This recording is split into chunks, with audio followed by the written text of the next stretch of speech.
Prologue. Blood. She could see it, smell it, hear it. Drip, drip, drip. The air was heavy with black powder, and the brilliant red color of the blood seemed to form a mist with the powder, and she was surrounded by a haze, a miasma of gray-tinged crimson. The day was dying, becoming red, red like the color of the blood seeping to the ground, making that terrible, distinctive noise. Drip, drip, drip. Ashley Donegal was there. She wasn't even sure where there was, but she knew that she didn't want to be there. Suddenly, the mist seemed to swirl in a violent gust, and then settle softly, closer to the ground. It parted as she walked through. She could see her surroundings, and, at that moment, she knew. She was in the cemetery. She had played here so often as a child, respectfully, of course. Her grandfather never would have had it any other way. Those elegant tombs, all constructed with such love, and an eye to the priorities of the day. The finest craftsmen had been hired, artists and artisans, and the place was truly beautiful. Angels and archangels graced the various tombs, winged cherubs, saints, and crosses. She had never been afraid. But now, from a distance, she could hear shouts. Soldiers. Ridiculous. Grown men playing as soldiers. But they did it so well. She might almost have been back in time. The powder came from the howitzer and the Enfield rifles. The shouts sounded as the men played out their roles, edging from the river road to the outbuildings and then the stables, to the final confrontation on the lawn and in the cemetery. The blood would come from stage packets within their uniforms, of course, but this was real blood. She knew because it had a distinctive odor, and because, yes, damn it, she could smell it. Nothing smelled like real blood. She looked at the ground, and she could see the puddle where the blood was falling, but she was afraid to look up. If she looked up, she would see a dead man. But she did so anyway. She saw him. There was a hat pulled low over his face, but soon he would lift his head. He did. And she saw a man in his prime, handsome, with strength of purpose in the sculpture of his face. But there was weariness in his eyes. Weariness and death. Yet they were just play acting, that past was so long ago now. She didn't speak. Neither did he. Because his face began to rot. It blackened, and while she watched, the scabrous decaying flesh began to peel away. Soon she was staring into the empty eye sockets of a skull. She started to scream. Above that sound, she could hear someone calling to her. Someone calling her name. The sound was deep, rich, and masculine, and she knew it. It was Jake. He would help. Surely he would help. But she could only stare at the skeletal mask in front of her. Smell the blood. And scream. A strange sound in the middle of the night awoke Ashley. She sat up with a start and realized she was doing the screaming. She clamped her own hand quickly over her mouth, embarrassed and praying that she hadn't roused the household. She waited in silence. Nope, no one. That was pretty pathetic. It must have been a horrifically pathetic scream. If she ever really needed to scream, she'd probably be out of luck. Lord, that had been some nightmare. She didn't have nightmares. She was the most grounded human being she knew. Hell, she had grown up next to a bayou full of alligators and cottonmouths, and she had lived in a downtrodden area of New York City near Chinatown in order to afford NYU. She knew all about real monsters. Ghosts were creations to reel tourists in.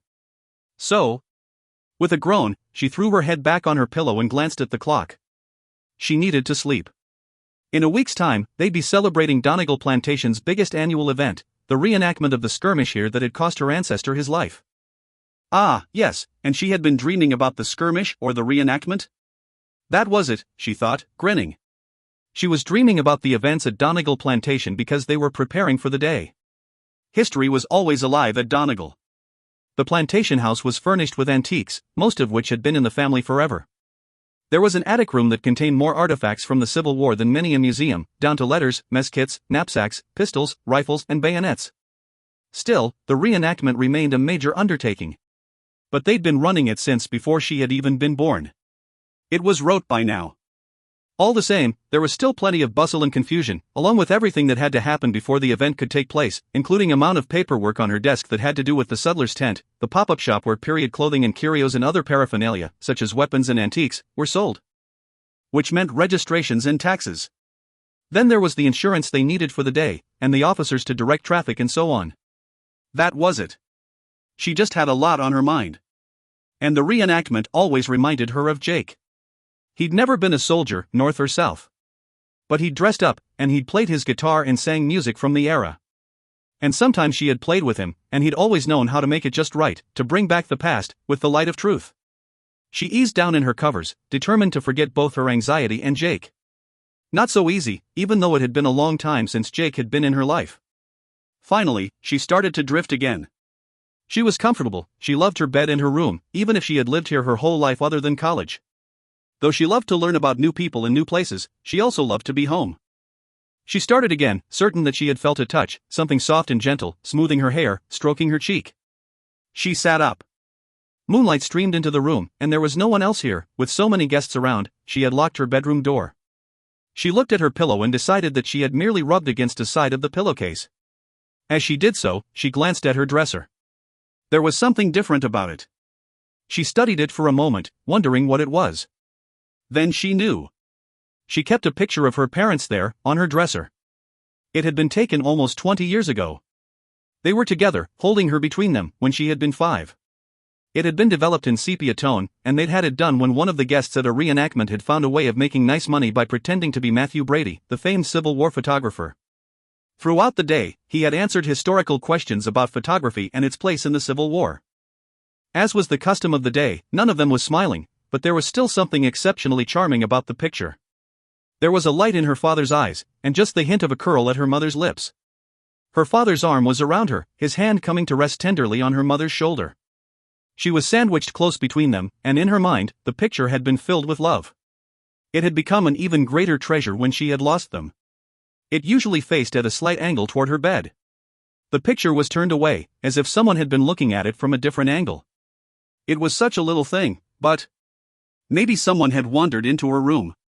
Cliff ran the property and she ran the house, but they employed extra housekeepers in the main house when they had guests. They hadn't had guests in the house in the last few weeks, but the house was usually open, and her grandfather loved to walk anyone staying on the property through it. Depending on his mood, a tour could get long. And the picture. She turned over, groaning. It was just the angle of the picture. Jake Mallory should have slept well, with a hard case finally settled. But he didn't. The odd thing about his nightmares was that they were a recent phenomenon. When he had begun to realize and make use of this gift or curse, those things he somehow knew, there had been no dreams. During the summer of the storms, during Katrina and the flooding, they had all been so busy. While it had been happening, he'd never explained to his co-workers that he was so good at finding the remains of the deceased because they called out to him, they spoke to him. It was heartbreaking, it was agony. But the dead needed their loved ones to know, and so he listened.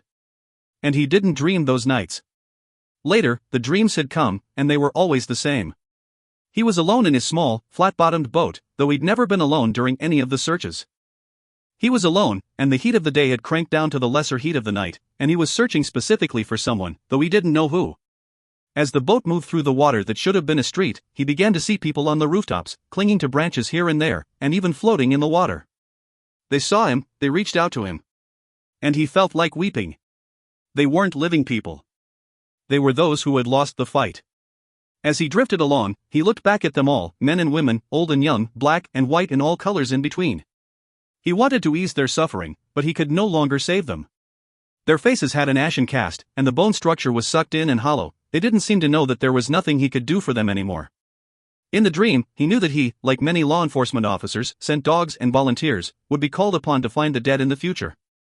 But now he was seeking the living. They called out to him, they were trying to tell him something. Bit by bit, he saw they were trying to show him the way. He thought that there should have been sound, but there was none. He didn't hear his passage through the water, and nothing emitted from the mouths of the corpses he passed. Then he saw the figure on the roof far ahead. He thought it was a woman. She seemed to be in something flowing, which was not unusual. Many victims, living and dead, had been found in nightgowns or boxers or flannel pajamas. What was strange was that she seemed to be the only one alive. She was in tremendous peril as the water rose all around her. He felt that there was something familiar about her, but he didn't understand what it was that seemed to touch him. The light of the full moon turned her hair golden and gleaming, her white gown flowed in the breeze. Amidst the destruction, she was a beautiful survivor. He tried to get closer. The watery road grew more clogged and congested. Down tree branches and appliances floated by. A soaked teddy bear with big black button eyes stared at him sightlessly as it drifted. He ached inside. It was an agony to fight the river, but it was also something he knew he had to do. Especially when she waited, when he could save her. He just had to reach her before the water level rose higher and higher and swept her away. He grew close. And that was when he felt the darkness at his back. He tried to turn, but he could not. The wind had picked up, and the effort was too much. No matter how he strained, he couldn't see what evil thing seemed to be tracking him. There was suddenly sound. The woman. She was calling out to him. She called him by name. But he could feel the thing behind him gaining on him. He could almost reach out for her, but he had to turn, had to find out what seemed to be breathing fetid air down his back. She called out again. Jake. If they were to survive, to outrun whatever horror was behind him, they would have to do so together. Jake. Her voice rang out almost as clearly as if she were next to him in the boat. But the darkness was on him, so close. He could feel it then, enveloping him, crushing the sound of her voice as it did. And he woke with a jerk. Jake sat up in bed, deeply disturbed by the reappearance of his frequent dream. For the first time, he knew who he had seen on the roof of the house, about to be swallowed up by the floodwaters. It was Ashley. Ashley Donegal. He stood and stretched, irritated. The clock on his mantel indicated it was still early. He swore and got dressed. He knew why he'd had the dream and made Ashley the woman on the rooftop. He knew the date. The reenactment was coming.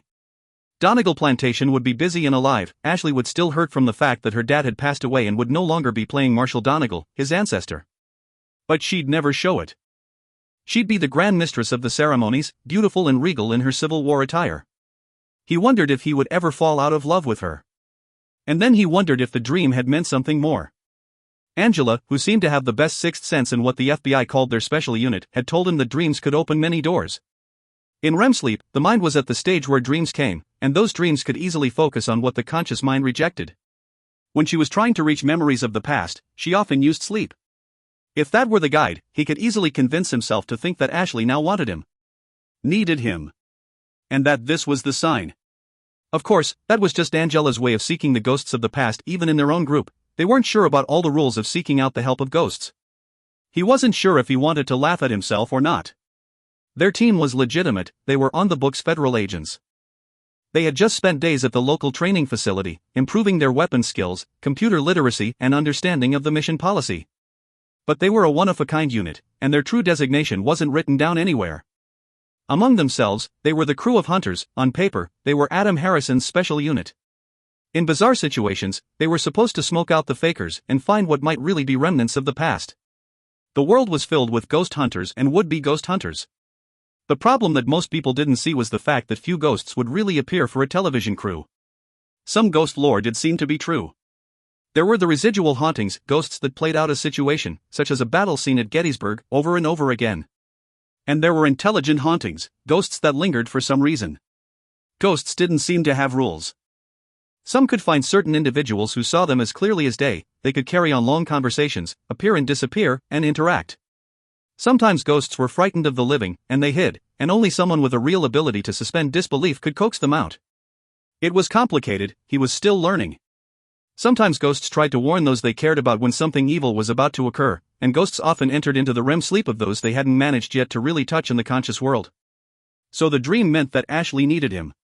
Or he wanted the dream to mean that Ashley needed him. He stood up and walked over to his hotel window and looked out over the dark streets of the French Quarter. There was so much history here. So many lives had been lived, so much drama had taken place.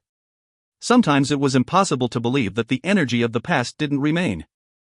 Ghosts didn't have to be old, he knew that himself, though he hadn't wanted to accept the truth until he had met Adam Harrison and become a part of the unit Adam had started for the FBI. He had been glad of his ability to feel where people were, to imagine that he heard them telling him to come, please. Sometimes he had even been able to find the living. And sometimes he had heard the voices of the dead, when he hadn't known that they were dead. His gift had cost him Ashley. So why now, all these years later, was he seeing her, adrift, about to be engulfed, and yet reaching for him, even as he reached for her? 1. Ah, damn it. I don't want to be a Yankee, Charles Osgood said. It was there, it had finally come, and Ashley was grateful. And the semi-drama going on here surely meant her mind had been trying to warn her that the day was not going to come without its share of trouble, because it was already proving to be one hell of an afternoon. Morning had brought the business of breakfast, visitors pouring onto the property to spend time at the campsites. Now they were coming close to the main event of the day, the reenactment of the battle that had taken place at Donegal Plantation. She'd never expected the real trouble to come over the sad situation of an ailing faux Yankee. "Damn it!" Charles exclaimed again. Ashley thought that the man sounded like a petulant teenager, though she knew that he didn't really want to argue. Not on a day like today. He flushed as the words came out of his mouth, and cast her a quick glance of dismay. She wasn't even the one handing out the assignments, though she was the only Donegal among them now. The relish the group was taking in telling Charles his new role unsettled her a bit. Charles Osgood was the newest in the cavalry unit of reenactors, which meant that he got the assignment to play for the other side. Yet this seemed to be turning into a college hazing. They were all friends, and they were usually courteous to one another. "Charlie, come on. Being a Yankee will be fun." Okay, so they were jerks, well, the ones here who couldn't spy on a neon sign, couldn't hunt, couldn't shoot. But come on. Being a Yank will be fun. Griffin Grant teased. Ashley shook her head. How could grown men be so immature? In her mind, although she truly loved the living history that took place at the plantation, she thought the units clinging to so-called glory were nothing more than inane. The event had ended with the death of one of her ancestors, not a party. Hey, all of you," Ashley said, addressing the men around her and using the voice she would utilize when working with one of the school groups, the grade school groups. "I know you all like to cling to the magical illusion that the antebellum South was a place of beauty, grace and honor where men were men. Real men, hunting, riding, brawling, but honorable. Yes, we reenact what was. But this is now, and that was then. None of you would seriously want to go back to the Civil War, and no one here is prejudiced. The slavery of any person was a horrendous way of life. Ashley, you're making it sound like being a real man is bad thing," Cliff Boudreau commented, laughing. Cliff, horsemaster at Donegal, was clearly amused and having a good time. "Well, of course, Ashley, it's not like we take this too seriously," Griffin Grant said, staring back at her as if she was the one who didn't understand the question. Griffin was a striking man in his early 30s, sleek and slick, a CEO for a cable company in New Orleans, though his ancestors had lived out here, 2 hours down the road from the big city. "We know reality, and like it. But this is important play acting." She groaned softly. They were good guys, really. It was play acting, and for the play acting they were able to believe truly with their whole hearts that it had been about nothing other than states' rights. Ashley knew all the statistics about the fighting men. Most of the men who fought and died for the South during the war couldn't have begun to have afforded a slave, and war was seldom caused by one issue. But her parents and her grandfather had never been the types to overlook the plantation's complicated history. Cliff was part of that with his gold-green eyes, bronze-colored skin, and dark tawny hair. She knew that half their visitors were immediately enthralled with him. He was one of the reenactors on the southern side because of the Donegal blood that ran in his veins. Early on, a Donegal widower had fallen in love with a slave, creating the first racial mix in his background. In the 1920s, his great-grandfather had married a Donegal cousin, something that caused a serious scandal at that time in history, but which now gave both halves of the family a sense of pleasure and pride. She wasn't sure how to count second and third or twice-removed relatives, so she considered Cliff to be her cousin. History was history. Donegal was steeped in it, good and bad, and they didn't hide any of it. "Charles, they're right. It's a performance, you know," Ashley said. "It's a show, maybe even an important show in its small way. It's where people can see the weapons of the day, the uniforms that were worn. And, actually, remember, this particular fight started because men had a bar brawl and then an excuse to fight because the war was getting underway. You're all examples of keeping history alive, and I'm so grateful to all of you." Charles stared back at her blankly. The other men were smirking. Why didn't they all get it?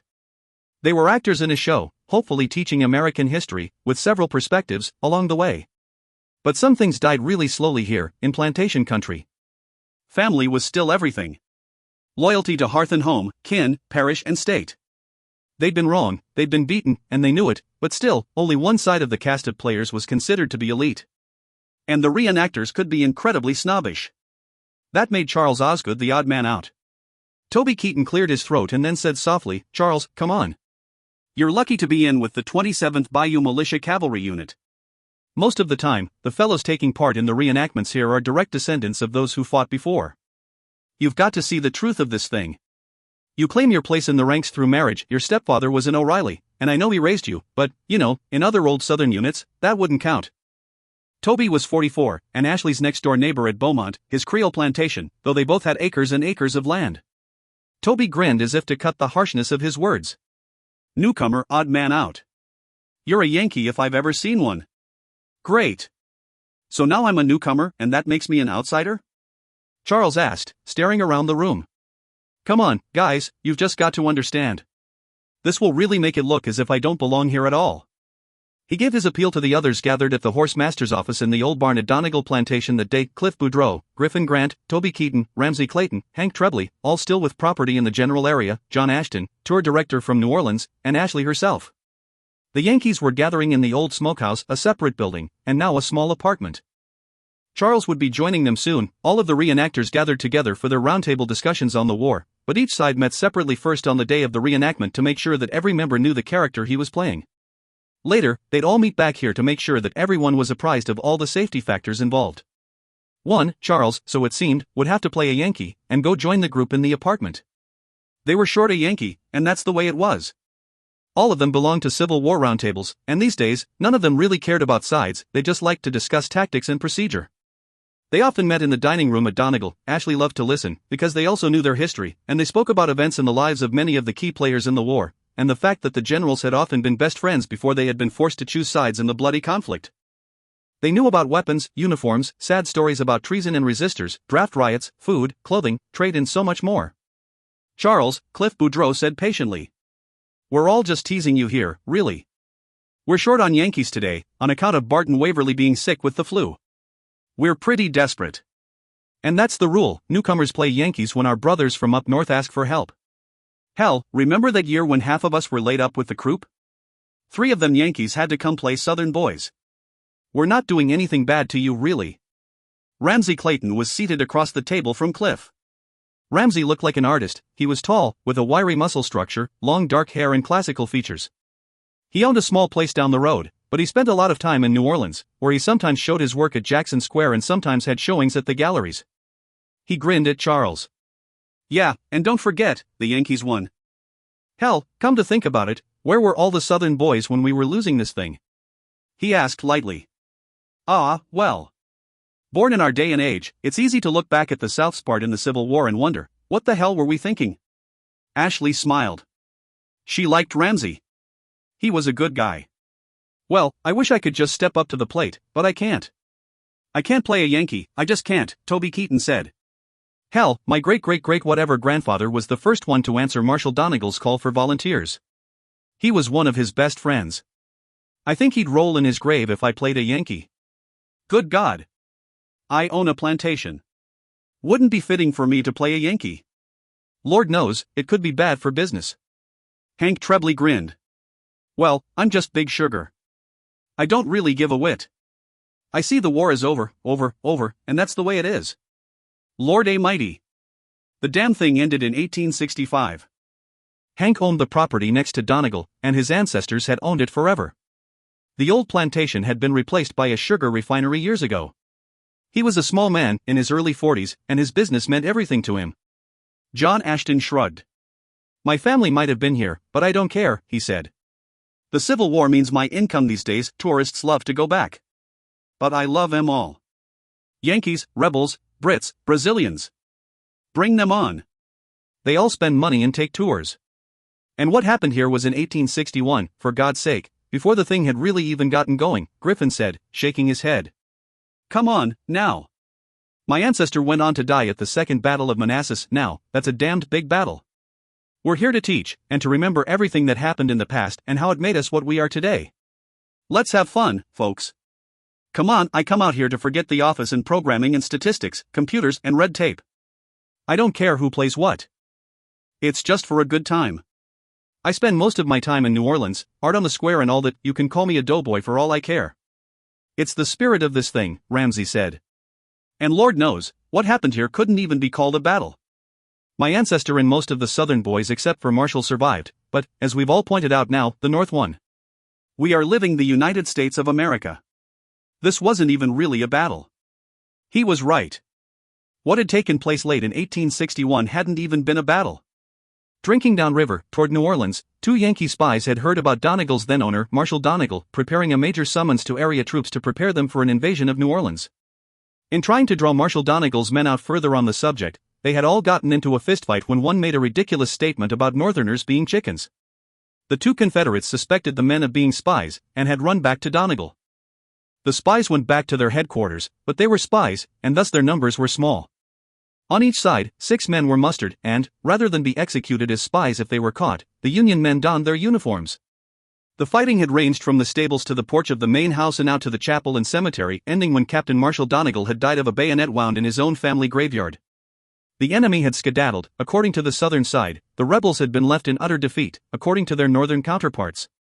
Now, the battle was something that taught history, and, largely due to its small size and the fact that the current owner of the plantation, Ashley's grandfather, Fraser Donegal, was a history buff and glad to welcome the units on his property, it was a popular event. Living history took place frequently at Donegal, as often as once a week, but an actual reenactment was done only once a year. Sometimes the actors doing the reenactments were involved in other locations. Some belonged not just to Civil War units, but Revolutionary War units, and it just depended on where the biggest shindig was going on. Luckily, most of the men who could claim to have had ancestors in the brawl loved the plantation and the nearly exact to the past moment location of the place, and they usually made this reenactment a priority. Donegal House was surely one of the prettiest places left on the River Road, with memories of the antebellum era held in place. The great house still maintained a gorgeous front. It had been built with magnificent Greek columns and wraparound porches, and elegant tree-shaded entries stretched forever before the front and back doors. The currently used stables, housing only 6 horses, were next to the house, while the larger stables needed in a bygone era were far back from the house, to the left, riverside, and offered 3 apartments for those who wanted to stay for the night. The old smokehouse and servants' quarters were available for rent as well, and sometimes they even rented out 5 of the rooms in the main house. With Beth there, Ashley's extraordinarily talented friend and chef, and the efforts they were making with the restaurant and the crazy business that came along with the reenactment, they had chosen this year just to let rooms in the outbuildings. All this living history in their bed and breakfast rentals was done to survive into the 21st century. But the Donegal family had been letting the place out for nearly 30 years now. And the living history and the reenactments were the true highlights to be found here, distinguishing it from other great plantations along the river. Okay, sure.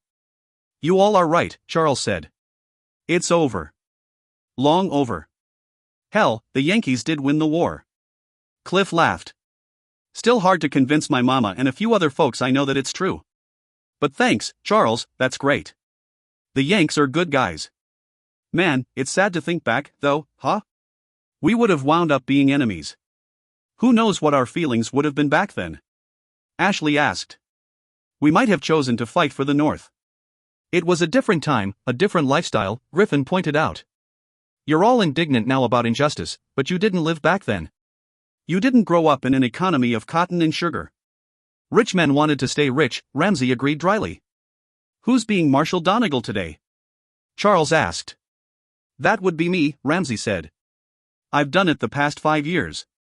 He was quiet a minute. He had done it since Ashley's father had passed away. Ashley could don a uniform herself, but she thinks we boys should just be boys. So I get the honor. Ramsay was trying to move quickly past the mention of her father, Ashley knew. He had been gone 5 years now, he had died shortly after her mother. She had accepted their loss, and she knew as well that there would still be a little core of pain when she thought about them, even if she lived to be 100. Inwardly, she winced. She hadn't just lost her father that day, that had been the end of her and Jake. Her fault, her call, and she still wasn't sure why. He had frightened her, she thought. It seemed he had scratched the surface of something, and she didn't want to know what was beneath. And still, to this day, she knew that although she had closed the door, she missed Jake. And missing Jake had colored everything else in her life. He died, Charles reminded him. Marshall Donegal was killed, you know, he added quickly. Well, as we've said, the war is long over, so I guess they're all dead now anyway, Ramsay pointed out.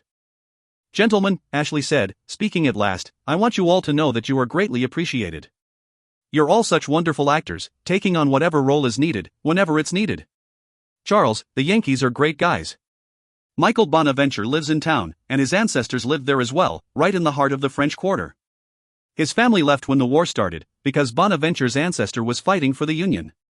Hadley Mason is from Lafayette, but his ancestors agreed with the Northern cause as well. It will be fun for you to be a Yankee. It's acting, just like when we act out the encampments. And I truly appreciate you taking on the role.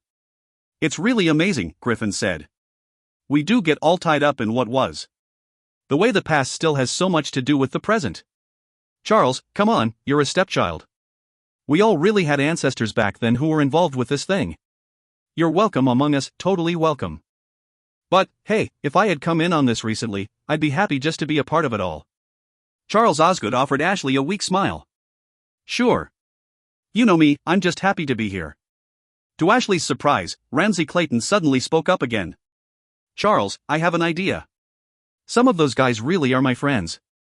My good friends. I'll be a Yankee today. You be Marshall Donegal. Charles opened his mouth, stunned, and stared at Ramsay. Oh. Oh, no. I couldn't take that honor away from you. You get killed, you know, Ramsay reminded him. Oh, like you said, they're all dead now. I just couldn't, I really couldn't. Hey, I think I want to be a Yankee for once, Ramsay said. It's cool. You be Marshall Donegal, and I'll be a Yankee. No arguments, it's decided. I'll be a winner for a change. I don't know what to say. Charles told him. Say thanks, and let's get on with it. We have to finish planning this thing, Ramsay said. I'm going to be Marshall Donegal. Charles said, still awed. Ashley lowered her head, hiding her laughter. These guys really were like children when it came to the reenactment. They were so dedicated. But it was really good, she reminded herself. They kept history alive. It had been on a trip to Europe with her parents when she had seen the quote that meant so much to her, those who cannot remember the past are condemned to repeat it. It was the philosopher George Santayana who had written those words, and she had seen them above the gates of a concentration camp. So, whether history was sterling or not, pitting man at his best and his worst, it was necessary to remember. The reenactors did a fantastic job. Although there had been only a small encampment at Donegal Plantation at the time, they recreated a larger one, complete with a medical tent, where surgeries were acted out, officers' quarters and tents for enlisted men. This is a right nice place to meet, but we need to get to business, Griffin said, winking at Ashley. Yeah, Ramsay, looks like you need to skedaddle. Cliff teased. I'm out of here. Ramsay said, rising. He looked around. Sadly, I do like Cliff's digs better than being cramped up in an apartment. Griffin was right, they were in a nice place to meet. The office/living quarters in the stables were extremely pleasant. There was no heavy smell of hay, horses or droppings in any way, since the office had long ago been fitted out with air conditioning and an air purifier to boot. There were a number of trophies along with books on horses, horse care, tack and maps on the shelves around the old massive desk with its iMac and printer. It was the horse master's realm. No matter the state of riches or poverty the Donegal plantation might be in, there was always a horse master. These days, the horse master did more than look after the 6 horses that remained. He was a tour guide, overseer, though they didn't grow anything other than a few flowers now and then and a tomato plant or two, and general man about the house. Ashley stood and gave him a shove. Our apartments are beautiful. Get on out of here, and get this all moving. She spoke with teasing force. I'm going out to check on the camp setup and see that everything is running smoothly, then get ready. I'll leave you gentlemen to agree on the final assignments and action. The day is moving on. We need to be prepared to start with the battle at sundown. Hell, I hope they got a uniform that will fit me. He winked. Ramsay was a good guy. He had a small house that had once been a working plantation, but his land had been eaten up over the years. Plantation actually meant farm, and Ramsay had no farmland left at all. He spent most of his time in the city, where he actually was a working artist making a nice income. I'm off to join the Yankees, . Thanks. Charles Osgood lifted a hand to Ramsay, and then to Ashley, looking dazed. He was getting the prime role for the day, and he still seemed to be surprised. It didn't mean as much to Ramsay, Ashley thought, watching him as he walked from the stables to the old barn. He was from here, he'd been born a part of it all. He'd played soldiers over and over again, and though it had been magnanimous of him to hand over the role, she wasn't sure that Ramsay hadn't decided that being a Yankee might not be that bad a thing for the day. After all, they ended the day with the Pledge of Allegiance and the Battle Hymn of the Republic. Even if they did begin it with a rousing chorus of Dixie. She left Cliff's to make a quick check of the horses. Thank God you darlings don't care if you're Yankees or rebels. She said affectionately, pausing to rub Abe's ears. She saw that the tack for the Northern Cavalry was ready for each of the mounts, saddles and saddle blankets set on sawhorses and the bridles with their insignias hanging from hooks right outside the stalls. Abe, Jeff, Verena, Tigger, Nellie and Bobby were all groomed and sleekly beautiful, ready to play their parts. She paused to give Verena a pat. She loved all the horses, but Verena was her special mare, the horse she always chose to ride. Leaving the stables, Ashley paused for a moment to look across the expanse of acreage to the left, where the tents of the living encampment had been set up. She could see the Sudler's stretch of canvas, and she walked over to see who was working that day. Tourists, parked way down the river road, were milling around the goods for sale. She heard children squealing with delight as they discovered toys from the mid-19th century, just as she heard women ooh and ah over some of the corsets and clothing. She saw that a crowd had gathered around the medical tent where reenactors were doing a spectacular job of performing an amputation. The patient let out a horrific scream and then passed out. Dr. Ben Austin, playing his ancestor, also Dr. Ben Austin, stood in an apron covered in stage blood and explained the procedure. Ben would later be part of the battle reenactment, but for now, he was explaining medicine. Ashley reached him in time to capture part of his spiel. Amputation was frequently the only choice for a Civil War surgeon, and field surgeons could perform an amputation in as little as 10 minutes, Ben told the crowd. Chloroform existed, but it was scarce. The South had alcohol. When the surgeon could, he would do everything in his power to make the traumatic operation easier for his patient, but at major battles, the pile of amputated limbs could easily grow to be 5 feet tall. There was no real understanding of germs, and more men died from disease than from wounds or bullets.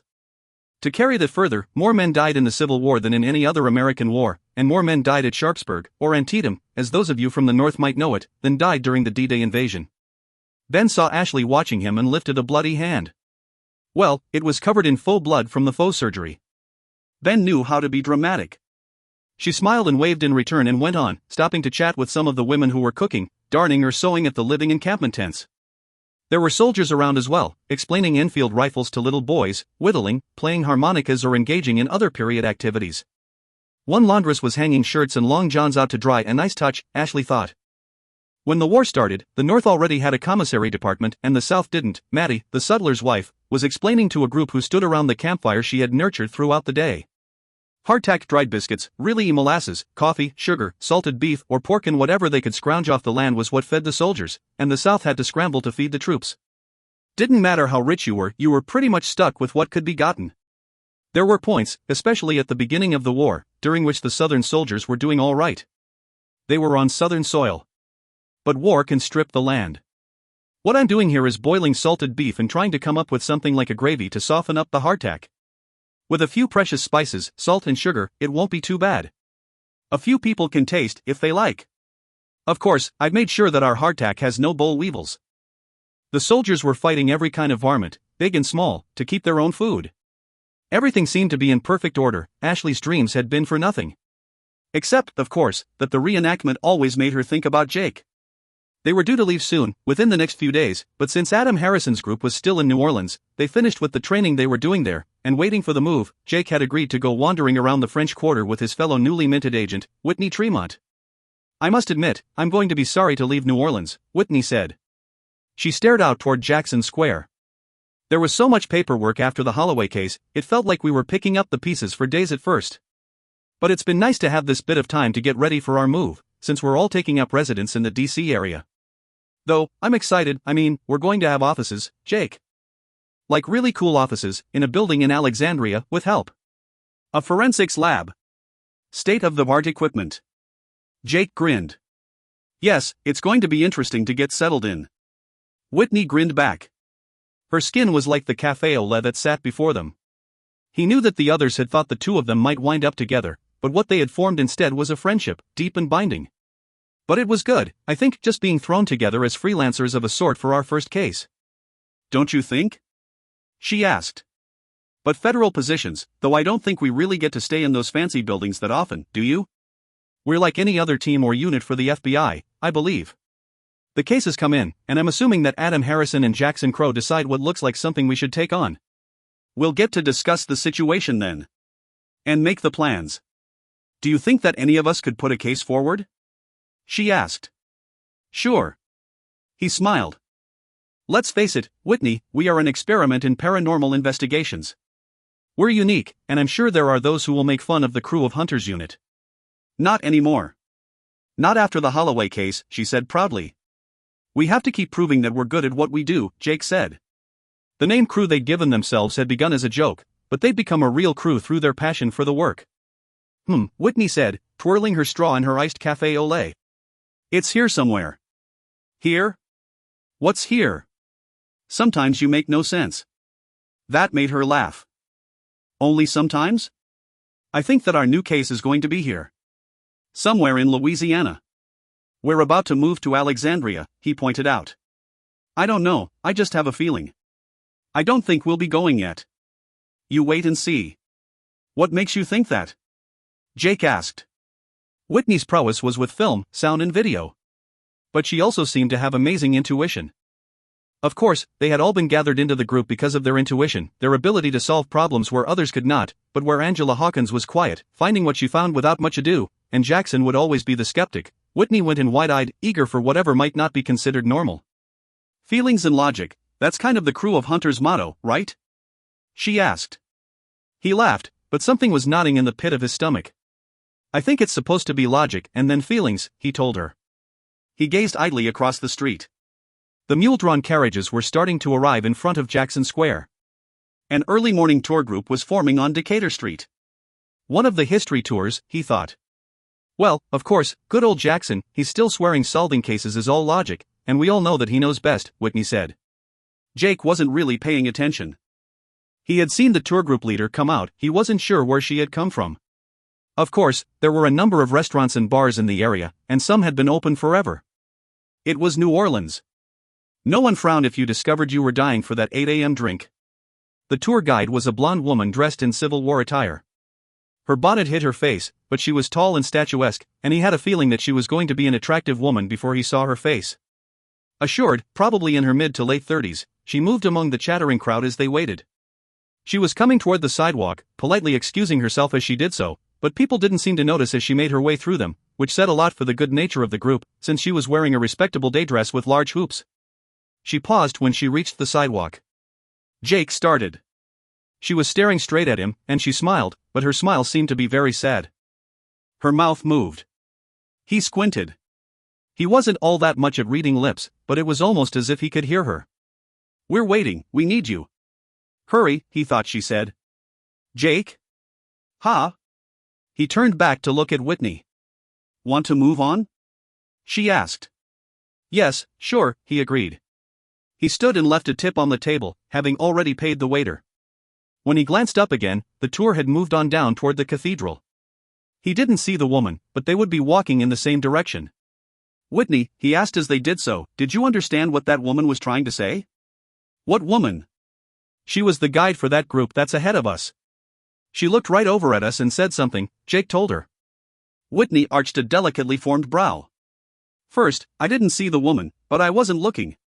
And second, if she'd spoken from across the street, unless she'd been yelling, how could I have heard anything she had to say? He shrugged. Good point. They walked up St. and Street, took a pedestrian throughway as they passed by the square, then turned in right in front of the cathedral, where the tour group had now paused. The woman wasn't with them. There was a man in a top hat and frock coat leading the tour. Jake stopped short. Hey! Hey there, remember me? Whitney said, nudging him. Just a second, Jake said. He knew that the man would finish his spiel about St. Louis Cathedral, and then allow the group to take pictures. This guide, however, apparently liked to hear himself speak. He added in several personal anecdotes regarding the cathedral, before allowing his group to disperse for pictures. When the group finally thinned, Jake approached him. The fellow, in his mid-20s, saw them coming. The tour offices are actually on Decatur, sir, if you're interested in any of our offerings. We do history tours, ghost tours, vampire tours, plantation tours. Actually, we're locals and could do the tours, Jake said, interrupting him with a pleasant tone. I'm just curious, why did you all change tour guides at the last minute? The man frowned. We didn't. I've been scheduled for over a week to do this tour. Jake frowned. I saw a woman with your group. She was dressed in antebellum clothing, bonnet and all. Oh, she was probably heading for Le Petit Theatre, the tour guide said. They're doing several performances of our American cousin. She's a bit early to be in costume for the matinee, but I imagine you saw one of the actresses. Oh, well, thanks, Jake said. Why? Oh, I just thought she was trying to tell me something, Jake said. If she was trying to tell you something, wouldn't she have just done so? The man asked. Jake was irritated by the tone. Frankly, he hadn't liked the man since he'd heard him giving his own life's history along with the tour. He felt Whitney's hand on his arm. He forced a smile. Thanks for the help, he said. Whitney pulled him along. Jerk, she said. Ass, Jake agreed. I meant you, Whitney teased. No, sorry, he was a jerk. But come on now. We don't have any reason to go to the theater. But we're going to pass it. Jake protested. Let it go, Jake. You saw an actress, and you thought she had something to say. Without sounding just as jerky as that jerk, it's true, if she'd really wanted to talk to you, she would have come on over. I don't want to help you stalk a woman, Jake. I don't want to stalk her. I want to know who she is, Jake said. But they did pass right by Le Petit Theatre. He couldn't help but stop to read the playbill and look at the pictures of the actors in the show. She's not here, he said. Well, God knows, this is New Orleans. Maybe she's just a kook who likes to dress up in Southern Belle attire, though God knows why, the heat can be a bitch. Forget it, Jake. Jake agreed. He didn't know why it was bothering him so much that he'd seen the woman and hadn't been able to talk to her. That wasn't true. He did know.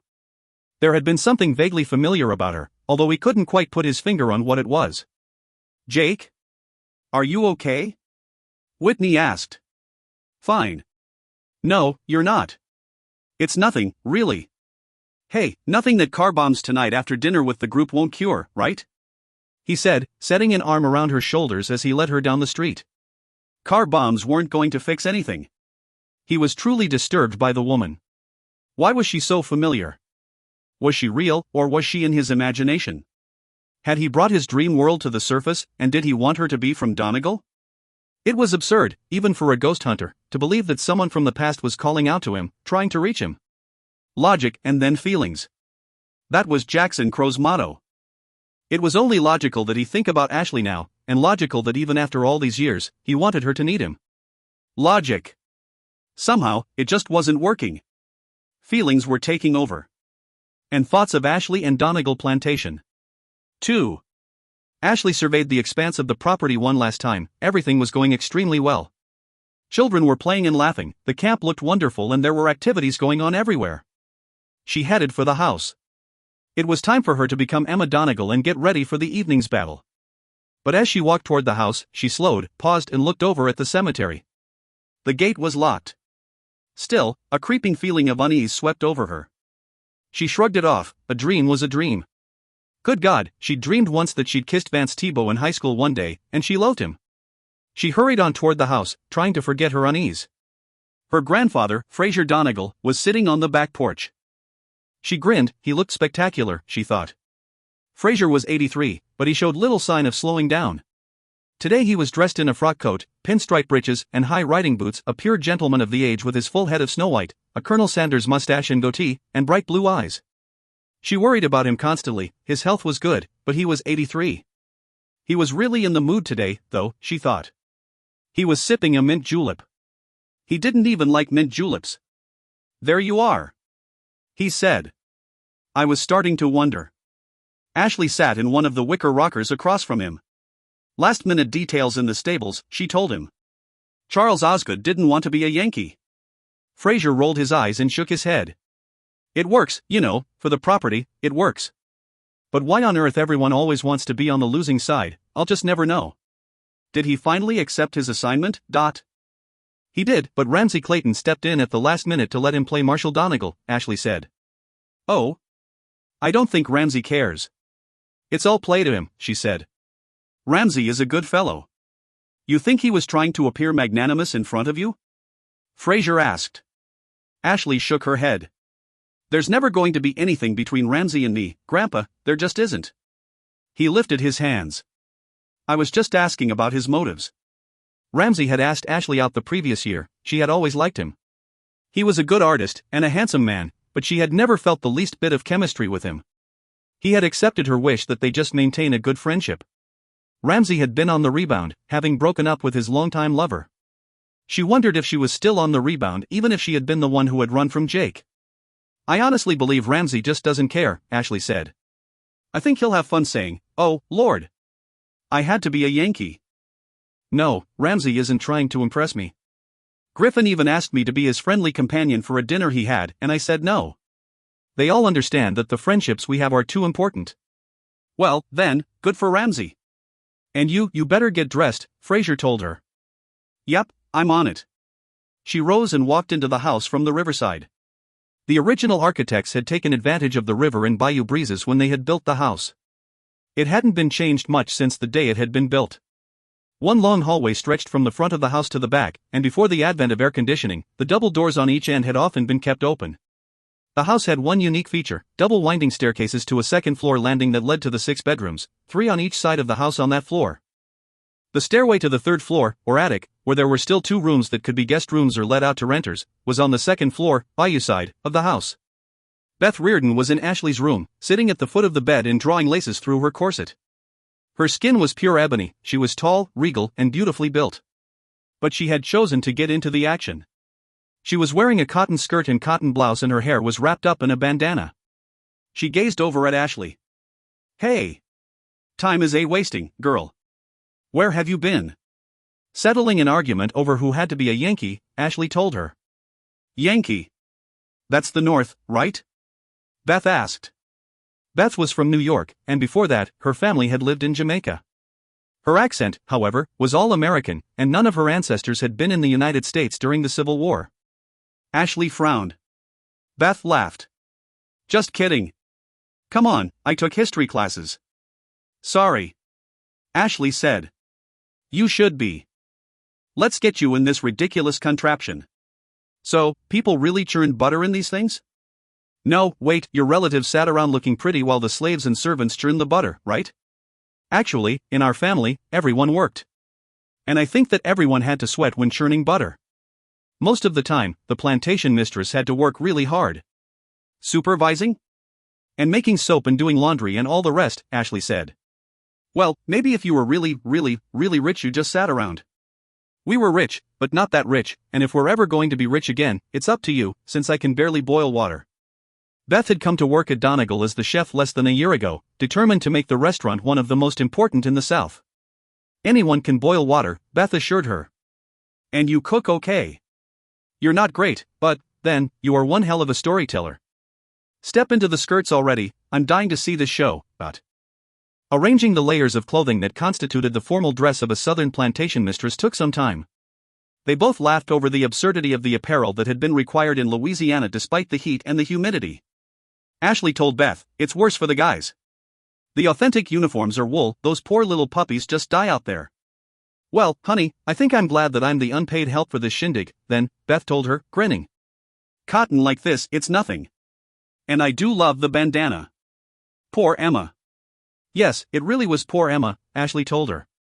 "Lots of the soldiers left journals about what happened at the battle. It was only after the war that the rumors about Emma having killed her husband got started. It's as if someone wanted to sully her name. Of course, nothing that we can find was written about her having been charged with the crime. But it was a different time. Maybe she did the unthinkable. Maybe she took a lover. Maybe even, God forbid, he was a Yankee or a carpetbagger." "Maybe," Ashley agreed. From all the family lore, she loved her husband, she was devastated when he died, and she managed to hold on to the property and raise her children here, even though the South lost and carpetbaggers did sweep down on the South. "Carpetbaggers were even more despised than Yanks," she explained. "They were the people who weren't fighting for a cause, their cause was just to prey off the vanquished and get rich." A few minutes later, Ashley was ready, and they headed back to the porch that faced the river. A crowd had already gathered, since the schedule for the day was printed out on brochures that attendees could pick up at the entrance to the property. A high school student, seeking extra credit in history, was usually given that job. Ashley came out to stand next to her grandfather, looking out over the property as she could see it from the back porch. Bright tape in blue and gray cordoned off the areas where the reenactors would move during the events, though they no longer went into the cemetery for the moment of Marshal Donegal's death and the tactical retreat of the 2 surviving Union soldiers. She found herself staring at the cemetery off to her left again. An odd tremor washed over her, but she quickly forgot it and looked at Fraser. "Nice crowd today," he said quietly. Ashley squeezed his hand. The small band, posing as the military band that had been part of Marshal Donegal's cavalry unit, launched into the haunting strains of Dixie. Fraser Donegal began to speak midway through, giving an excellent history lesson. He didn't shy away from the slavery question, admitting that cotton was king in the South, and sugarcane, and both needed workers. The citizens of the South had not invented slavery, many had clung to it whether, in their hearts, they accepted the injustice or not. Few men liked to admit they were wrong or cruel to their fellow human beings. And they had hardly been magnanimous when it meant they would also lose their livelihood. It wasn't an excuse, but it was history. Then as now, prejudice was not something with which a man was born, it was something that was taught. He spoke with passion, conviction and sincerity, and a thunderous round of applause greeted his words. He would have been a great politician, Ashley thought. Except that he had never cared about politics, he had always cared about people. The first roar of close fire sounded from the stables area, and people screamed and jumped. It was all sound and black powder. There was no live ammunition at the reenactment. The Yankees, mounted on their horses, rode in hard from the east, dismounting at the stables to use the buildings as defensive positions as they began their attack. Ashley went on to introduce herself as Emma Donegal. She told about the beginning of the war, and how her husband, Marshal Donegal, famed for his exploits in the Mexican-American War more than 10 years earlier, had returned to the military, raising a cavalry unit for the Louisiana militia that would be ready to join the Confederate Army at any time. But Federal forces were always spying in Louisiana. It would be the Union naval leader, David Farragut, a seasoned sailor, who would assault New Orleans and take the city in 1862, but before that time, Union forces snuck down regularly to survey the situation and report back on the Confederate forces guarding the city. The battle at Donegal Plantation began when the Federal spies who had participated in the bar brawl rode swiftly to the plantation in uniform, hoping to engage the Confederates before they could summon more men. At Donegal Plantation, however, 4 of the spies died at the hands of the small Confederate force to be found there, and the only Confederate casualty was Marshal Donegal himself, who had succumbed to the onslaught of the Federals, killing 3 before falling in a pool of his own blood. She explained that history longed to blame her Emma Donegal, but she was innocent. Truly, she was innocent. The world hadn't changed that much, people loved to talk, and everyone wanted there to be more to the story. There simply wasn't. She and her husband had been married 13 years, they had 4 children they were raising happily together. She was heartsick at her husband's death and survived her grief only because she had to keep food on the table for her children. Of course, she knew the story like the back of her hand. She told it well and was greeted with wild applause when she pointed across the yard. There. It all begins. And thus began the round of shots that made the expanse of land between the stables and the house rich and ripe with black powder. The Federals had been traveling with a small, easily maneuvered 6-pound howitzer, and in their attempts to seize the property, they sent their bronze cannonballs sailing for the house and ground. In fact, they had missed. At the time, their attempts to use the small cannon had done little but rip up great chunks of the earth. Today, it caused the air to become heavy with black powder. The Confederates had to stop the attack before the barn, stables and outbuildings could be set afire, Fraser Donegal announced from the porch, with a microphone, his voice rich and deep and rising well above the screams and shouting. Though there was no live ammunition, the small fight clearly taught onlookers just how horrendous it must have been for men in major battles. As the Confederates and Federals fought here with guerrilla tactics, Ashley asked the crowd to imagine thousands of men marching forward side by side, some of them able to reload 3 times in a minute. The carnage was terrible. The Civil War was considered to be the last of the ancient wars and the first of the modern wars. The defenders split, most of the men rushing the stables from the front. But the Yankees had come around the other side, and in their maneuvering they escaped the body of men they had been determined to fight. One of the attackers was killed at the stables, the others made it around to the cemetery, attempting to use the old vaults as shields. But Marshal Donegal had come around the other side, and while his men were held up, he met up with the attackers at the cemetery. The fighting originally ended inside the cemetery, but now they ended it just outside, the only difference from that day to this. First, the crowd wouldn't be able to see any of the action if it occurred there, and, with that many people tramping through, historic funerary art could be destroyed. And so, Charles Osgood, as marshal, brought down several of the enemy and perished, brutally stabbed to death by bayonets, in front of the gates. The 2 surviving Federal men, Justin Binder and Ramsey, raced toward the stables, whistling for their mounts. They leapt atop their horses and tore for the river road. Fraser announced, and thus did the fighting at Donegal Plantation come to an end. They said the Pledge of Allegiance, and then the band played Dixie and then the Battle Hymn of the Republic. After the burst of applause that followed the last song, people began to surround the actors who had remained in the battle positions where they had fallen as they came to their feet, and they all seemed to disappear into the crowd as they were congratulated, questioned, and requested for picture-taking opportunities. Then, at last, the crowd began to melt away, and the sutler began to close down his shop. Darkness was falling in earnest. It had been a tremendous success. Standing on the porch and watching the crowd ebb, Ashley told herself that she'd been an idiot, letting a dream get to her. But, as she looked out, it seemed that the plantation was covered in a mist again. It was the remnants of the black powder from the guns, she told herself. The mist bore a reddish color. Blood red. The sun had set in the west, it was due to the dying of the day. Whatever the explanation, the entire scene was eerie. A breeze lifted, and she had the odd feeling that somehow everything had gone askew and changed, and she had somehow entered into a world of mist and shadow herself. Well, old girl, Fraser said quietly, smiling as he set a hand on Ashley's shoulder. Another wonderful day. Thank you for all your hard work on this. Ashley smiled. Her grandfather was happy. She adored Frasier, and she was always glad when he was happy. She worried about him constantly, driving him crazy, she knew. He had always been somewhat bony, though dignified. But now he seemed thinner, his cheeks hollow. He was old, but a man's lifespan could be long, and she wanted him with her for many more years.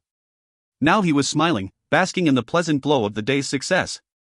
"Come on. Let's head into the parlor," Frasier said. "I think we should probably be there to toast our actors and friends, eh?" The family and some friends, including the soldiers for the day, traditionally retired to the riverside parlor for drinks and unwinding. "You go on," Ashley said. "I'll be right there, I promise. I just want to see that everyone is really moving on." Her grandfather gave her a kiss on the cheek. "I'm sure Beth has already put out all manner of delicious little snacks, despite the fact we told her that chips would do. I'll go supervise my liquor cabinet," he said, wiggling his white brows. She grinned. "You'd better do that. Ramsay will say that he deserves your 100-year-old scotch for being so generous." Frasier pantomimed real fear and then walked on into the house. Ashley was exhausted and ready for a fine glass of 100-year-old scotch herself. But she left the porch to walk around to the front for one last look. Jerry Blake, one of the off-duty officers they hired for traffic and crowd control, was still out by the road, waving at the last of the cars to get them safely on their way. She lifted a hand to him and shouted, "You coming in, Jerry?" He waved back at her and shouted in return, "No, thanks. I'm on my way home. I have an early patrol shift tomorrow. See you, Ashley." A minute later, she saw him check that the day visitors' cars were all gone. Then he headed for his own car. The buzz of chatter from inside filled the new silence. She followed the sound to the front parlor, where the reenactors were gathering. Looking around, she had the same strange sense of time encapsulated that she had felt before. None of the soldiers had changed out of their uniforms yet, and she was still in her Emma Donegal attire. Even Beth, who had seemed to get a tremendous sense of entertainment out of the day, was still in her 1860s garb. Some of the men had cigars, and they were allowed to smoke them in the house that night. Only the beer bottle in the hand of Mattie Martin, the sutler's wife, provided a modern note. Mattie came over and gave her a kiss on the cheek. "Why, Mrs. Emma Donegal, you do create a mighty fine party, a mighty fine party. What a day." "Why, thank you, Mrs. Martin," Ashley said, inclining her head regally as a plantation mistress of the day might have done. Mattie dropped the act for a minute. "Oh, Ashley, we sold so much. And I can't tell you how many people ordered custom uniforms. I'll be sewing my fingers to the bone for the next months, but what a great day we had." "I'm so glad," Ashley told her. She walked for the buffet with its crocheted doily and poured herself a Scotch whiskey. It wasn't 100 years old, but it would do. Others came up to her and she responded, so many friends, and everyone involved in the reenactment. The men bowed and kissed her hand, still playing elite gentlemen of the era. Ramsay grinned when he was near her. "I'd say 90% of the fighting men never tasted a good brandy, so I'm sure glad we get to be the rich of the past." She smiled, and agreed. "Wouldn't it be something if we could have Lee and Grant, and Davis, and Lincoln, and show them all that the war created the country we have now?" Griffin walked over to them, lifting his glass. Grant was an alcoholic. A functional one, but an alcoholic. No relation, of course. My Grant family was Southern to the core. "Cheers." "You're a cynic, Mr. Grant," Ashley said, inclining her head. Griffin laughed. "Not at all. We strive for an understanding of history around here, right?" "We do," Ashley agreed. "And, historically, many of them were truly honorable people. Can you imagine being Mrs. Robert E. Lee and losing a historic family home, built by George Washington's step-grandson and filled with objects that had belonged to George and Martha? Remember, Arlington was a home long before it became a national cemetery." "Cheers to that, I suppose," Griffin said. "Whiskey, Mrs. Donegal?" "Why, my dear woman, you should be sipping sherry with the other wives." "I need a whiskey tonight." Ramsay and Griffin laughed, and she joined them while she listened to her guests chatting. Some of the other men argued history, too, and she saw that everyone involved in the actual reenactment had shown up. Cliff, Ramsay, Hank, Griffin, Toby and John and the Yankees, Michael Bonaventure, Hadley Mason, Justin Binder, Tom Dixon and Victor Quibley, along with John Martin, of course, and Dr. Ben Austin. Everyone but Charles Osgood. She couldn't imagine that he wasn't there. He must have been thrilled to death with the day. "Hey, where's Charles?" Ashley asked, interrupting a rousing discussion of Farragut's naval prowess. A few of those close to her quit talking to look around. "I haven't seen him since he very dramatically died of his wounds," Ramsay said. I skedaddled right after and rode out with Justin, before we rode back to take our fair share of the applause. Cliff? Ashley asked. Cliff shook his head. No, I was with the soldiers who came rushing in too late when Charles was being besieged by the enemy. I thought he just stood up and bowed when everyone was clapping. I don't remember seeing him when you and Fraser started talking, or when the band played. He's probably outside somewhere. I'll call his cell, Ramsay said. He pulled out his phone and hit a number of buttons. Ashley watched him.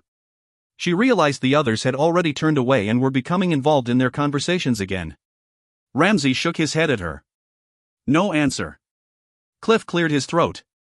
Not to be disrespectful in any way, but maybe he met a girl and got lucky. Yeah, for Charles. Justin Binder said, lifting his glass. He was somewhat tipsy, if not drunk, Ashley thought. Good thing he was staying on the property. The others were all still play acting, they were entrenched in the past. They didn't want to look for someone they obviously believed was just off enjoying his own star turn. But he would have wanted to be here tonight, Ashley said stubbornly. He was so thrilled to be taking the part of Marshal Donegal. I'm going out to see if his car is still here. Ramsay lifted a hand. Sorry, don't bother, Ashley. He didn't drive. He came with me. I told him that I couldn't give him a ride back since I was going to stay at the house out here for a while, but he told me he'd hitch a ride back in with someone. Said he didn't have to be back to work until Tuesday morning and for me not to worry. Gentlemen, perhaps a search is in order, Fraser said. A Civil War parlor game of sorts. They all stared at him blankly. Exactly, Ashley said, relief coloring her tone. Find the lost rebel. Beth will create a 5-star private meal for a party of 4, payable to the man or woman who finds Charles. I will? Beth said. She looked at Ashley. It will be sumptuous. It's a lot of property to cover, Ramsay murmured. We need to organize, then, Griffin said. It will be fun. Yankees take the cemetery side, and rebels search out the bayou side. Is that fair? Griffin asked. If he's still around, old Charlie would be by the cemetery, don't you think? I pick scouting detail. Justin said. Yes. Let's find Charles. Toby said. I'll check out the area around the oaks out front, Maddie Martin offered. She was watching Ashley and seemed to realize that Ashley was seriously worried. John, you can come with me. It's mighty dark out there, even with all the lights from the house and the property floodlights. Of course, my dear, John told her. They should have let women fight the war, he muttered, following her out. Hank laughed. Yeah, imagine, mud wrestling at its best. Hank! Cliff admonished.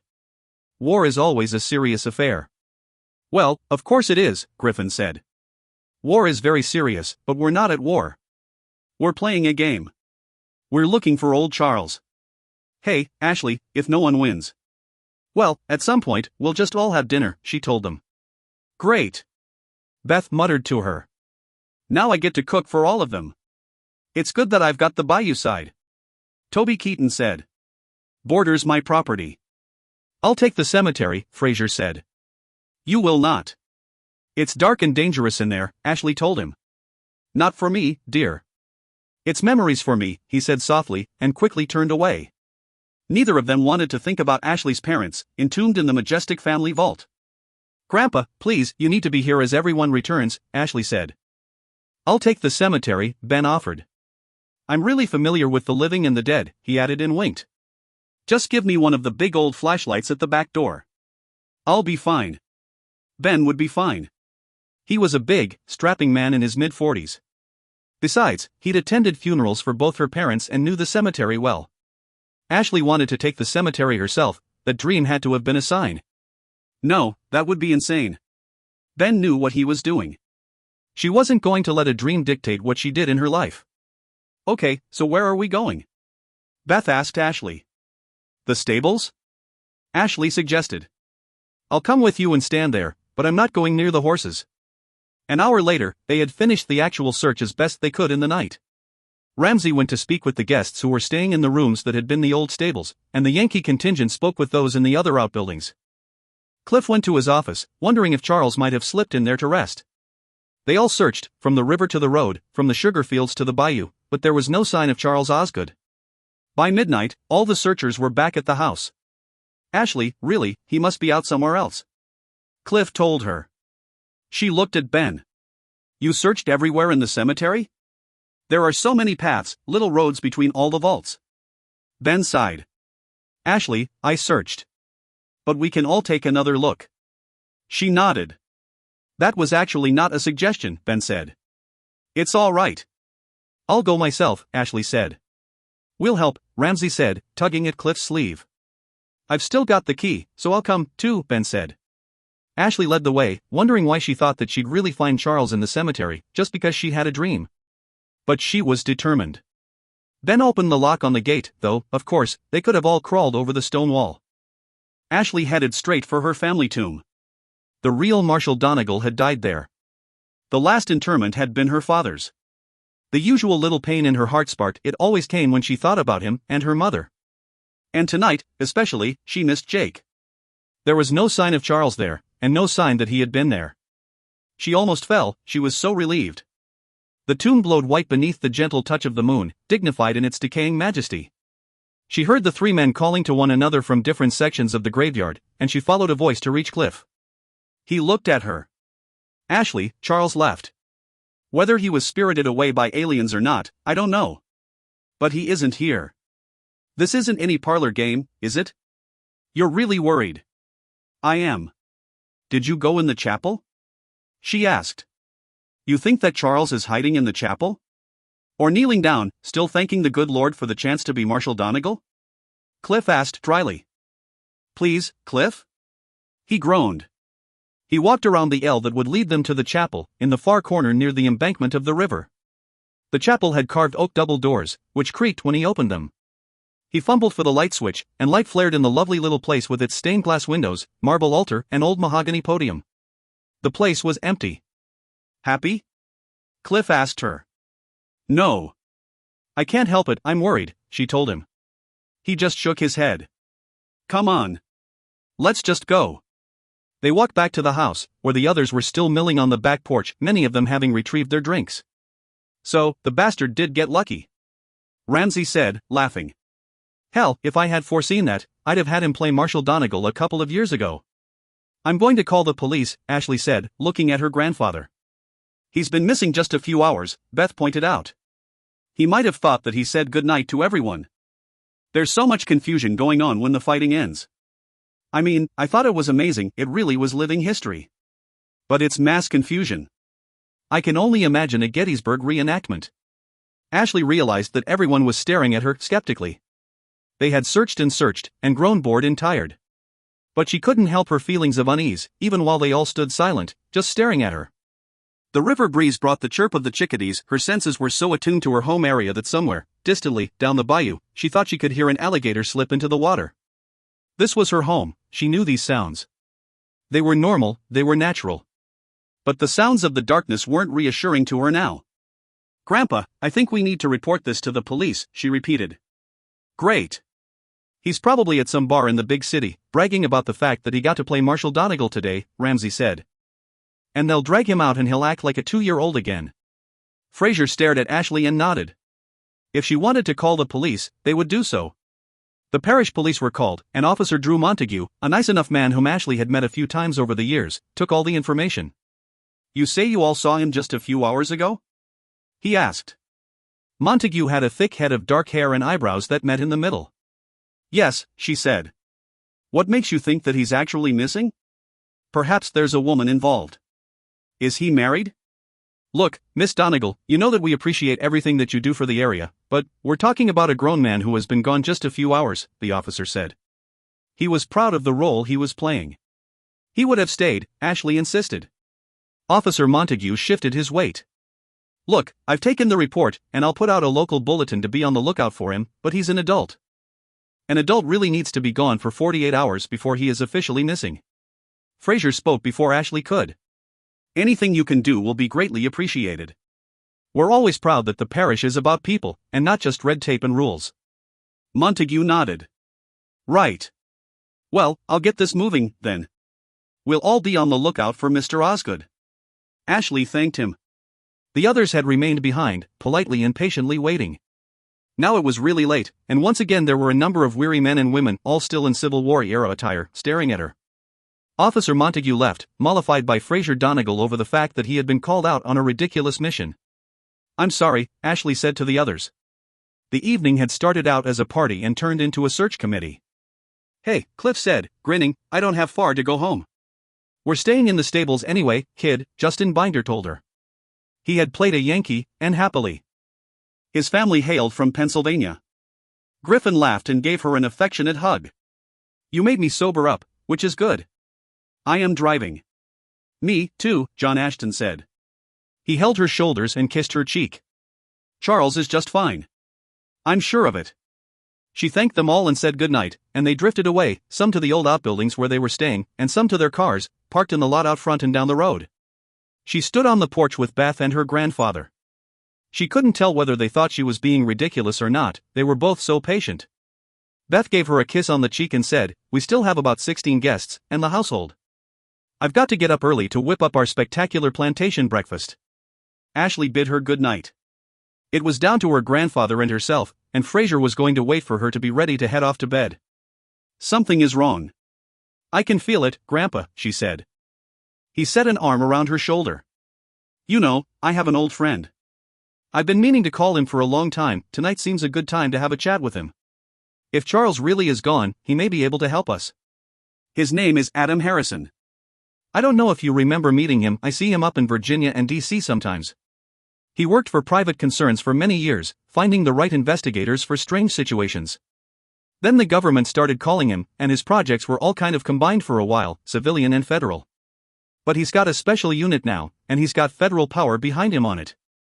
His people are a select group from the Behavioral Analysis Unit of the FBI. I'll give him a call. We'll get someone out here to help by tomorrow. And if Charles turns up, no harm done." She lowered her head. Adam Harrison. She knew the name. His unit had been involved in solving the death of Regina Holloway. It had been all over the media because she was a senator's wife.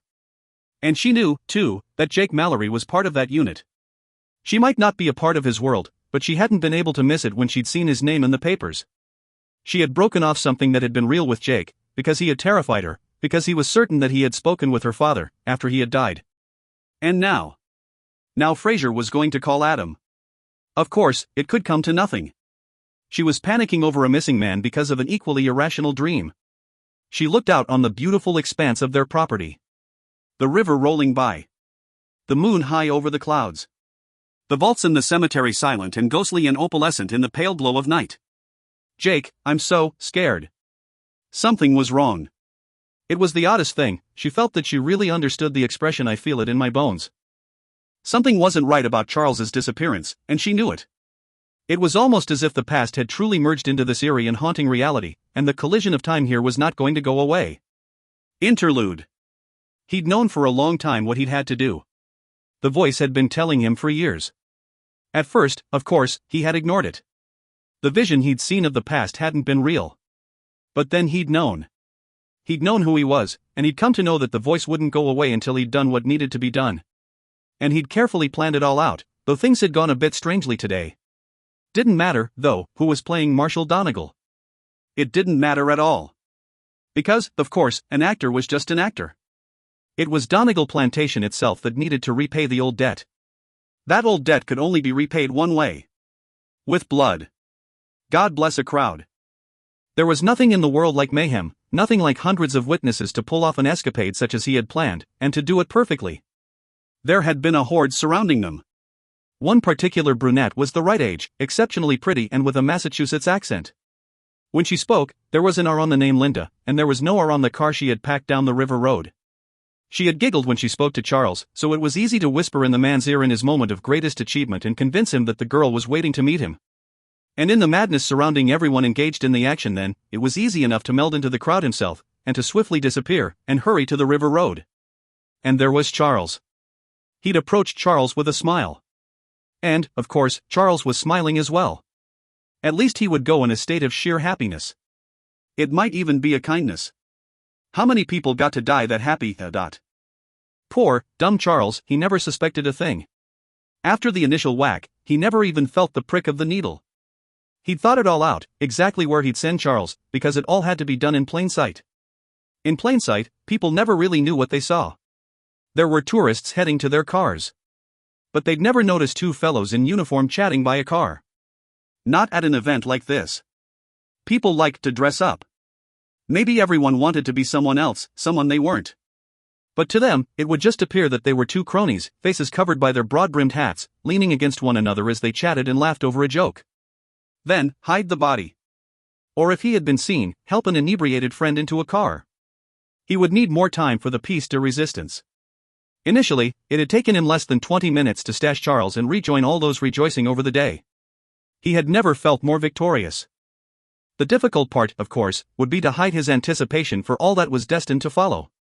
It didn't seem that anything could go so impossibly well.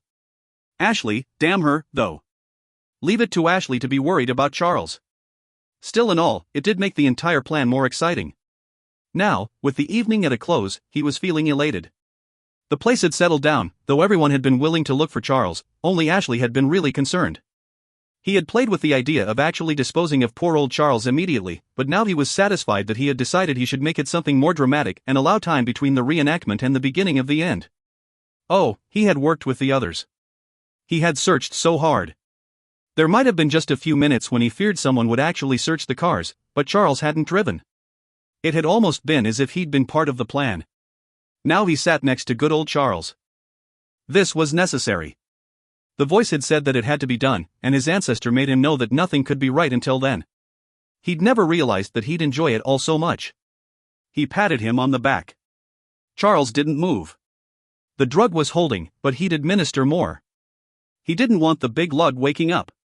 He needed him alive until the time was right.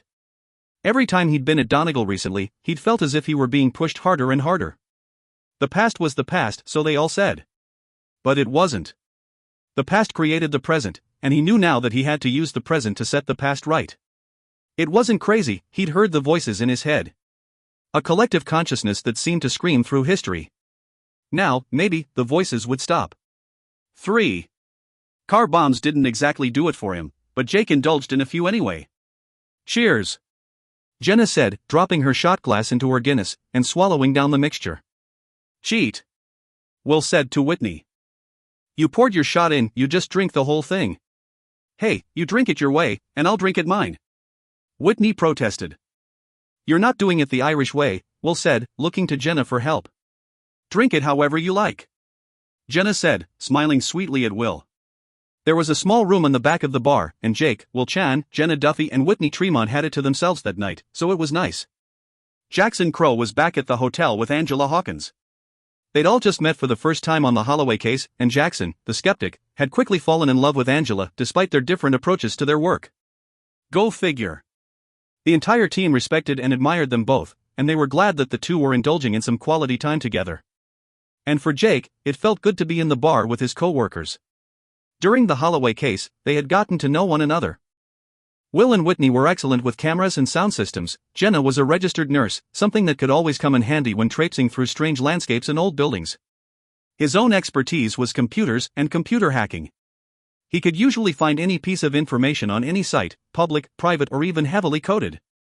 Yet they'd all had certain unusual experiences in life that had led them to being excellent investigators and, together, able to discern deeper, darker undercurrents to the event they researched. Now, they also had badges. After the Holloway case, it had been deemed that they would continue to work together, and they would do so with all proper credentials as FBI agents.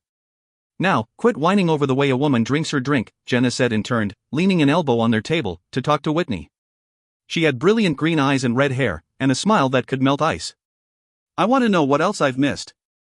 The World War II Museum, the Civil War Museum, plantations, the zoo. Shall we have another drink? Whitney asked. But before Jenna could answer, they all heard their phones buzz. Text from Jackson, Whitney murmured. Meeting in the morning, Jenna said, the slight Irish lilt in her voice grave. Do you think that means that we're not heading to Alexandria? Will asked. It means something is up, Whitney said, looking at Jake. I'll pay the bill, Jake told them. They walked back to their hotel slowly and silently, each wondering what they'd discover in the morning. After they parted, Jake sat up a very long time. It became morning at last. Ashley didn't feel as if she'd slept at all. The dreams continued to plague her, only now she was Emma Donegal, leaving the house in the aftermath of the battle to find the bloody body of her husband. And when she woke herself from the dream, she could have sworn that deceased Confederate soldier was sitting in the wingback chair by the doors to the second-story wraparound porch. She was more tired from being in bed than she was from being awake. A shower helped revive her a little. Dressed and ready for the day, she headed down to the kitchen. Once it had been a gentleman's den, and then it had been an office, and then, when it was no longer deemed necessary to have the main kitchen in an outbuilding, it had become a wonderful, bright kitchen. The walls were a pale yellow. There was a center granite worktable with stools around it, and suspended racks that held several dozen shining copper cooking utensils. A breakfast nook held a table that sat 8. Beth was just pouring milk from a carton into serving pitchers. "Coffee is on. None of the guests have made it in yet," she said cheerfully. "What's for breakfast?" Ashley asked. "Down-home comfort food this morning," Beth said. "Cornbread, blueberry muffins, bacon and cheese omelets, and country cheese grits. Want to grab a plate and eat before it starts getting crazy?" "Sure," Ashley said. She watched as her beautiful friend made art out of an omelet and shook her head as Beth handed her the plate full of light, fluffy eggs. "Grits are in the bowl, cornbread is sliced and in those baskets," Beth said. Ashley helped herself. "I'm going to waddle across the lawn soon," Ashley told her. Beth grinned. "I doubt it. You're too fond of those awful creatures out in the stables. You get plenty of exercise." She shivered. "I can't believe that you're afraid of horses." Ashley laughed. "I told you one of the bastards bit me when I was a child." Beth said. "Well, ours won't bite you. You should try riding Tigger. She's a 20-year-old sweetie. She moves like an old woman." "Then she may be crotchety as one, too," Beth said. "No, honey, you stick to your horses, and I'll stick to cooking." Ashley dutifully bit into her omelet, and it was delicious. As she was finishing, guests began to stream by her, heading in for breakfast or stopping to clear their tabs. They'd be down to 8 guests that night. The reenactment had taken place on a Sunday, and many of those who came for the reenactment managed to take off the Monday if they had a regular work week. By Monday night, they were usually down to just a few guests. She heard Fraser speaking with people on the other side of the stairway, his tone rich and filled with humor as he told old family tales and pointed out certain portraits on the walls. Ashley took her place at the desk to fill out the registry and books, by hand. People actually signed her guest book, and she wrote personal thank yous, and then could have sworn that someone had approached her. She looked up, but she was alone. For a moment, her brows knit in consternation, but people milled throughout the lower level of the house now and any one of them might have stopped nearby. She gave her concentration back to the project at hand. She heard a throat being cleared then, and looked up. This time, someone was there. Justin. He sat in one of the period wingback chairs that faced the desk. She frowned. "Are you checking out? I thought you were staying a few days." "I am staying another few days, Ashley. I just stopped to see how you're doing," he told her. She liked Justin. At 40, he was a widower, though years before, he had brought his wife with him, and she had played at being a camp follower with great relish. They had been married for years before he had lost her to cancer. But Justin still came. "I'm fine, thanks. Nancy's got the girls?" His mother-in-law, Nancy, now came along to help Justin with his 10-year-old twin girls. Hard to be a fighting Federal and keep an eye on twins. "Yes." "Any word on Charles?" She set her pen down. "No. But I haven't tried calling anyone this morning.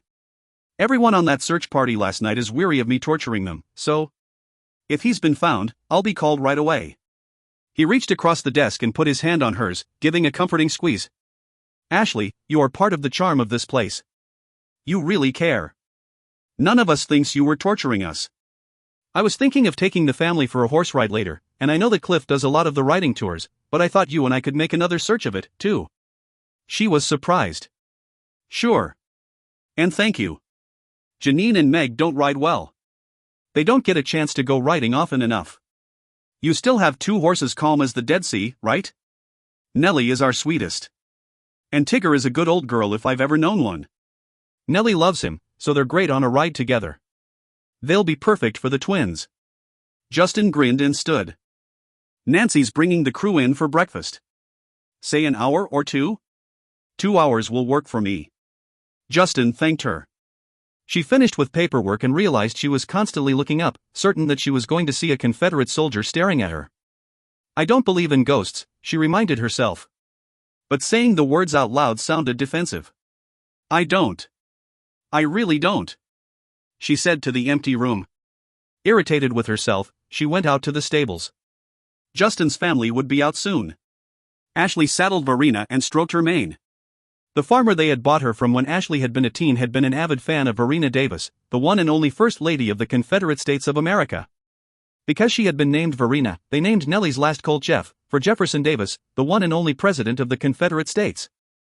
That morning, she and Justin chose Verena and Jeff as their mounts, while she assigned Nellie to the younger, slightly more timid of Justin's twin girls, and Tigger to the other, while Nancy, Justin's mother-in-law, was on the slightly more spirited Abraham. Ashley took the girls around the paddock a few times, just going over the basics. Justin had been right about their experience, but they were smart little girls with common sense, and Ashley thought they would do well. Ashley gave her attention to the girls as they rode around the outbuildings and then toward Beaumont, the Creole plantation next door. The girls were delighted by the ride, waving to everyone they passed while traversing the house and outbuildings area and then concentrating on their father's and grandmother's admonitions to be on the lookout for wildlife. "Are there alligators?"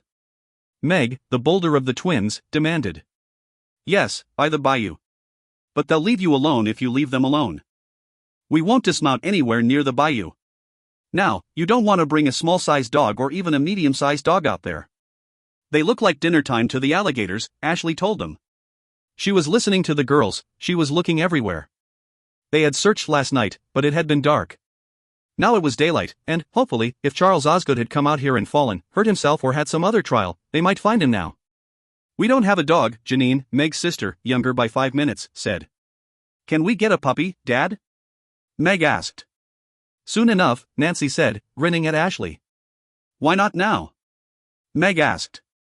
"Because Daddy is busy," Nancy answered. Nancy was one of those women who had gone to a beautiful shade of silver white naturally. "Watch for animals, girls," Ashley interceded. "We'll be close enough to see the alligators basking in the sun. These woods aren't that dense, but with all this land, every once in a while a black bear or a cougar wanders across the road. I know that you see nutria."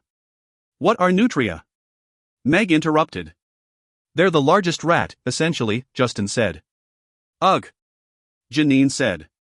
"The buggers were brought over years ago, in the 1930s, and they've multiplied into the millions," Ashley explained. "There's actually a bounty on them, because they can be so destructive. But they don't hurt people. The animal that you do have to be careful of in these parts is the cottonmouth snake.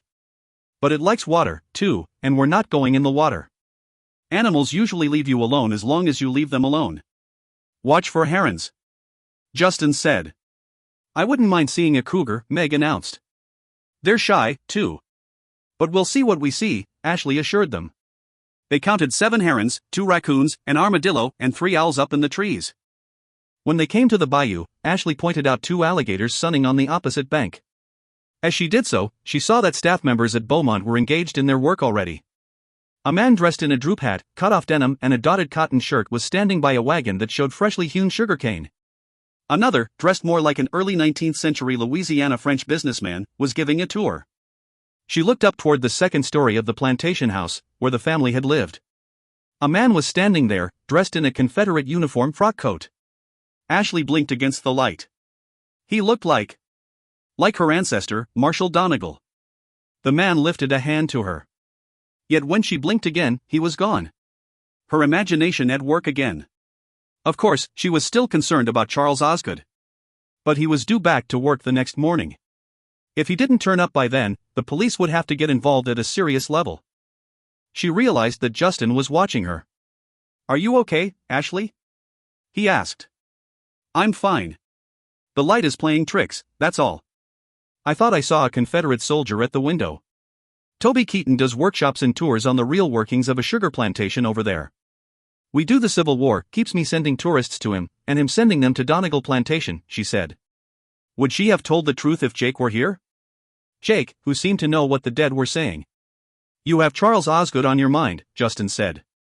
"I do. I can't help it." They rode along the bayou for a while, and then Ashley led them around the second trail to head back to the house. The girls chattered the whole time. Justin nudged Jeff and the horse trotted up next to Ashley again. "I know you were hoping to find Charles," he said. "I am worried, Justin, really worried," she said. "He'll show up. But let him know how worried you were. That will make him feel good," Justin told her. Ashley offered him a smile. "Sure, thanks." Back at the stable, Ashley tried to keep her mind busy, letting the girls help her with the saddles and bridle and tack. She taught them how to groom their horses.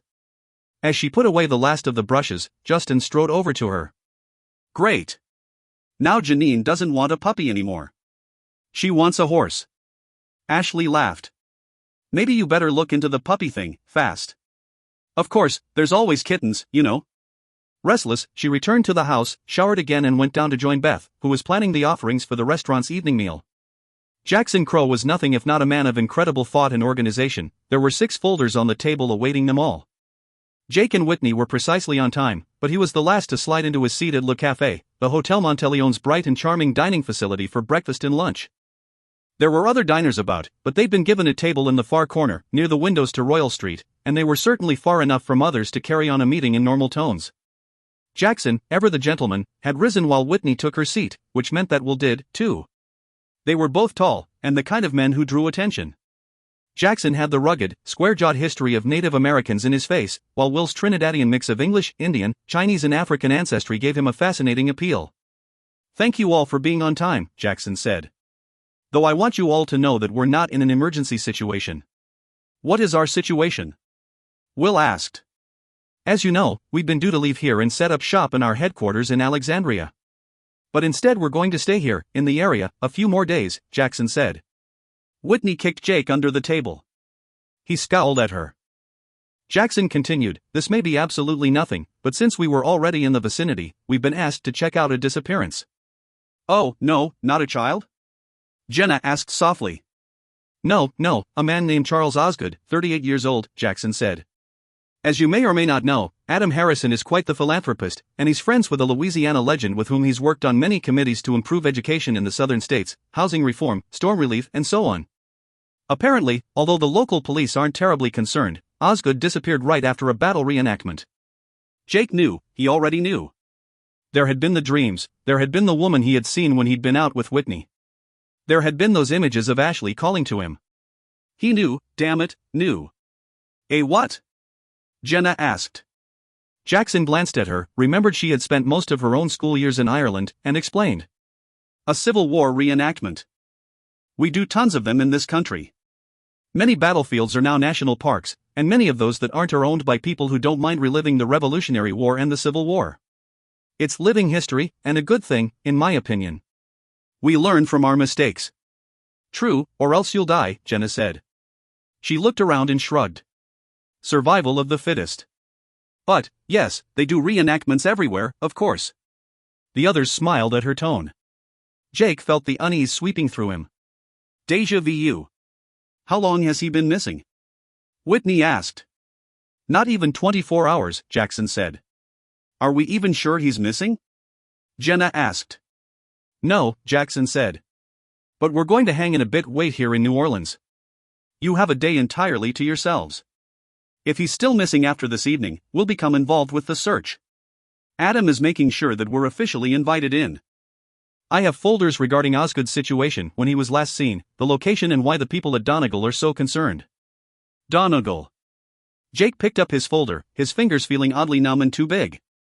When he flipped the page, he felt a sweep of old emotion. Donegal. The computer printout offered a beautiful shot of a large and majestic plantation house, complete with sweeping oaks, pine forest, outbuildings, horses in a paddock and the low wall and gates of an historic family cemetery. He didn't need the computer printout. He could see the plantation clearly in his mind's eye at any time. He looked up. Jackson was staring at him. Adam mentioned that Fraser Donegal told him that one of the team members had a history with the family and the plantation. "That's not a problem for you in any way, is it, Jake?" "No," Jake said. Jackson was still staring at him. "No," he repeated quietly. "Our families are old friends, that's all." "But I haven't been out there in ages," he explained. "Ashley Donegal and I spent a lot of time together when we were kids. I saw her at her father's funeral, and I stayed on a few days after. She was pretty devastated when he died. She'd lost her mom just a few years earlier. We were more than friends." Somehow, he kept his gaze steady as he met Jackson's eyes. Every word he had said was absolutely the truth. "Then, be advised, we're officially on hold," Jackson said. "If this fellow turns up at work tomorrow, green from celebratory alcohol, we'll be clear to head up to Alexandria. If not, we'll start working on the disappearance. Take your folders and read up, we'll need to be ready either way." The official part of the meeting was over. They all chatted casually and ordered breakfast as the restaurant was about to close for the break before lunch. Jake joined in. But he opted not to go to the World War II museum with Will, Jenna, and Whitney, or join Angela and Jackson on a trip to the aquarium with a hop over to the casino. He shrugged off both groups, saying that he had woken early and thought he'd get in some sleep, just in case they were on call. He didn't take a nap. Hell, he'd never sleep. He didn't want to sleep. He wandered the city, looking for the woman in the historic costume. No, he knew exactly who he was looking for, Emma Donegal. He didn't find her, but he hadn't expected to. Ghosts never seemed to appear when they were needed. It was aggravating. They reached out and then stepped back and disappeared, assuming that they had gotten the living working on whatever it was that they wanted them working on. You know, you could be helpful, he said out loud, standing on Jackson Square near the spot he had first seen her. All he received for his effort was a worried glance from a woman passing by. She gripped her husband's arm tighter. It really wasn't prudent to attempt speaking to ghosts when others were near. They just thought you were crazy or worse, dangerous. Had Ashley thought that he was dangerous? He stopped for coffee at CC's, then returned to his room, where he did lie down. Ashley. Donegal Plantation. The light was fading, night had come. He couldn't stand it. He would be crawling the walls by morning. He stood up and looked around at his room. Packing up would take him all of 10 minutes. He picked up his phone and dialed Jackson. When Jackson answered, he said, "I'm heading out tonight, if that's all right. If this fellow shows up in the morning, I'll come right back. Fraser Donegal is not a spring chicken. If they're worried, I'd just like to be there." You read your folder? I'm doing so right now. I'll pack up and be out of this room in another few hours. I'll get to the plantation really late, but I'll give Fraser a call and tell him I'm coming in. Fine. Just be careful, Jake. If you have a personal stake in this. It may be nothing, Jake reminded him. If it's not, wait for the team before rushing into danger. Of course. He hung up and finished packing, the same two words running through his mind over and over again. Ashley. Donegal. Ashley. Donegal. Ashley. Interlude. Nighttime, the haunting time. When all the earth was still. And old Charles, while still breathing, was getting a little ripe. Unconscious now for over 24 hours, he had a certain. Well, honestly, there was a stink about him. The man was still dressed in wool, for God's sake, and since he'd never had a chance to regain consciousness, he hadn't managed to handle personal hygiene, and, well. But that was all right. He didn't blame poor old Charles for the way he smelled. With any luck, no one would see him. He'd sail through this, and it would be easy as luring the man to his car, as easy as that first solid blow against his head, as easy as the injection of the needle into his flesh. Not long now. He anticipated the horror when others found the body. Of course, when they found the body, he'd be as horrified, stunned, and confused as all the others. He grunted, picking him up. Damn Charles, the man was no lightweight. He didn't go through the gate, and crawling over the wall with his victim's deadweight was no easy feat. You should have laid off the andouille, fried chicken, and Cajun rice, buddy. He whispered aloud, struggling. He was careful, of course. His shoes were encased in plastic shower caps, and he wore thin latex hospital gloves. Now, well, hell, if someone caught him now. I was by the water, searching for a buckle I lost, and I couldn't just stick my hands in the muck. That one didn't fly. Not at all. Not even to him. Didn't matter. He was near the end. He found the right place. Now he needed all his strength and the aid of the broken stone marker he'd made note of earlier. He heard himself grunting with exertion and paused, making sure that he wasn't sweating. It was all no good if someone could pull sweat off of old Charles. God, he hated contemporary forensics, though he was sure he had studied enough manuals on the subject to make sure that he was doing it all the right way. After all, he had planned this for years. Finally, he had Charles where he wanted him. And it was time. Charles was still heavily sedated. He'd never know exactly how he reached the pearly gates.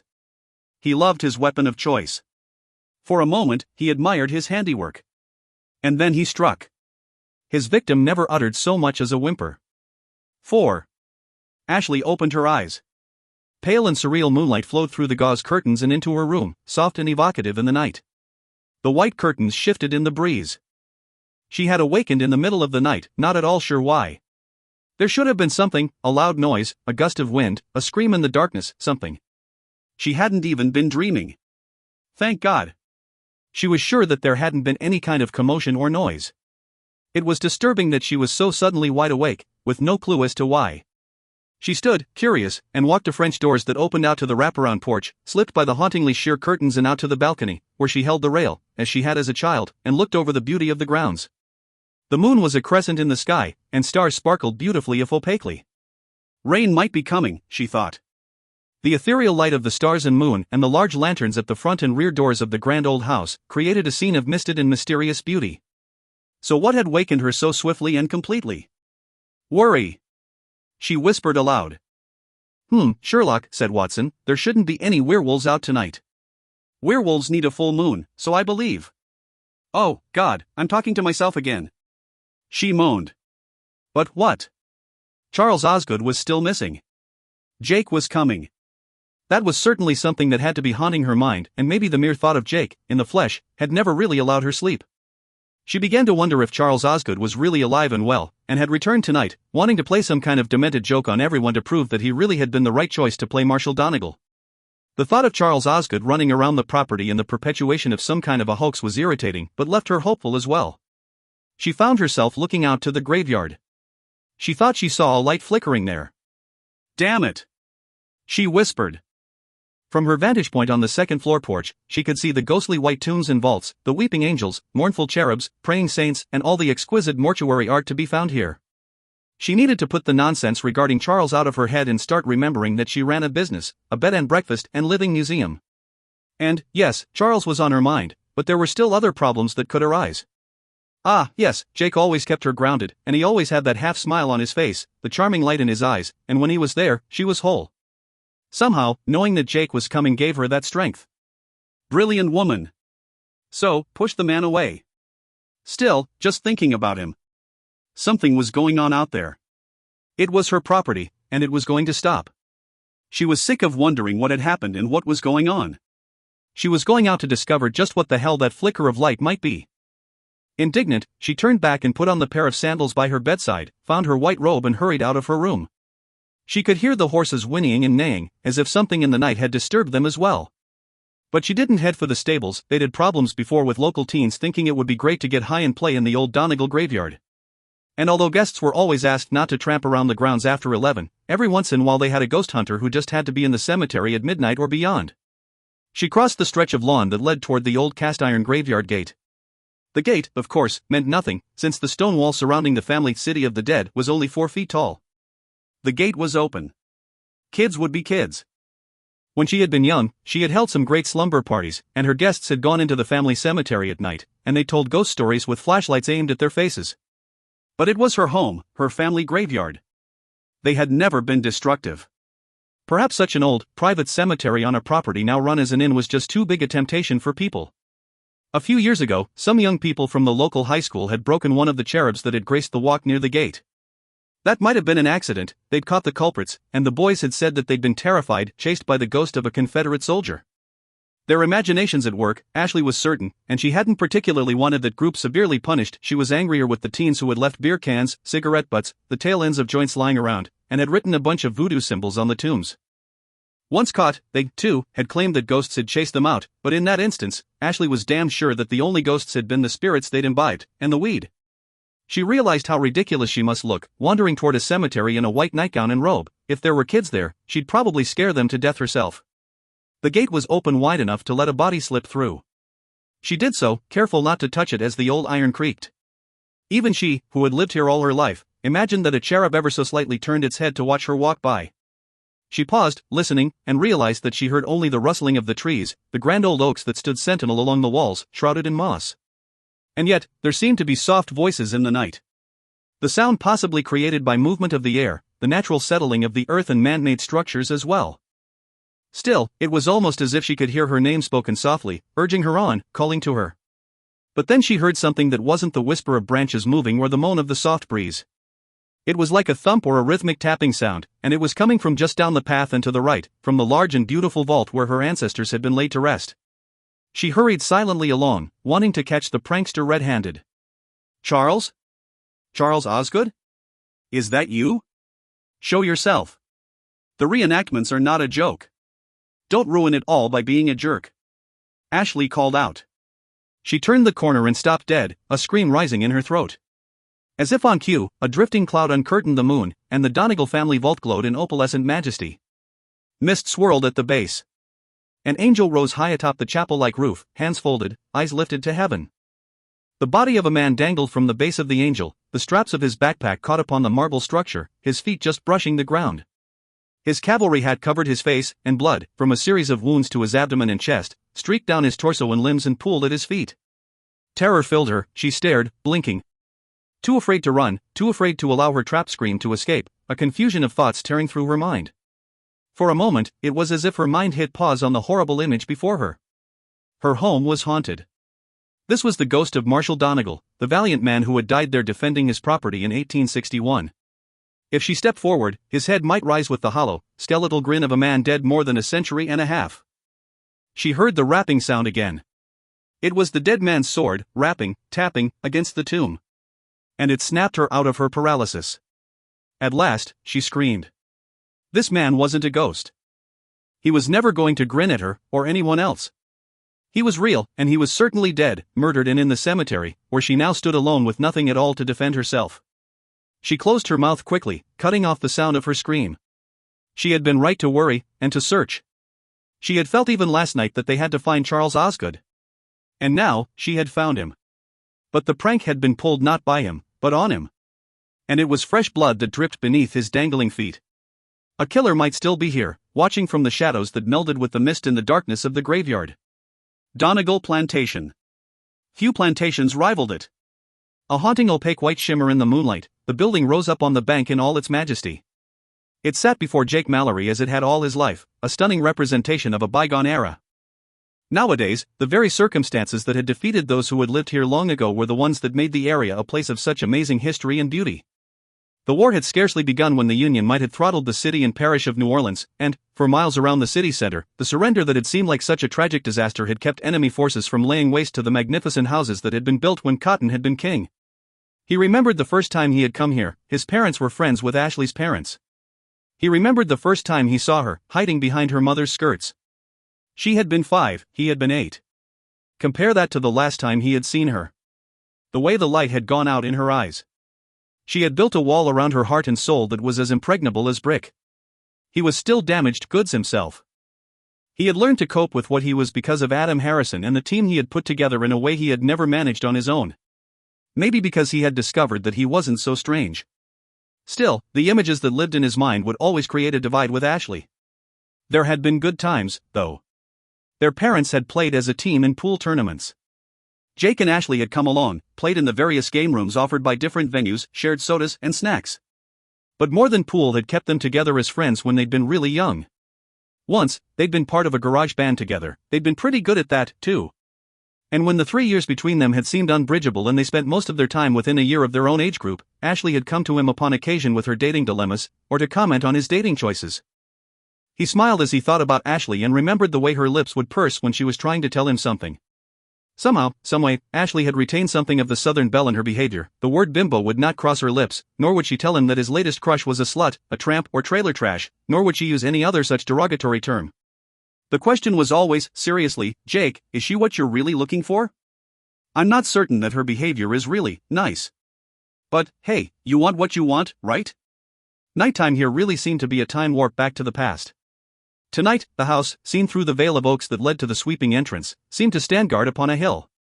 A soft breeze caused the branches to sway in the ethereal light, and the path to the house might have led right into a different time and dimension. There was nothing to mar the perfection of the picture. Whatever cars might have been there were hidden away in the car park, and the view he saw was one of sheer magnificence. He drove up the vast and sweeping, oak-lined drive from the road. Once upon a time, the road had been a carriageway, and the rear entrance from the road had not been considered a grand entry at all. The grand entry had faced the river. Some things had changed. The mighty barges bringing cotton down river were outdated. Still, with the working sugar mill and Beaumont plantations as the nearest neighbors to Donegal, and both a mile away, the view of Donegal, even by night, was spectacular. It was quiet when he parked, yet just yesterday there had been hundreds, possibly thousands, of people crawling all over the place, from the reenactors to the visitors who flocked here on the day of the actual reenactment. That thought made him smile as well. In comparison to the real battles that had taken place during the war, the skirmish here had been nothing. But Donegal Plantation had always been home to those who knew how to survive. When Marshall Donegal had been killed, Emma Donegal had raised her son and daughters on her own, and she had kept the plantation thriving, even under Union rule. It was sad, and probably not at all fair, that legend had her as the one to slip out into the skirmish and kill her husband. Her motive was supposedly the fact that she didn't agree with his management of the plantation, or with the management of their slaves, several of whom he was supposed to have slept with, along with quadroons at the quadroon balls in New Orleans, and the wives of a few of his best friends. Their daughters, too.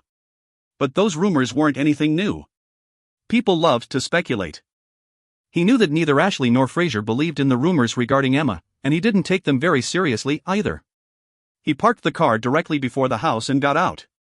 He knew that he wouldn't be out here at all, and the team wouldn't be on call if Adam Harrison hadn't been old friends with Fraser Donegal. An inexplicable discomfort settled over him. It was late, of course, and he was miles and miles away from Bourbon Street, where the parties were just hitting their stride. Out here, the world was sleeping. Still, he hesitated. Lights in the large old stable building showed him that tourists were still quartered there, and he even saw some light emitting from the smaller stables, still in use, behind the large barn structure. The house looked ominously quiet. He walked around the side of the house, not certain why he was experiencing such a distinct impression that something was wrong. And then he knew. As he stood there, he saw a figure in white come tearing out of the graveyard. For a split second, he was paralyzed. She looked like a phantom, a stunning vision from the past, a gorgeous ghost in a long, flowing white gown, her golden hair caught in the wind. It wasn't a ghost, it was Ashley. She looked just as she had looked in his dream, a shimmering figure standing upon a roof with the floodwaters rising. She looked as she had looked, reaching out for him and yet trying to warn him of something horrible and dark that loomed behind him. Her fingers had slipped through his. He couldn't let that happen now. He raced across the grounds, hearing earth and gravel crunch beneath his feet. Ashley! He called her name. She stopped. She stared at him with huge blue eyes the size of saucers, like a doe caught in the headlights of a car. She still saw him as a pariah. Ashley, he called again. She screamed and started to run away. They hadn't parted that badly. She wasn't seeing him, she realized. She was still imagining whatever nightmare had caused her to run. She turned just as he reached her, and they collided and fell to the ground. She struck out at him from below, and he caught her arms, perplexed and yet aware that she could deliver a solid blow if she chose. She seemed to be fighting for her life. Ashley! It's me. Jake. Jake Mallory. She went dead still. He realized that she was trembling violently. Ashley, it's Jake. Come on, Ashley, whatever else, you've known me all your life. It's Jake. What is it? What are you running from? Her trembling subsided. I found him, she said. I found him. Found who, Ashley? Charles. Charles Osgood. Dead. She'd found him dead, of course. No one acted like this unless they had seen something really terrible. Certainly not Ashley Donegal. Where? He asked, easing back. He wanted to fix things for her. This was Ashley. Certainly, one of the most beautiful women he had ever known and once loved. He wanted to hold her and tell her everything would be all right. But it wasn't, of course. She had found a dead man. He rose quickly, taking her hand to bring her to her feet. Where, Ashley? He asked again, his tone quiet but authoritative. She blinked and seemed to gain possession of herself again. The graveyard. The family vault, she said. And he is dead? You're certain? Oh, yes. He pulled out his cell phone and dialed 911, and carefully gave the address and the situation. Ashley stared at him while he did so. If Jackson Crowe was already on the case, then they had federal jurisdiction. But they needed a medical pathologist out here now, and, naturally, they'd have to work closely with the local police. Go on inside, he told her. The police are coming. She shook her head. I'm with you. I'm not moving. I'm not moving if you're not moving, . Someone needs to tell your grandfather. He's smart, he'll figure it out when he hears the sirens. When he hears the sirens, he'll be worried about you. I'm staying with you. He wondered if she was actually so shaken that she was afraid to head for the house herself, afraid, perhaps, of everyone on her property now. All right, but we need to keep a distance from the actual scene, he said. Corpse, she said dully. He walked back to the cemetery. She hadn't released his hand. She wasn't going to.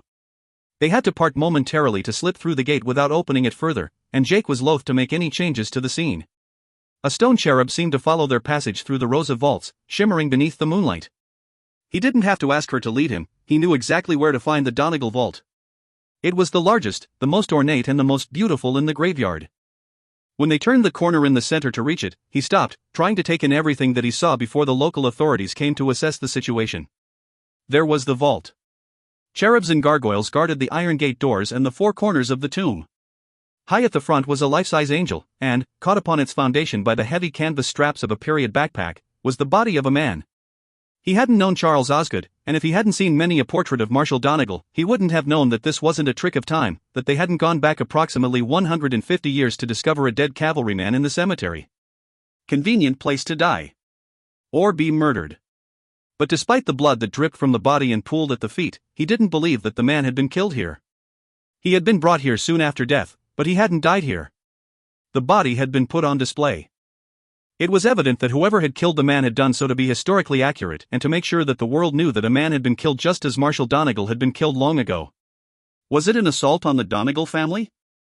Or had someone wanted this particular man dead and used the Donegal family history as a means of throwing off suspicion? He was so proud to be playing Marshal Donegal. Ashley whispered. "Stay here, exactly here," he told her. He was afraid that she was going to cling to him, but she didn't. With him there, she seemed to be finding her own strength. "I know. It's a crime scene," she said woodenly. Jake, watching where he walked, searched the area surrounding the tomb. There was nothing there. The graveled paths around the tomb certainly didn't allow much room for footprints, and he didn't expect to find any. They would have to hope that the forensic team summoned could find fingerprints, hair, fibers, DNA, anything that might tell them who had brought the man to his death, and then here. They could hear the sirens then, shrieking through the night. And then voices as guests staying in the various rental rooms began to rouse. "Get to the cemetery gates," Jake told her. "Make sure no one but the police comes through." She nodded jerkily yet didn't move. "Ashley," he said, taking her shoulders. "You don't want guests wandering in here, and your grandfather will be coming out any minute, worried to death, and he is in his 80s. She snapped to finally and nodded, spinning about in a whirl of shimmering white. He watched her go, his insides twisting in and out of pain. She didn't need this, she didn't deserve this. Of course, the dead man hadn't deserved it, either. As he heard the sirens come closer and closer, he pulled out his cell phone and dialed Jackson Crow. It hadn't been so important before that the team arrived quickly, now, it was. He looked back at the corpse, and time melted away again. Someone had reenacted murder. 5. Ashley stood shivering at the gates of the cemetery, trying to compose herself. She had certainly been in something like shock, but Jake was here, and now she was okay. It was bizarre that she was okay because Jake was here, but that was the way that it was, he was in control, and it brought her back to herself. She had felt that she'd been losing her mind, the dreams had plagued her mercilessly, and Charles had been gone, and she had longed to see Jake. And Charles was dead, and Jake was here. Really here. And she had to quit behaving like a dumb blonde screamer out of an old movie. She started to move again, thinking that she had to get to her grandfather. But she didn't get that far. The first person to rise and rush out, hearing the wail of the sirens, was Cliff Boudreau, and he didn't have far to come, racing out of his quarters in a flannel robe. His graying brown hair was mussed and he was barefoot, as if he had been sleeping. She saw that he first looked back to the house, but then saw her and ran to her instead, gripping her shoulders, his eyes filled with worry. "Ashley? Ashley, why are you standing here like this? What the hell has happened?" She stared back at him, suddenly more assured, and she was even angry again, furious. Someone had killed Charles Osgood. He could be petulant, he could be whiny, but he was a good man who, to the best of her knowledge, had never hurt anyone. She felt all sense of trembling and shaking fade away completely. Yes, Jake had done that for her. Charles Osgood is dead. "I just found him in the cemetery," Ashley said. "The police are on their way." As she spoke, she saw that people were beginning to emerge from the far stables, where the rental rooms were. "Cliff, I'm going to get my grandfather. Please make sure no one wanders into the cemetery," she said. She turned toward the house, noticing Beth and her grandfather had come out to the riverside porch together and looked as confused as anyone else. She broke into a run, crossing the distance from the graveyard to the steps. "Ashley!" Fraser reached out, and she ran straight into his arms. "I'm all right, Grandpa, I'm all right. But I found Charles Osgood. He's dead." Fraser drew away from her, staring into her eyes. Beth let out a soft gasp but said nothing. Ashley continued, I thought I heard something in the cemetery. You heard something in a cemetery and you hurried into it to find out what was going on? Lord, girl. Beth said. I've lived my whole life with the family cemetery in full view from my window, Beth, Ashley reminded her. And Jake's here, she added quickly. Jake's here? Fraser said, and it seemed to make everything better. Yes, Jake's here, she said, nodding. It might be best to let them think that Jake had been in the cemetery with her from the beginning. 2 police cars pulled into the front. The driver of the first seemed to hesitate a minute, but then he pulled straight on down by the side of the house, slowly passing the onlookers who had gathered outside. The second car came to a halt by the first. Ashley quickly ran down the steps from the porch to meet the officer who exited the first car. It was Drew Montague, who had been on call when she had reported Charles Osgood as missing. Well, Ashley, what's going on? Drew Montague asked her. Behind him a uniformed man got out of the car. I found Charles Osgood. He's in the cemetery. Someone bayoneted him and hung him on the family tomb, she said. She spoke to Drew but kept glancing at the other man who had approached them. I'm Detective Matt Colby, Miss Donegal, with the parish sheriff's office, he explained. He was so pleasantly nondescript, she wondered whether that was part of his act. Can you take me to the body and explain, please, how you happened to discover it? I woke up after I'd gone to bed. I thought I saw lights out there, and I went to investigate, she said. You ran into a cemetery in the middle of the night when you thought that someone might be out there? Mac asked politely. He and Drew exchanged a glance. There was suspicion in his tone, despite the even level. She let out an exasperated sigh. I have lived here forever. My dead ancestors are in that cemetery. I'm not afraid of it. She said. The worst we've ever found before has been potheads and frat boys. I am not afraid of my own property, she said indignantly. Looks like you should be, Drew Montague murmured. Montague, Matt Colby said, can you keep people away from the gates? The forensic crew will be here shortly. Miss Donegal, please take me to the body. Did you touch him? Are you quite certain he's dead? He's dead. And, no, I didn't touch him, Ashley said. By then, her grandfather was by her side. Perhaps, he said icily, it would be best if you investigated the dead man without giving my granddaughter difficulty? If she's right, this is a murder investigation, Colby said, his eyes narrowing. And you are? Fraser Donegal. We've not met, but you've surely known that this property was here and who owns it. My granddaughter insisted we call this man's disappearance in last night, afraid that something bad had happened. None of you seemed interested at the time. More sirens blared in the night, a rescue vehicle came to a halt behind the police cars. Augie Merton, a medical pathologist from the coroner's office, emerged from the passenger's seat. He was a nice man, Ashley knew him. He sometimes came out to do lectures on Civil War medicine. Though the former New Yorker had lived in the parish for almost 30 years, he was still affectionately called the Yankee Doc. Ashley, Fraser, sorry to see you here under unhappy circumstances, he said, coming forward with his black bag. Damn it, let's get to the corpse, Matt Colby said. Lead the way. With any luck, no one has disturbed the crime scene. No one has. Jake Mallory is in the cemetery, watching over the scene, Ashley said. Matt Colby stopped walking. And who the hell is Jake Mallory? An old friend, Ashley said. A good old boy. Great. Matt Colby muttered. He's with the federal government, Fraser informed him. Feds have to be asked in. He'd best not be fiddling around in my jurisdiction. Colby said. Frankly, I don't think he and his team fiddle with cases. I think they solve them, Ashley said, staring at him. Of course, she didn't really know much of anything about Jake's team, but this man was truly patronizing, and she was feeling just as indignant as Fraser. Before he could respond, she said, this way. Ashley, they can surely find the body on their own, Fraser said, worried about her and apparently not at all fond of Detective Matt Colby. I'm fine, she assured him. She mentally drew herself up, though it was difficult to do so with dignity when she was running around in a white nightgown. She turned quickly, assuming that the men would follow. They did. It was surprising that Beth and Fraser chose to follow as well. She was certain that corpses did not fall into Beth's usual life.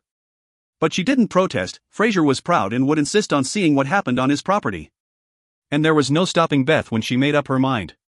When they reached the gate, Matt Colby said, "Stop. Who has touched this gate?"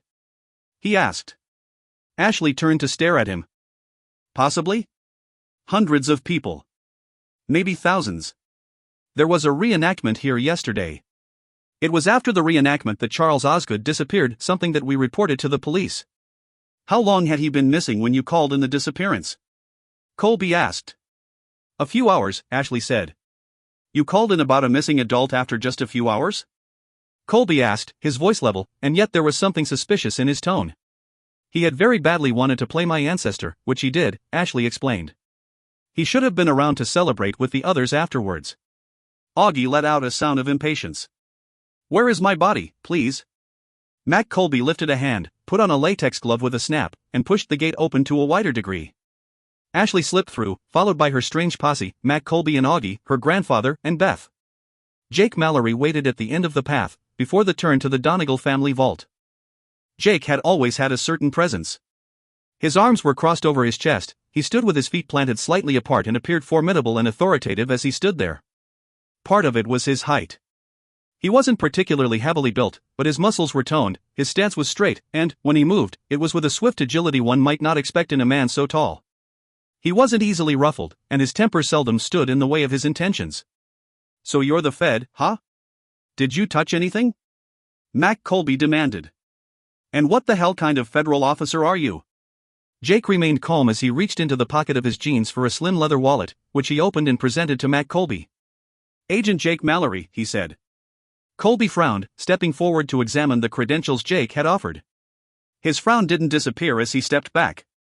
How did you happen to be in the area? He demanded. And you do understand the concept of local jurisdiction? You have to be invited down if we have a problem, and I don't think that we'll have a problem here. We're capable. I'm sure you are capable. I'm a friend of the family. I happen to be on my way to the house. My boss is a friend of the Donegal family as well, and Fraser Donegal called him when Ashley was first worried about the disappearance of one of their reenactors. If you'll check with your superiors, we have been asked to join in the investigation. Of course, we were looking for a missing man before. Now, we're looking for a killer, Jake said evenly. Colby wasn't satisfied, his gaze remained fixed on Jake. Augie cleared his throat. May I get to the body, please? A minute, Augie, Colby said. They found a corpse, a man obviously not in need of an ambulance. I want the crime scene people in here, I want pictures of the body in situ. I want every fiber, hair, fingerprint. And I want all the rest of you people out. Detective, I'd like to stay, Jake said. Mac Colby grunted. Let me tell you, this parish has amazing forensic facilities. And we're not a bunch of local yokels just because we're in Bayou country. You like to come down here from the big cities, Ann. I'm from Louisiana, Jake interrupted. I was born and raised in Orleans Parish. Mac Colby paused at that. He lifted his hands. Fine. You stay. He turned around and looked at Ashley, Fraser, and Beth. All right. The rest of you out. Ashley looked at Jake. He gave her a small, reassuring smile. Despite the fact that she was standing in her family graveyard with a dead man not far away in the middle of a bizarre night, she did feel reassured. In fact, she wanted to run to him. The breeze lifted her hair and touched her face, and she kept eye contact with him. Jake Mallory had always been steady and reassuring when they were kids, when he teased her, when he taught her how to hold a cue stick, when he played his guitar and patiently went through a melody or a beat over and over again. When he made love to her. She had still thought that it would be awkward to see him again. They had been so close for so many years, friends and then lovers, and she had shut him out as cleanly as if she'd shut a door in his face. Nothing like a dead man to ease the transition into seeing one another again, she thought dryly. The thought brought a rumble of something that threatened to be hysterical laughter from her throat, and she swallowed it down quickly. Out, Colby repeated. Good God, it's a crime scene. She nodded, turned, and said to Beth and her grandfather, shall we? This is my property, Fraser said to Mac Colby. And I am a law-abiding citizen, a veteran of foreign wars, and, Detective Colby, I will be kept informed of what has happened and is happening on my property. I asked Agent Mallory and his team down, he is here on my request. Fraser had said his piece. He turned to Ashley and nodded. As they departed, a trio dressed in the parish's crime unit jumpsuits paused for a moment to ask the way to the scene. Ashley indicated the path through the vaults with their decaying elegance and hurried on out. More officers were on crowd control, 2 in uniform, flanked by Drew Montague. Someone want to talk to that group? Drew asked them. I've got it, Grandpa, Ashley said, hurrying forward. One woman was weeping. Ashley quickly made her way through the officers and cars with their bright lights and reached the group of guests hovering by the old stables. As you know, we've just discovered a friend dead in the cemetery. She winced. Her words sounded like an oxymoron, though they were not. We'll get you checked out quickly, and please, be assured, no one will be paying for the night. She had to lift a hand against the bright car beams that were now on her. Please come through the front door of the main house, and we'll be sure that you're completely cleared of all charges. I just want to go back to sleep. One man called out. She looked back at Drew Montague. He shrugged. I guess it's all right. We had a body in a hotel parking lot once, and they didn't evacuate the hotel. All right. Anyone who wants to go back to sleep is welcome to do so, she said, hoping that was the right thing for an innkeeper to say under the circumstances. She didn't know anything more about crime and murderers than what she had learned on television and the news, but it seemed that someone had killed Charles Osgood and displayed his body in a certain way for a reason. The scenario didn't appear to offer danger to her guests for the rest of that night, especially since she was pretty sure the place would be crawling with police and crime scene investigators until daylight and possibly beyond. Guess we'll be safe enough tonight, with the police prowling around everywhere, a woman said as if following Ashley's own train of thought. What the hell happened? Someone else demanded. We don't know anything right now, Ashley said. The police are here. I'm sure one of the most important things is that no one goes near the cemetery until the scene is cleared by the police. And, please, of course, be very careful. Oh. He was murdered, he was murdered. Another woman cried out. She was about 50, in a house robe, and wearing curlers. Oh. We've got to get out of here, we've got to get out of here. She cried, running forward and then running back. Calm down, Martha. A man said firmly, stepping forward to grab her arm. We have nothing to do with any of this. I'm going back to sleep. We'll check out in the morning. Please, all of you, I'll be at the desk in front. Stay the night, or pack up and leave. Whichever you prefer, Ashley said. She noticed that Justin had appeared. He had come out of the stables alone, and she assumed that he had left Nancy with the children. He moved through the crowd and reached her side. Charles? He asked softly. She nodded grimly. In the cemetery? Yes. We searched there. I know. I was in there myself, she said dully. I have to get in the house and start handling this situation. You have the children, I assume you want to get them out of here, and don't worry, we're all right, he said quietly. Don't worry about us. You've got enough on your hands right now.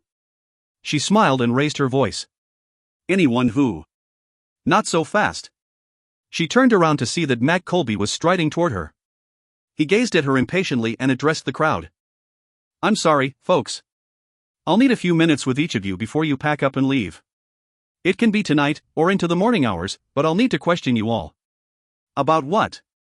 Martha's husband demanded indignantly. We had nothing to do with this. You're here, and a man was murdered here. He took part in the reenactment, he disappeared and now he has reappeared dead. You all were here. This is simple, people. Someone killed him, and you're all suspects until you're cleared. I'll need to question every single one of you. Oh, my God. Martha shouted. And then she dropped to the ground in a dead faint. Jake called Jackson, sorry to wake him up, but knowing that Jackson needed to be advised immediately about the situation and the arrival of Matt Colby on the scene. All right. Tread carefully, Jackson said. I'll call Adam right now and have him get hold of his congressional friends and make sure they speak with the local officials again. They weren't interested before, they'd already given us jurisdiction on the case. I doubt if there will be any trouble. Fraser Donegal is a force in this area, so it seems, and his contacts are endless. Do your best to get along with the local police. I'll pack up with Angela, and we'll be out right away. I'll have the others follow as soon as they've gotten their equipment together. Thanks, Jake said. He hung up. The pathologist from the coroner's office had arrived. Jake continued to watch as the forensics team took pictures and combed the area. He remained a bit surprised that Matt Colby hadn't forced him out when he had finished listening to the pathologist regarding the corpse. Of course, there wouldn't be a final determination until the body had been taken to the coroner's office for a full autopsy. But according to Augie in his preliminary findings, Charles Osgood had probably been rendered unconscious by a blow to the head. There was a premortem bruise appearing on his forehead sometime yesterday. Death had not occurred until 2 or 3 hours ago, when he had, quite simply, bled to death.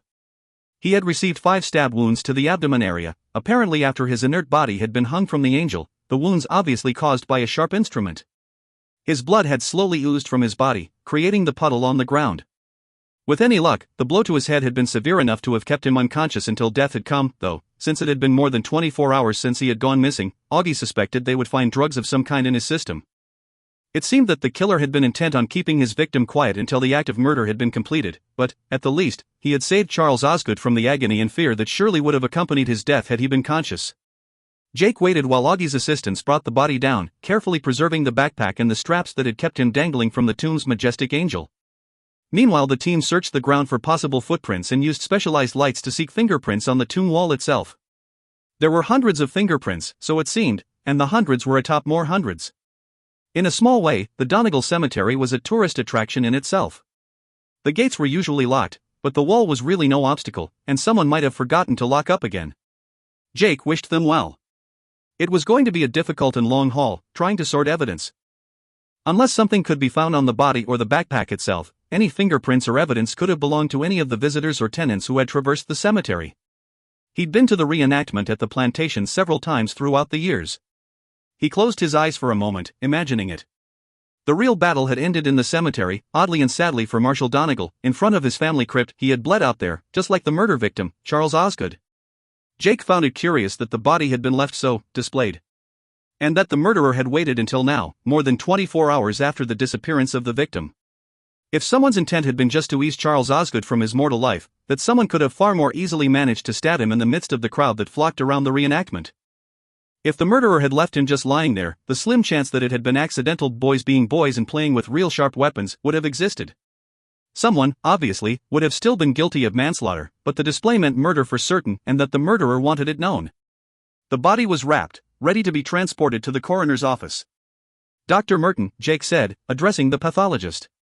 "Anything else you can tell me?" "Augie, just Augie," the medical examiner replied. "Not yet, I have to cut him open. But I do believe that toxicology reports will prove that my assumptions are correct." He was quiet for a moment, shaking his head.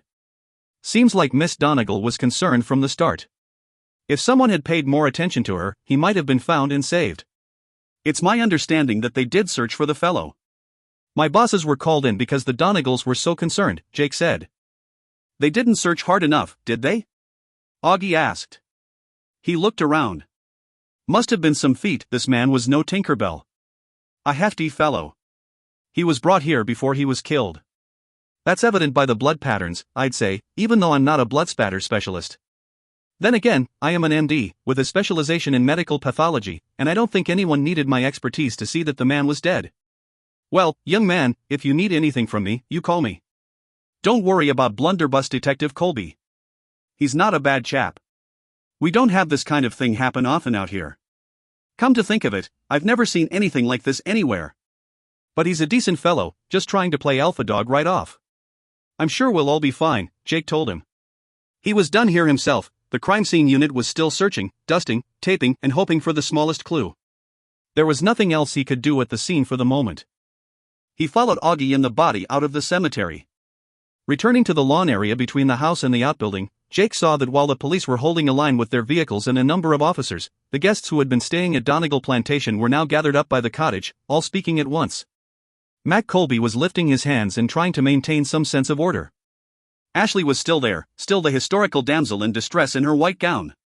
She knelt next to a woman who was sitting on the ground, head between her knees, and he could see the way that Ashley's jaw was hardening. Mac Colby was really beginning to anger her. It was a good thing the detective hadn't chosen to be a doctor, because his bedside manner would have killed many a patient before curing them. Jake walked quickly through the crowd to reach her side, hunkering down by her. "I need to get Martha into the house," Ashley said irritably. "That's fine," Colby said. "That's fine, but I repeat, no one, do you understand me? No one leaves. So settle in, folks, and if you're in a hurry to get out of here, try to be first in line for the questioning." The elderly woman paled, and Jake stepped in hastily to curb what Ashley might say. "May I pick you up?" Jake asked Martha. "With your permission, I can carry you in and set you on one of the sofas." Ashley flashed him a glance of gratitude. Martha placed a hand on his cheek. "Oh, yes, young man, please. My legs are feeling very wobbly." "Thank you," said an older man next to them, obviously Martha's husband. "I don't think I'm quite up to lifting these days." "Herbert, I am not that heavy," Martha protested. "It's not that you're heavy, my dear," Herbert said, "it's that I'm old. Martha waved a hand in the air. Jake put his arms around her and lifted her, and Ashley led the way into the house. "I'll need a room where I can be alone with each individual," Colby said, elbowing his way past everyone as he entered the parlor. Tense and rigid, her lips pursed, Ashley directed him to a study on the bayou side of the house. Jake laid Martha down on the Duncan Fife sofa near the double stairway where her husband joined her, and followed Ashley and Colby. The study was a pleasant room with a mahogany desk, computer, printer, and shelves lined with books and family pictures. It was a spacious room. 2 chairs sat in front of the desk, and a wingback chair faced the bayou-side windows. Mac Colby had sat himself behind the desk. "I don't want to create any problems here," Jake said, his voice firm. "And if you question these people and have the courtesy to keep proper records, I believe everything will be in order. As I said before, the federal government was called in when this was a missing persons case. Since the victim was apparently kidnapped, the federal government has jurisdiction. But I suggest that we handle it as a joint investigation. It's a truly sad, horrible, and bizarre situation, and I would think that all possible means of law enforcement would be indicated." Colby stared at him as if he would implode. His face was mottled and almost as red as the pool of blood in the cemetery. "Your behavior is outrageous," Colby told him. "No, sir. I suggest you call your superiors, at your leisure, of course. There's no reason that this can't be a combined effort, which is always best. There's nothing in the world like cooperation between law enforcement agencies. You'll be so much more knowledgeable than we could possibly be on so many fronts." Mac Colby kept looking at him as if he would finally pop, but he seemed to know that Jake was telling the truth. He leveled a finger at him. "There's something fishy here. These folks called in the feds when a man had only been missing a few hours. A grown man. Someone knew something had happened to him, and if you're not going to get at the truth, I'll be making a stink they hear up in Washington and beyond." "Oh, good God." Ashley, who had been standing quietly near Jake, exploded. "I'm the one who raised the alarm, and I raised it because I knew Charles Osgood. He would have been here celebrating. He wasn't. I knew him, don't you understand?" Jake set an arm on Ashley's shoulders. "Really, I think Detective Colby realizes that now he is just doing his job. But we're all good now." He turned back to Colby. "Look, Detective, my team's expertise is in understanding why people behave the way that they do. And Ashley's intuitions assist us. Yes, we need to question everyone, but, because of the display of the body, it's evident that this wasn't simply an act of passion, a mistake or accident in the reenactment, or the casual act of a thief or drifter. This was personal, or, possibly, ritualistic. If you want to start with the guests who are down here for the first time, that's great. They can be cleared quickly, and we can begin to look at the people involved with Donegal, the reenactors, and the locals." Colby seemed somewhat mollified, but his facial muscles were still taut. He nodded jerkily to Jake. "Fine. You're sitting in? Or are you going to do the questioning?" "I'll sit in and watch." "Thanks. I think you'll ask the right questions, and I can judge the responses. Ashley? Would you like to start bringing people in? First, guests." "Yes, guests who have never been here before." "I've got it," she said. He lowered his head, smiling. Tough Ashley, was back. He settled into a chair. It was going to be a long night. Martha could stand and walk and move, so it seemed most reasonable to let Martha, and then Herbert, go first. Ashley realized that she was trying to bring people in and out from a police questioning room as if she were still a hostess and it was a social situation, and she felt a little foolish at first but then decided it was the best way to keep everyone calm. Beth pitched right in, brewing coffee and producing a nice array of finger foods. Jake emerged from the room at one point, asking her to check her registration books and make sure that all guests still at the plantation were present, and also to give him a list of those who had left already. She nodded, glad of anything to do that kept her moving and busy. She realized that no one had really shed a tear yet for Charles Osgood. She felt like crying over his life then. He hadn't been handsome, he hadn't been popular. He had still been a decent fellow, always wanting to be handsome and popular. And now he was gone. And the question remained, of course, had he been killed because he'd been Charles Osgood, or because he'd been playing the part of Marshall Donegal? Finally, Colby had interviewed all of their casual guests, moved on to repeat guests and was ready to start on those who were close to the reenactment, the plantation, or the family. Beth was surprised when she was called in, but she shrugged and went all the same. Justin followed next, and Ashley was close enough to the door to hear one of his answers to Colby. "Oh, yeah. Of course, I brought my children along while I planned and plotted a bizarre murder. I'd been hiding Charles under the kids' beds for the last night." "Right, yes, of course, question away." She grinned before moving on. She heard Jake patiently explain that they were hoping to find out if he'd seen anything, noticed anything, or could give them any possible information. Cliff went in after him, and while Cliff was being interviewed, she was startled to see that two newcomers, people she'd never seen before, were in the parlor, chatting with Fraser, who was still up, still making sure that he went the distance with his guests. She hurried over to meet the couple. The man was tall, taller even, perhaps, than Jake. He obviously had Native American blood in his heritage somewhere. The woman was a pretty blonde, who almost appeared fragile. Ashley, Jackson Crow, and Angela Hawkins, Fraser said. She shook hands with both of them. You're with Adam Harrison's team, she said. It wasn't a question. Yes, and we're so sorry that your missing person has been discovered dead, Angela told her. Jackson nodded.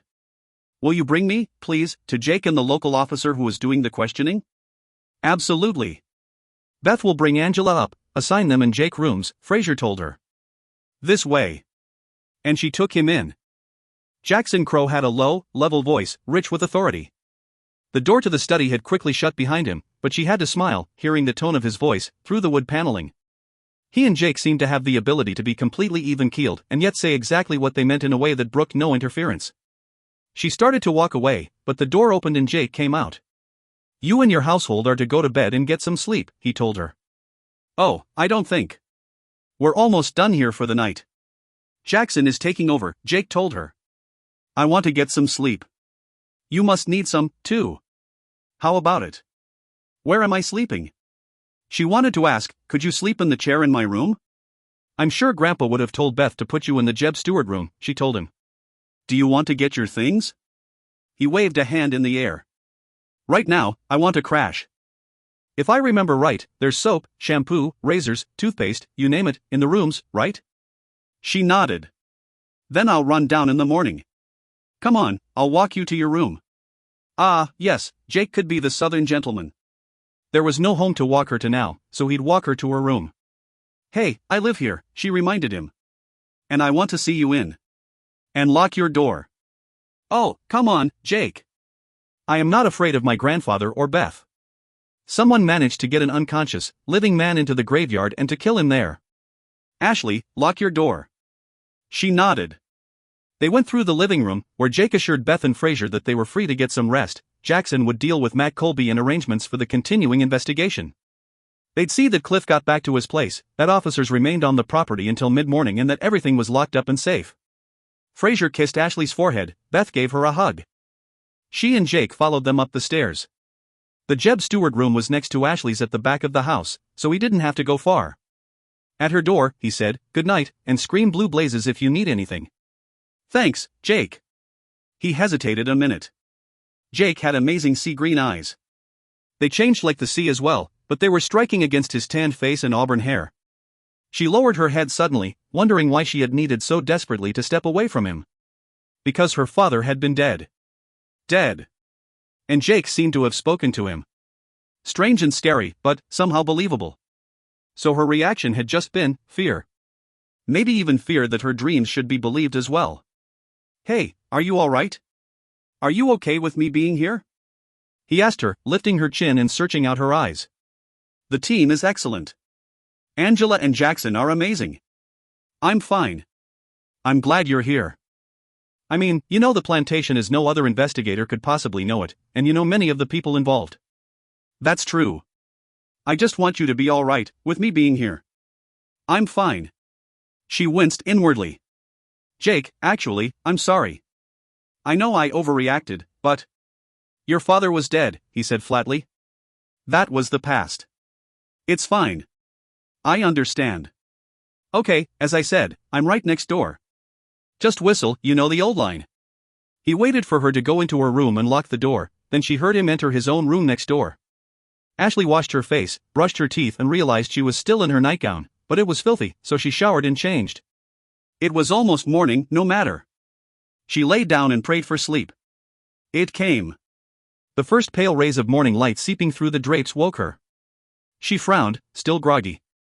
Was there someone at the foot of her bed? Jake? No, not Jake.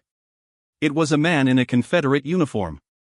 He wore a sweeping, plumed hat. She knew who he was, her ancestor, Marshal Donegal. She blinked, he would disappear, she knew. He didn't. She opened her mouth to scream, and he leapt to his feet. By sweet Jesus, did I breed a line of whimpering cowards? Ashley Donegal, pull yourself together. I'm here to help you. Interlude. The television stations had gotten hold of the information. He was stunned. The body shouldn't have been found until morning. There should have been time for Charles to ripen a bit. But along with his screen in front of him and dawn just breaking, he could see the reporter by the side of the road. A police car was blocking entry to the estate, but there was Donegal Plantation, as grand as ever, surviving time and death and change. He didn't quite feel the satisfaction he should have from the kill. Of course, it wasn't that he wanted to torture poor old Charles. He wanted the Donegal clan to suffer. It might have taken more than 150 years for them to pay the piper, but they would be the ones to suffer. The sins of the fathers had to be paid. The news crews couldn't get onto the property, so they were padding the broadcast with pictures. First, old Fraser. He could almost hear the old man's voice, rich but low, rippling along in that light accent like a roll of the Mississippi. Then Ashley. The beautiful blonde, the belle, the last of the Donegal clan. 6. Back at Donegal. Jake couldn't settle in. He'd stripped down to his briefs but now lay staring at the double doors to the wraparound porch, the ceiling, and around the room.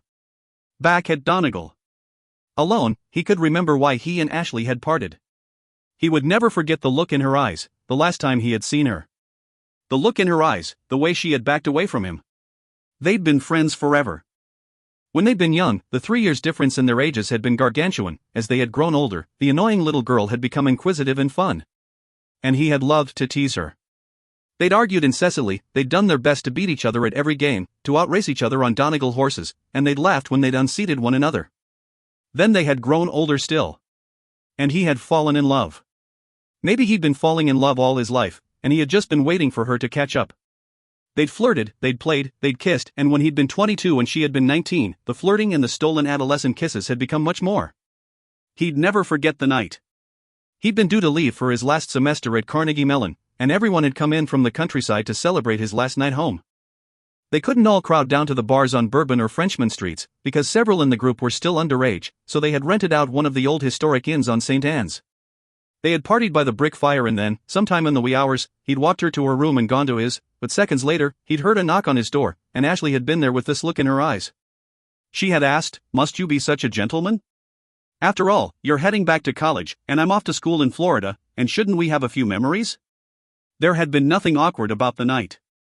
Memory, of course, could alter and be selective, but he could still see the way she had looked that night, the brilliance in her eyes, the silky shimmer of her hair in the pale light and shadows. Clothing had melted away, and there had never been such a rush as just feeling her flesh against his. He hadn't wanted to leave after that night, but she had told him, "We've been best friends for years, you have always been a part of my life. You have a semester left, and I have faith and trust. A little thing like distance can't tear us apart." Distance hadn't ripped them apart. Death had done so. For him, it had been the odd beginning of another part of his life. For her, it had been the end. At a time when he should have been able to comfort her the most, he had become anathema. But now, he was back at Donegal. And a man had been murdered. He stood up and got dressed again. He wasn't going to sleep. Jake left his room, pausing to listen at Ashley's door, but all was silent. He flushed, glad that she didn't suddenly swing the door open and see him standing there. Downstairs in the darkened dining room, he heard voices. Looking out, he saw that the police were still there, at least, the patrol cars.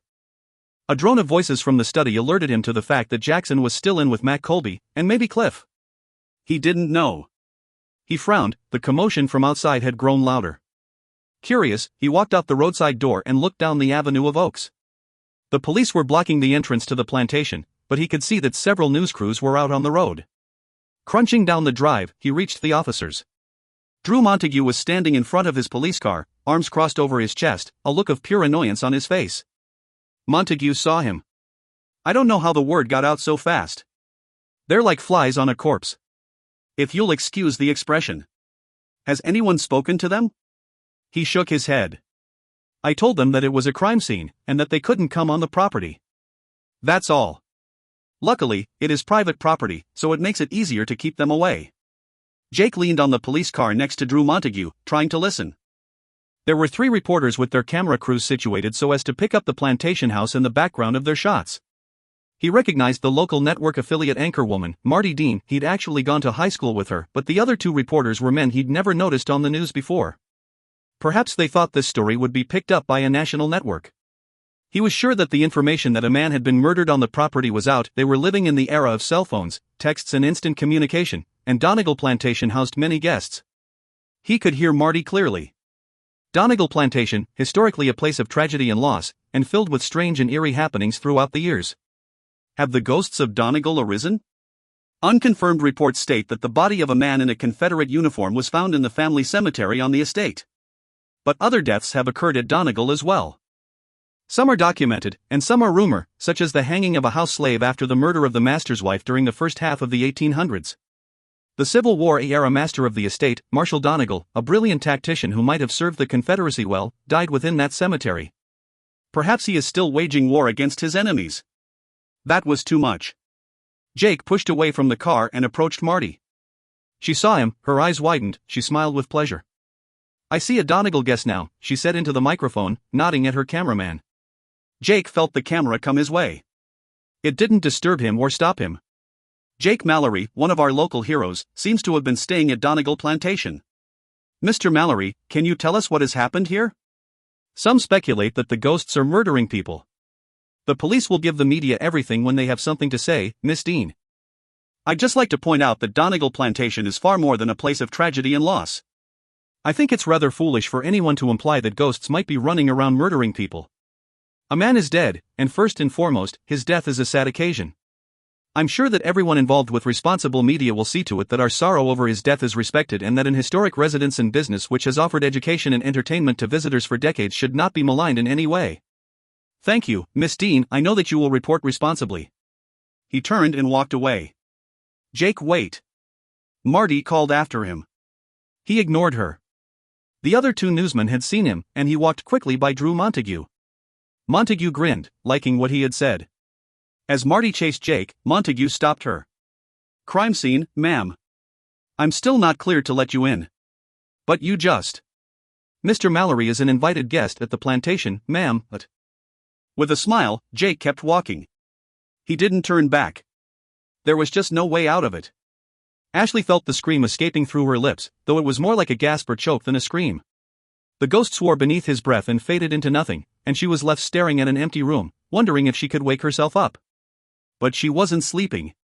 She was wide awake and seeing things. She leapt up and ran around, turning on every light in the room. It wasn't all that necessary, it was going to be light outside soon. But she didn't want the shadows that were created when the sun first began to rise. She wanted light, brilliant light, and a lot of it. But she froze when she heard a light tap at her door and then a voice. "Ashley?" It was Jake. And she suddenly felt that dreaming about him had caused her to have dreams or nightmares about a body in the graveyard before it had been there, and Confederate soldiers who somehow got into her room and faded away as swiftly as she could blink. She was overtired, she knew. She was losing all grip on reality. She walked to her door and threw it open, staring at him. "Yes?" "I was just making sure you were all right," he said. As at all times, he was so damned easy and confident. And he couldn't have heard her, the scream she emitted hadn't even been a squeak when finally uttered. How the hell did he just know things? "I'm fine, just fine." Was Jake's presence here making her think that she had seen a ghost? He believed they existed, even if he hadn't said as much. And his special team seemed to have some kind of insight that others didn't have. Surely that was why they were so special. She was glad to have him here, she would have willed him here if she could have done so. But now she was frightened again. "I know you think you see things, know things, that others don't. But please don't suggest that the ghost of Charles Osgood is telling you things to tell me, all right? If you're an investigator, investigate. Real things. Blood. Fingerprints." He stared back at her easily, with absolutely no show of emotion. "I heard you walking around the room. I just wanted to make sure you were all right. I'm fairly new in my actual position, but Jackson has been with the federal government for years. He's excellent at following blood or DNA trails and fingerprints. Good night, again, Ashley. I'm sorry I disturbed you." He headed down the hall. She watched him, her stomach knotting, her heart sinking. Well, she had to be looking like a schizophrenic now, welcoming one minute and greeting him like a shrew the next. Because, once again, she was afraid. She was afraid that she could see things that others didn't sometimes, and that was truly terrifying. This time, she couldn't shut herself away, she had to be reasonable, and she even had to learn to accept what Jake said. And what she saw. A man had been murdered. She needed sleep.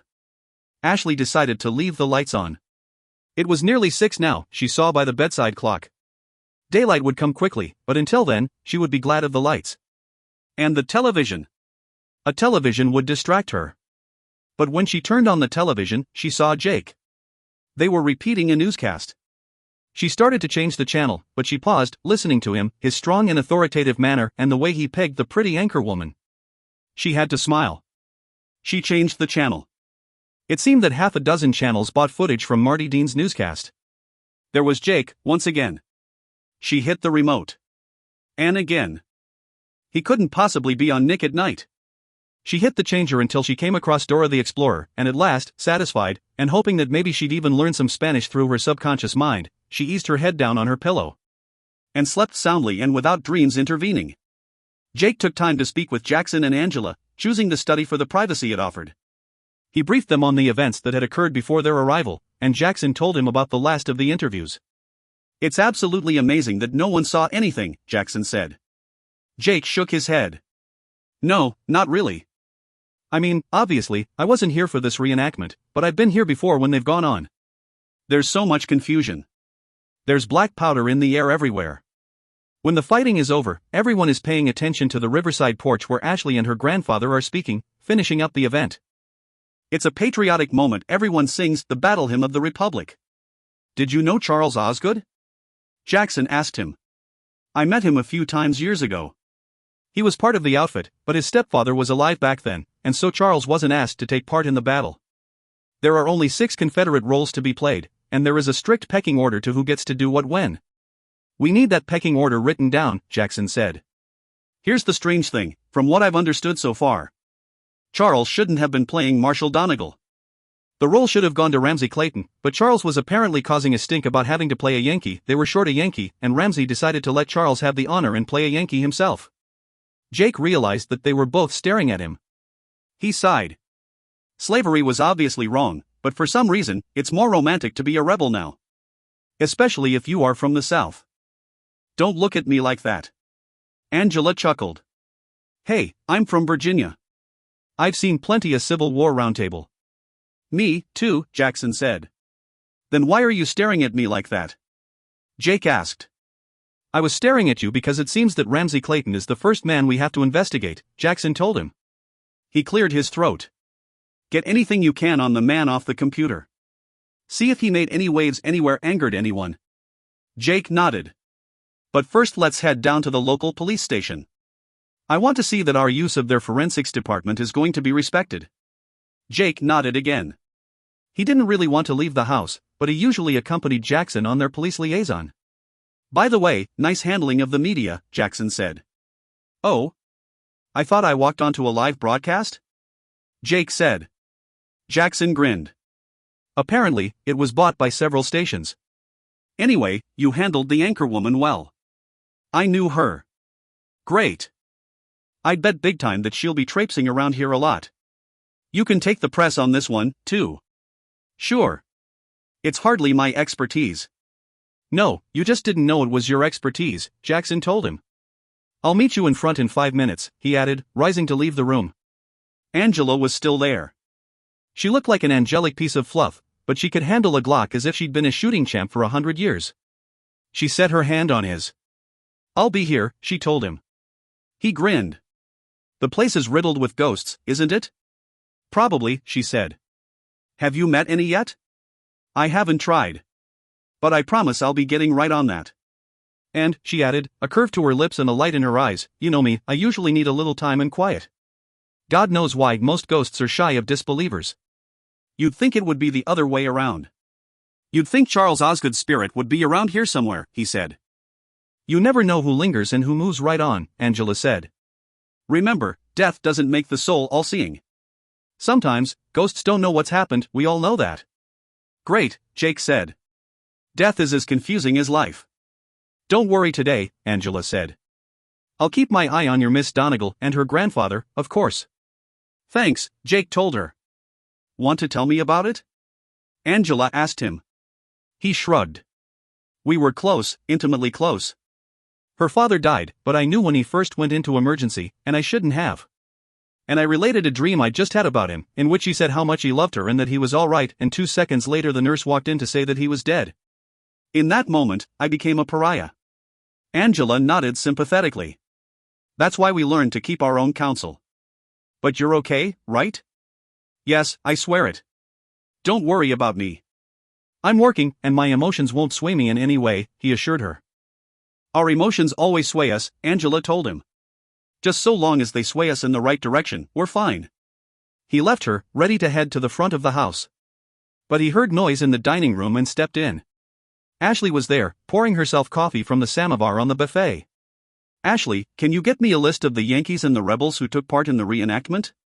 I'm sure the police asked you for your rosters, but would you write up the names and what they do and how long they've been involved with the plantation? She nodded. Of course. That morning she was in jeans and a t-shirt. She still appeared as gloriously beautiful as she had in flowing white. She had that same air of dignity that sat so well on Fraser. And elegance. Even in jeans. And she seemed to have forgotten her earlier tirade. Of course, she repeated. She looked away for a moment and then back to him. Sorry about earlier. I was really tired. Don't worry. It meant nothing, Dot. She looked down. Of course not, she murmured. But she looked up again, frowning. Are you leaving? For a few hours, just down to the station. Angela will be here. And there are still 2 patrol officers getting your guests out and stopping others from coming in. Jake, I really can't believe that one of our reenactors could have done this. I've known most of these guys since I was a kid. Then you need to think hard about anyone who might have had a grudge against Charles or Ramsey Clayton. No one had a grudge against Charles. They felt sorry for him all the time, if anything. And I really can't imagine anyone having a grudge against Ramsey. He's a pleasant person, not much of a temper, actually, a nice man. He had no problem with letting Charles take his place. He wouldn't if he knew something was going to happen to the actor playing Marshall Donegal, Jake said. She stiffened at that. It was a last-minute change, she told him. Why couldn't this have been a random killing? He paused, thinking that was obvious, except that Ashley very stubbornly didn't want to believe that anyone with whom she'd been friends could possibly have plotted out the brutal killing. First, Ashley, simple logic, he said. You have to know this area to have kidnapped a man and kept him hostage, even drugged, for that long a time. You'd have to know Donegal Plantation well to know the cemetery, how to reach the Donegal vault easily and to escape unseen. We're open to the public, we're a bed and breakfast. And the history of the place is written up in a number of books. Ashley, he said seriously, a murder like that isn't a sudden act. It was pre-planned, and pre-planned carefully. Is it possible that a stranger came on a tour and devised a way to find notoriety? Yes. But it's most likely, considering human nature and behavior, that someone close to Donegal Plantation committed this crime.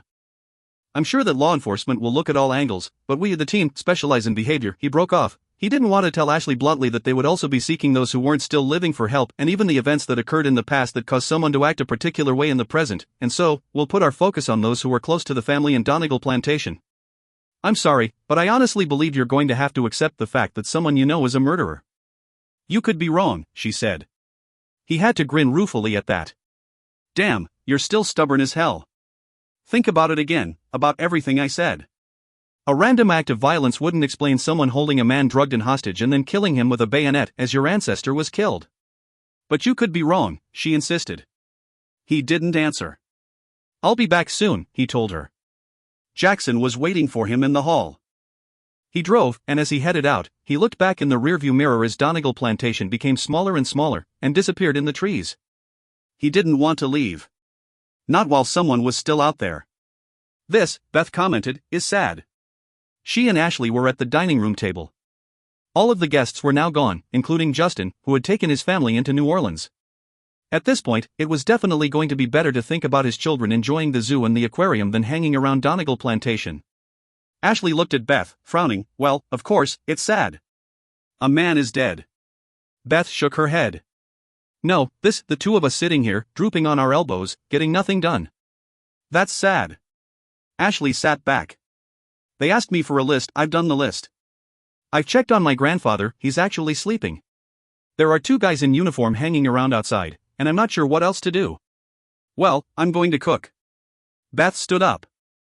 And I suggest that you go befriend the blonde cop who was wandering all over the house. Angela. Angela Hawkins? Ashley murmured.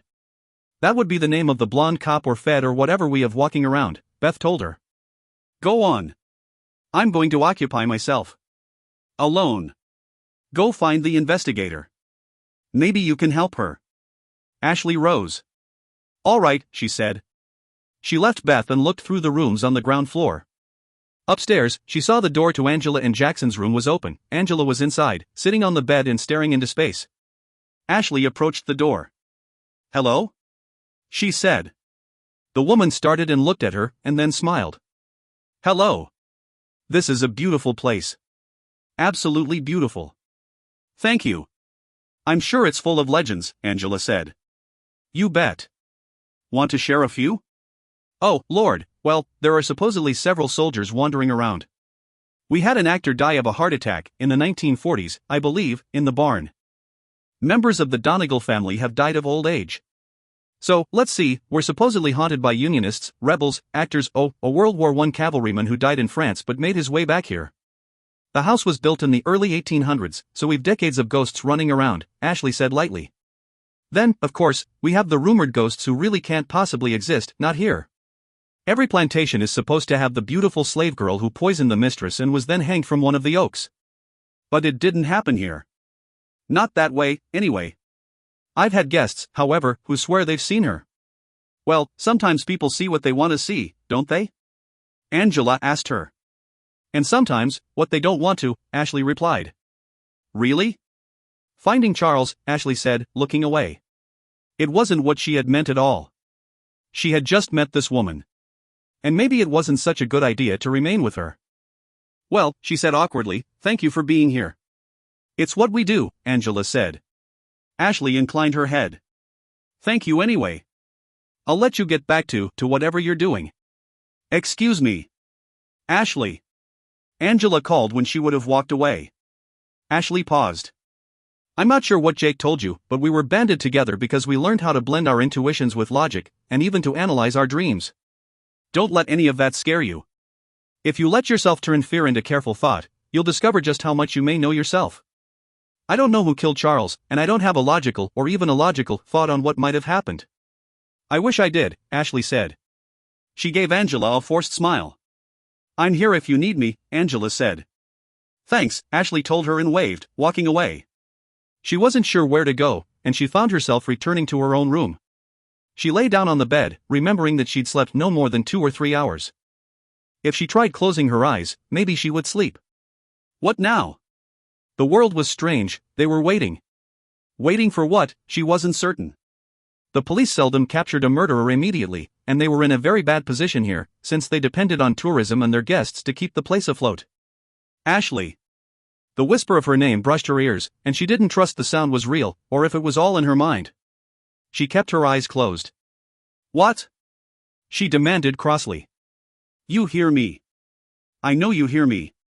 It's so difficult to find someone who actually does. You're the illusion of a tormented mind, Ashley said. She swallowed hard as something settled at the foot of her bed.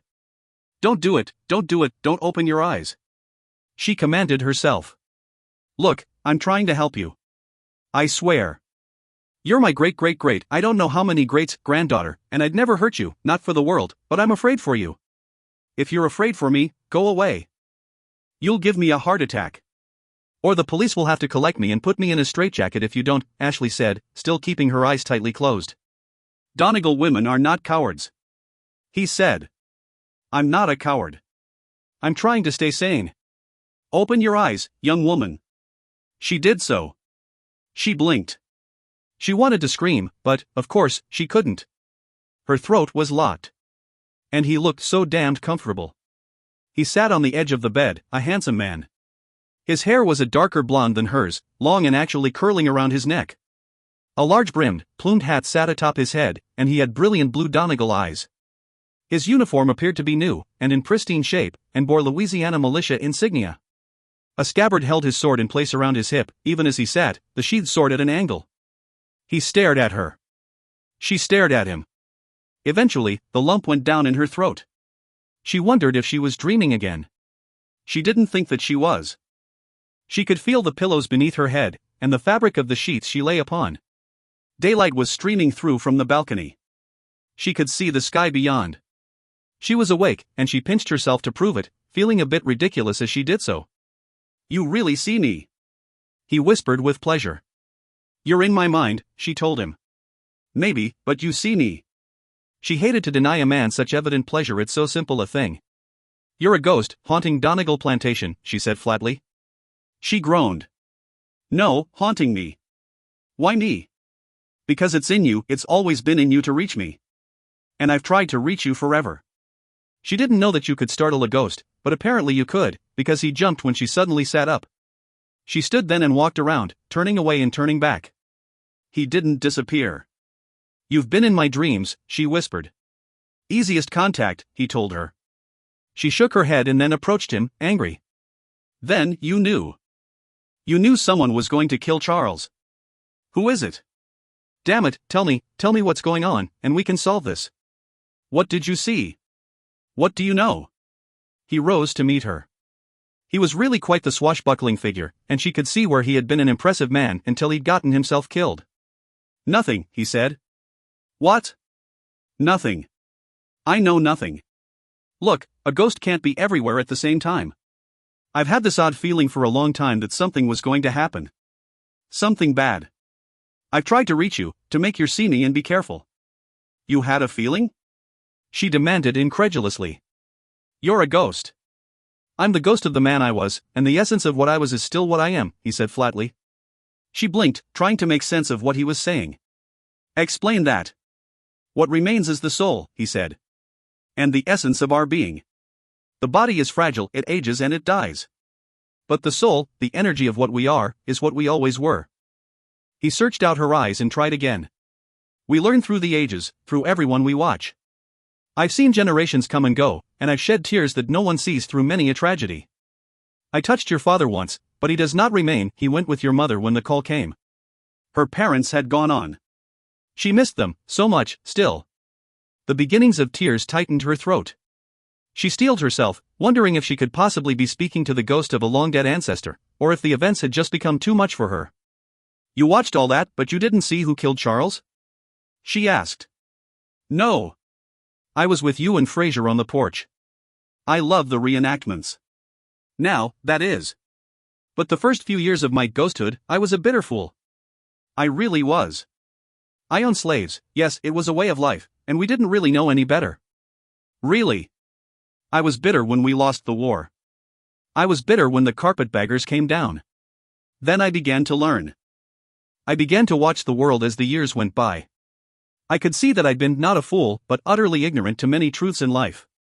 Now I've watched many young people go off to war, and I've seen the fallacy of our ways, and I'm glad we lost the war. We never should have fought it. He was really there. Or, in her mind, he was real, and he was just like a reasoning, functioning human being. Except that he was dead. She shook her head again and realized she was doing so enough to give herself brain damage. She forced herself to stop. "This is great," she whispered. "I'm seeing a ghost, and you can't even help me." "I can help you," Marshal Donegal said. "How?" "I can do my best to watch the behavior of those around us now even more closely, and I can do my best to stay near you and look after you. If you know I'm here and accept that I can be here, and you'll let me in, you'll hear me now when I know that there is danger." "How did you know there was danger, Dot?" "I could feel it," he said again, exasperated. "I tried to warn your great-grandfather when the old fellow was about to keel over in the barn. No one saw me, no one came to help when I screamed. Now that poor old bastard is spending his afterlife pacing out there in the stables, and he won't move on. I talk to him, and he doesn't hear me. He just waits for his opportunity to act out a long-gone and lamented war, and there's nothing I can do." "You can't speak to other ghosts?" she asked him. "Sometimes. Sometimes it's as if we never quite touch," he said sadly. "It's not just one big old ghostly community out there?" she demanded. "Some don't accept that they're dead," he told her. "And others?" "Others know, and they're not sure why they linger. Some just can't go on. And sometimes we can reach one another." "What about Emma?" she asked him. He turned away from her. "No," he said, his back to her. "Perhaps she has gone on. Perhaps we are being punished. But, no, I can't see or reach Emma." "Punished for what?" He turned back to her, waving a hand in the air. That's not important. What's important is that you have a killer on your hands. A cruel killer, one who mocked the way I died. I died for a cause that might have had serious flaws, but I believe that I was fighting for my family and my state.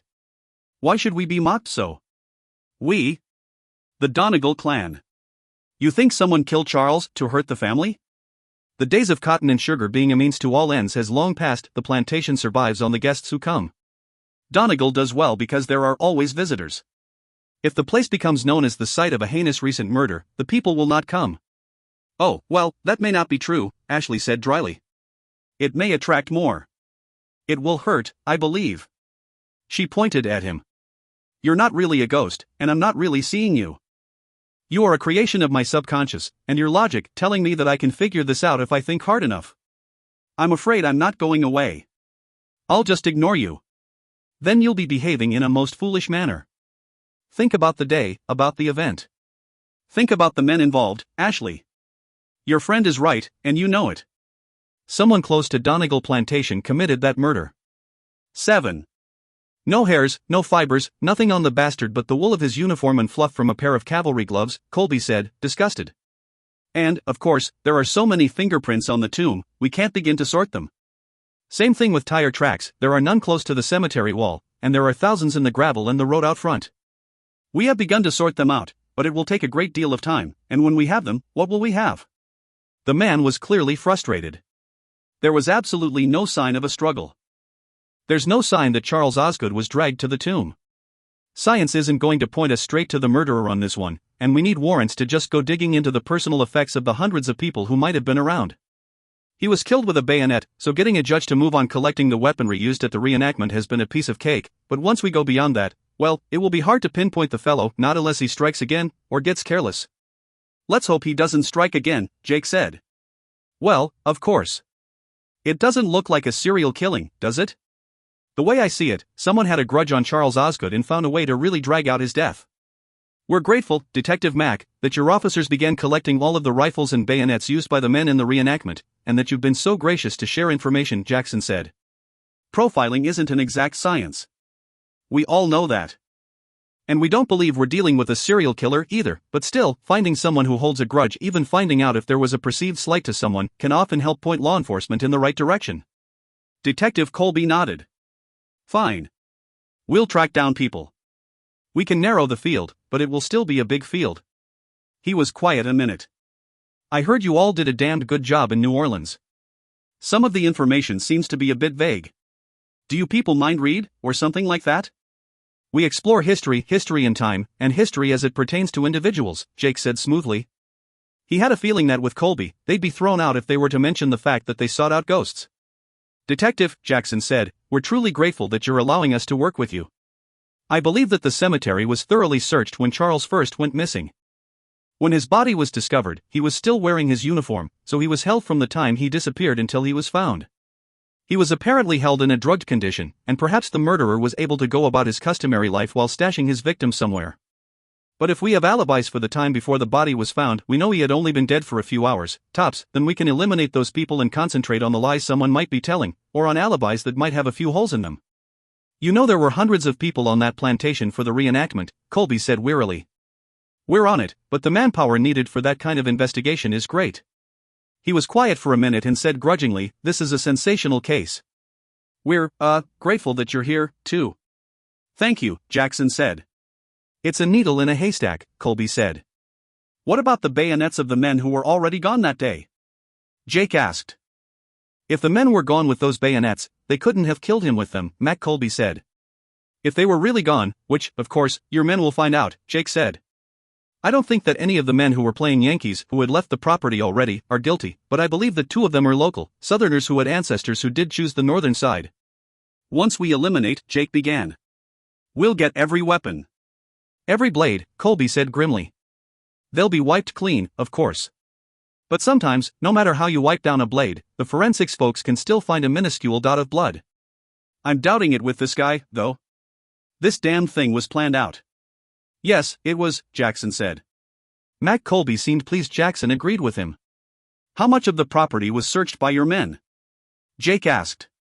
We had an entire team in the cemetery, the detective said. And, of course, I had officers comb the area around the cemetery as well. I think we need to extend that search, take it to a daylight level, Jake said. If I had committed such a murder, I wouldn't have kept the murder weapon on my person anywhere. If you're found with the murder weapon, it's most likely you're the killer. He's gotten rid of that bayonet, and I believe it might well still be on or near the property. He might have been on the property after the murder, or nearby, and I just don't think he'd risk being found with the weapon. Hell, we don't even know how the bastard got his victim there, with no one at all seeing him. The plantation was still crowded, lots of folks staying over, Max said. The river, Jake said, imagining the scene in his mind's eye.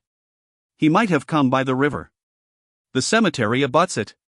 Easy enough to take a rowboat, tie her up, drag your victim in and disappear the same way. You'd never have to go by the house or the outbuildings, Jake said. I'll have a team back out there by this afternoon, the detective assured them. I'll muster up our best techs to go over the property again and call in some divers. It will take me a few hours, of course. I'll do the dive myself, Jake told Jackson. Surfer boy, that's a hard current, you'd better be a damned good diver, Colby told him. Jake held his temper and smiled. He didn't look like a surfer boy. He had just stepped on Mac Colby's toes the first night of the crime by being there when the body was found. Colby had accepted them, he even seemed to like Jackson. But Jake had been there when the body had first been discovered, and Colby seemed to have a bit of grudge because of it. I used to scrape barnacles off shrimp boats, and I've fixed a few motors in the Gulf and the Mississippi. I'll be careful, he said pleasantly. He thought that Colby would sniff out his disdain, but he didn't. Adam Harrison's reach was long. The investigation was theirs, not that they had any problem working closely with the local police. Mac Colby just had a chip on his shoulder, even though he was trying to pretend it wasn't there. And, of course, we are talking muddy water and hard currents. I'll sure be grateful for the help of your police divers, Jake said. At his side, Jackson grinned and lowered his head to hide it. Colby was mollified. Jackson and Jake left the police station. You really know that muddy water so well? Jake laughed. Yeah, I actually do. But I have to admit, I'd be in the damned muck anyway even if I didn't. There's just something about that damned detective. And I won't go alone. I know that Cliff Boudreau is a diver. Cliff has been on the plantation forever. His dad was a manager and tour director here, too. Cliff Boudreau took part in the reenactment and has lived at the plantation forever, Jackson said, looking over at him. Right, that's what I said, Dot. And that makes him a suspect, Jackson reminded him. An unlikely suspect, Jake argued. Cliff has been an open book. 2 of his ancestors were Donegals. That could make him a prime suspect, Jackson said. I knew him when I was a kid, Jake told Jackson. He's still a suspect. I want to believe we can communicate with the dead at times, Jackson said gruffly. I don't want any of us joining them. I won't let you go alone. Jake didn't argue. When they reached the house, Jackson motioned for Jake to follow him. They went up to the bedroom Jackson and Angela were sharing to find her at the desk lost in thought. Everything is all right here, right? Jackson asked. Angela looked up in surprise at his entry. Any sense of anyone who might be able to help us? Jackson asked. She quirked a brow. Jackson knew that the world wasn't always what it seemed, but he still had trouble just asking her if she might have met a ghost who could flat out tell them the truth about the situation. Don't you dare laugh at me, I'm letting the house get to know me. And, Jackson Crow, you know as well as I do that we're unlikely to come across an entity who just happened to see the whole thing. If the ghosts haunting the cemetery are active, they probably get the hell away when a reenactment takes place because people are everywhere, and if they're just reliving the fight, well, then they don't see anything but what was. Some of those entities have been around forever, but still can't quite reach out and touch anyone, much less a newcomer to the property. Give me time. She looked at Jake. And give Jake time. He knows the place. And those who might still haunt this house and these grounds know that Jake is familiar here. And Ashley. Ashley? Jake said, frowning. Angela nodded, looking at him. I think that Ashley has a sense that there is more, and I think it terrifies her. Maybe she'll come around. You can't force ghosts, and you can't force anyone to admit that they might see ghosts. The murderer was alive, Jackson said. So let's concentrate on behavioral analysis of the living for the moment. It's possible that someone wanted Charles dead and killed him here, Angela said. Too pat, too hard and too complicated. If someone just wanted Charles dead, there were easier ways to kill him. A narcissist, Jackson said. He's sure of himself. He believes in his intelligence and his ability to carry out the plot. So we're looking for someone who isn't stupid, Ashley said. The police will be working hard on the masses and their alibis. I think we have to look at the probable first. So we'll go with the fact that we believe that it's someone close to the family. We all thought that from the beginning. Initial instinct is a good place to start. This is someone who, I believe, is a functioning psychopath. He's living with the belief that he's been harmed in some way by the people here, or even by the plantation itself. I agree, Jake said. Even then, we have to start narrowing down the suspect pool, Angela reminded them. I'd say we can get it down to a handful soon enough. Prove where people were physically, and we'll find out answers. Or, at least, get the number down to where we can apply some pressure and perhaps cause this particular person to break. I don't think that he's well. This is the kind of murder perpetrated by a person with some kind of mistaken belief in the righteousness of what he's doing. We just have to figure out who is really a concerned friend and who is wearing a mask of friendship. I believe that he'll eventually break. I'm just afraid of what might happen if we don't find him quickly. He may start to spin out of control before he breaks, and that could be really dangerous, Angela said. That could be fatal, Jake said. We need to take care, great care. Jackson nodded. Go work with Ashley now, he said. Jake went back downstairs and found Ashley in the study. He sat down in a chair across the desk from her and surveyed her. She handed him a sheet of paper. It was filled with the names of those who had played rebels and those who had played Yankees. There was a little paragraph about each man's family, employment, and character that followed. He smiled, looking down at the sheet. The first name on it was Cliff Boudreau. And Ashley had typed, "You've known him almost as long as I have." Cliff, competent, good-looking, strong, self-assured. Tour guide, jack of all trades. We all know he has family blood and that he loves the family. Mentally, he added Jackson's note, because of that very family association, he may have underlying feelings of resentment, as in, he has as much right to the property as Fraser and Ashley. Following Cliff's name was Charles Osgood. Not a suicide. Underlined 3 times. An accountant, always an in-between man, not bad-looking, not a charmer. Thrilled to play Marshall Donegal, change happened at the last minute. Charles was followed by Ramsey Clayton and then by Hank Trebley, which made sense. Hank was involved with the sugar mill on the cemetery side of the property. Hank Trebley, Ashley wrote, reminds me just a bit of a hobbit. A little short, a little squat, I know you know Hank. 40-something, balding a bit, always chewing his lower lip, concerned with politics, and the environmentalists coming after the sugar mills. I hear he's a good guy, though, insisting that corners never be cut, and that they follow regulations to a T. Jake looked up again, smiling as he caught Ashley studying him with serious eyes. What? She asked. Nothing. This is perfect, actually. You sure? Jackson's specialty is behavioral science. This is exactly what he'll need. He hasn't met these people, and your information is the kind of thing that a behavioral scientist works with. Perfect, he told her. She nodded, but her gaze shifted toward the door. He looked around. There was no one there. Was she praying someone would come get them both out of here? You okay? He asked her. Fine, she said, not taking her eyes from his again. He turned again, feeling as if someone were behind him. No matter where she was looking, it was as if she had seen something. But there was no one there.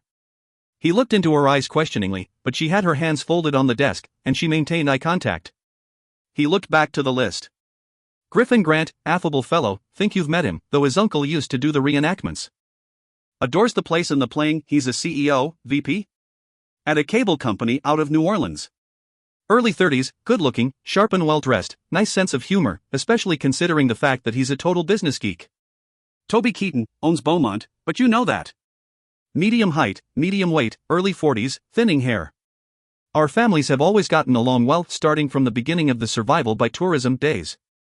We do Civil War and reenactments. He works on Creole history, the real day-to-day work involved in such a plantation. He's always been part of the reenactment.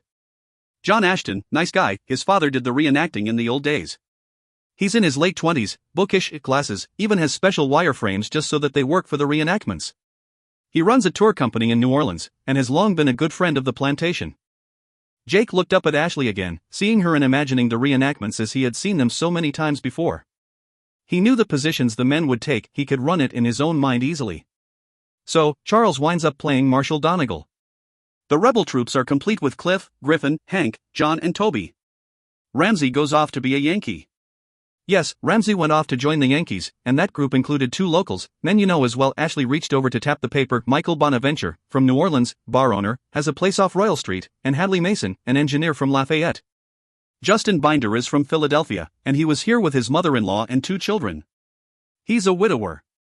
The other 2 Yankees were Tom Dixon, from New York City, and Victor Cribley, from Chicago, and they both left the morning after the reenactment. They flew out from New Orleans? Jake asked. Ashley swung around in the chair, hitting the on button on the computer that sat on a stand next to the desk. She nodded. We know when everyone is coming in and out from different cities, because we try to arrange rides. Yes, Tom left on American Airlines at noon the following day, and Victor was on Continental 15 minutes later. Cliff drove them to the airport, I believe. Can you think of anyone else who was closely involved with this property or with the reenactment? He asked her. Dr. Ben Austin, he's a practicing MD, and John Martin, our biggest sutler, or vendor. He was here with his wife, and they were at the party, you know, the wind down in the house. Every one of those folks was there except for Charles, of course, she said. He nodded. Change places? He asked her. What? May I get on the computer for a minute? She stood up, walking around the desk. As she did so, she looked at the door again, frowning. He followed her line of vision but saw nothing. Jake sat at the computer and started punching in keys. He could access sites that the average person couldn't because he had the proper codes. What are you doing? Ashley asked him. She hadn't taken his chair, she stood at the edge of the desk. Simple elimination, he said. 2 Yankees in the clear, they indeed flew away. Their names are on the manifests for the flights. Wouldn't the police be checking on that kind of thing, too? She asked. He nodded. Yes, but in my mind, the more people I know to be eliminated entirely on my own, the easier it will be to home in on what really happened. And Jackson is a stickler. He's a team man, it's the way he's always worked. People make mistakes. We can make mistakes. Anyway, I know we're down to a few score people. A few score, she repeated, wincing. Don't worry. That number will go down quickly, he assured her. Once again, she wasn't looking at him. She was looking behind him. He turned quickly, wondering if he didn't glimpse a shadow, something. Ashley was definitely acting strangely. Donegal was known for being haunted. Maybe that was why she had fought all her life against the possibility that ghosts could be real. And maybe, she was just beginning to feel or see something. There was a tap at the door. Jake was surprised by the way Ashley seemed to all but jump out of her skin. Fraser poked his head in. Lunch is served. An excellent meal, it appears. Beth had cooked and cooked and cooked. She had gone for just about every staple known to southern Louisiana: cornbread, jambalaya, crawfish étouffée, gumbo, turnip greens, pecan pie, bread pudding, shrimp salad, and more. It astounded even Ashley that she could have prepared such a feast so quickly, but then, when the reenactment wasn't taking place and they weren't investigating a murder, Beth did run one of the finest restaurants in the area. There was still a crowd for lunch: Jackson, Ashley, Jake, Fraser, Cliff, Beth, and herself. She noted, as she was sure Cliff did, that their guest investigators did not treat him as a suspect, they treated him as one of the family, which, of course, he had always been. Growing up, he'd been the big brother Ashley had never had, even though he was about 13 years older than her and had been actually managing much of the plantation while she'd still been playing with her dolls and video games. At the luncheon table, she wasn't being haunted by an annoying Confederate in full dress uniform. He wasn't in the dining room. Not at the moment, and Ashley was grateful for that fact. He'd been in the office with her when she'd been giving Jake the list, and he'd been terribly annoying, wanting her to punctuate every detail regarding every man. She kept thinking that Jake would turn around and see him standing there, laugh and tell her that the fellow was an actor hired to torment her. But Jake didn't see the man, so she was the scary one after all, suffering from strange delusions about the dead. They were all probably brought on by the murder. During the massive meal, they all spoke as casually as possible in the aftermath of a brutal, senseless killing. Jackson and Jake relayed the conversation they'd had down at the police station until Cliff had left them, saying that he had work at the stables. Ashley pretended to listen attentively while wondering again if she had imagined that a ghost looking as real as flesh and blood had carried on a meeting with her. She looked here and there around the room, wondering if Marshal Donegal would appear in the flesh or the appearance of flesh, sweeping off his great plumed hat and setting a booted foot upon a chair, perhaps. But though he had been a pest in the office, he didn't show. She was so busy worrying that he would, however, that she barely heard what was being said. She wondered if Fraser had ever seen the man or even Cliff. After all, one way or another, they were all related. Then one word that Jake uttered brought her to Diving. Diving? She asked. I believe that the murderer might have thrown his weapon into the Mississippi, Jake explained. He's organized and intelligent. Such a killer would know that the murder weapon would be searched for immediately, and that he couldn't be found with it on his person or his property. So if it were me, I'd throw it in the river as quickly as possible. Actually, I think the killer had Charles with him, maybe drove him away after the reenactment and then brought him back here in some kind of a boat. That being the case, he'd have thrown the weapon into the river while he returned to wherever he had come from by boat. Unless, of course, Ashley said, staring back at Jake as if she dared him to agree, the murderer held Charles drugged on the property. If that was the case, the killer could have taken him into the cemetery, or he bayoneted him to death, and went on to return to his room. The river has a terrific current, too. That's possible, too, Jake said evenly. But I think he threw it in the river. The weight of a weapon could have easily caused it to sink. I'm not a suspect, am I? Beth asked. Ashley straightened, looking around the table at the three investigators. Jake smiled and answered. No. It's highly unlikely that you have the strength needed to carry out what was done. Thank the Lord. Beth said. But Cliff could be guilty, Fraser said. We certainly hope not, Jackson said. Wait. Ashley protested. She didn't believe that Cliff could be guilty, but she didn't believe that any of the men who had acted like children on the day of the reenactment could possibly be guilty of such a heinous crime. Who's going diving?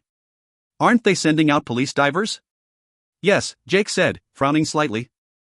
I'm assuming that at this point they'll be along really soon. But I want first crack, before the water is churned by a team of 4 or 5. But, are you authorized? We are working co-jurisdiction, Jackson said, glancing at Fraser. Adam's your grandfather's friend, and Adam has the influence to make a great deal happen. Ashley, you know that I know what I'm doing, Jake told her. I'm going to get started now. I'll work with you, she said. Ashley, Jake began. No one should dive alone, she reminded him primly. The water is brown even with lights, vision is limited, she said. You need a dive buddy. And it's my property. Ashley, Fraser said, my dearest grandchild, my old heart is still ticking. It's still my property. You two children can fish through the regulators, tanks, and masks we keep because of work that has to sometimes be done down by the bayou. Fraser had spoken lightly, wanting to ease the tension with smiles. He managed the feat. Grandpa. Ashley protested. Well, don't look at me. Beth said. Dive in that nasty old muddy water? No, dishes look much better than diving in the Mississippi. I was planning on working with Jake, too, Jackson said. That's fine. But I'm going, Ashley said firmly. All right. Let's get on it, Jake said. Half an hour later, the divers were nearly ready. Ashley had opted for a dive suit. She didn't like everything in the Mississippi touching her bare skin. Jake and Jackson had eschewed the idea of suits and were just in swim trunks, booties, gloves, and their masks and regulators. Angela, Beth, and Fraser had come down to the embankment near the cemetery while they checked and rechecked their equipment and the flashlights they'd be working with. Angela had watched Jake walk over and over the embankment near the cemetery wall. He found a spot that seemed to satisfy him. Here, he said, looking at them all. Jackson, apparently, knew what he was talking about. He came over and hunkered down next to Jake, inspecting the ground. He stood after a moment. Hard to tell, but possible. We'll go in here. Time for tanks, children, he said. The three assisted each other, buckling into the heavy dive tanks. You're just walking in, right? Angela asked. Seriously, shouldn't we be waiting for the police? They'll have metal detectors. Jake lifted a rod he had on a cord at his wrist. Jackson has one, too, he told her. It is one big damned river, Fraser said. And then there's the bayou. I don't think so, sir, Jake said. This is how he managed the movement of the body. This is where he'll have ditched the weapon. Fraser nodded. He gazed at Ashley, and she knew that he was worried about her. It was only fair, she was worried about him. She blew him a kiss. I'll follow the current and watch for you down by the public ramp, Angela reminded them. Don't try to get back, I'll be there, but. Keep up with us, Jake warned, catching Ashley's hand. Pride dictated that she draw away, pride and maybe fear that it was too easy to depend on him so swiftly. But she didn't draw away, they were diving together, and she wasn't going to be uncooperative. They eased into the water over the embankment, a difficult task as it was shallow next to the levee and they sank into the mud. She immediately felt the strength of the current, and she knew what Jake was thinking. If the killer had indeed followed this route, he had gone with the current in whatever little boat he had been maneuvering. He wouldn't have used a motor might have been heard. The brown, muddy waters of the Mississippi covered their heads, and they went with the current themselves, using their flippers to thrust them downward. 10 feet, 20 feet, 30 feet, 40 feet. She'd been in the water here before, but only ever to clear growth from the seawall or work with their little strip of dock. The water was filled with silt, and everything before her eyes was curtained behind a brown haze. The sun didn't penetrate deeply. A massive catfish glided by them, taking a look, moving off quickly. They passed over the ruins of a broken-up tugboat. Gar drifted by, and in the few feet she could see ahead, even with her diving light, Ashley saw that a blue suckerfish was watching them avidly. There seemed to be little else of interest. Diving in clear waters was beautiful, but the Mississippi wasn't clear. It seemed as if the light dimmed quickly, as if the riverbed sucked it up into the mottled brown darkness. She heard the rhythmic sound of her regulator, air moving in and out of her own lungs. She usually loved that sound. She glanced over to see that Jake was still moving fluidly at her side, inspecting the river bottom as they drifted along, barely using their fins. The current was so strong. She tried to give her concentration over to the task at hand. She felt a jerk on her hand. She turned and saw Jake's blue-green eyes through his mask. He motioned that they needed to go down. His metal detector had come upon something. Fighting the current, they shot downward, only to discover car parts that had been in the river long enough to acquire massive growth. She and Jake, with Jackson close behind, started to move onward again. She wasn't at all sure how she saw it, but suddenly it seemed that something bright flickered in the glow of her beam. She started toward it. A jerk on her ankle made her panic for a moment. Alligators didn't usually travel out into the depths of the river, they preferred the bayou and the shallows. But it would be quite ridiculous if she were to be consumed by a natural predator she knew and respected in the hunt for a human monster. It wasn't an alligator, it was Jake. He frowned at her, indicating that she wasn't to take off without him. She nodded and pointed. Then, of course, her beam picked up nothing, but he nodded and followed her downward.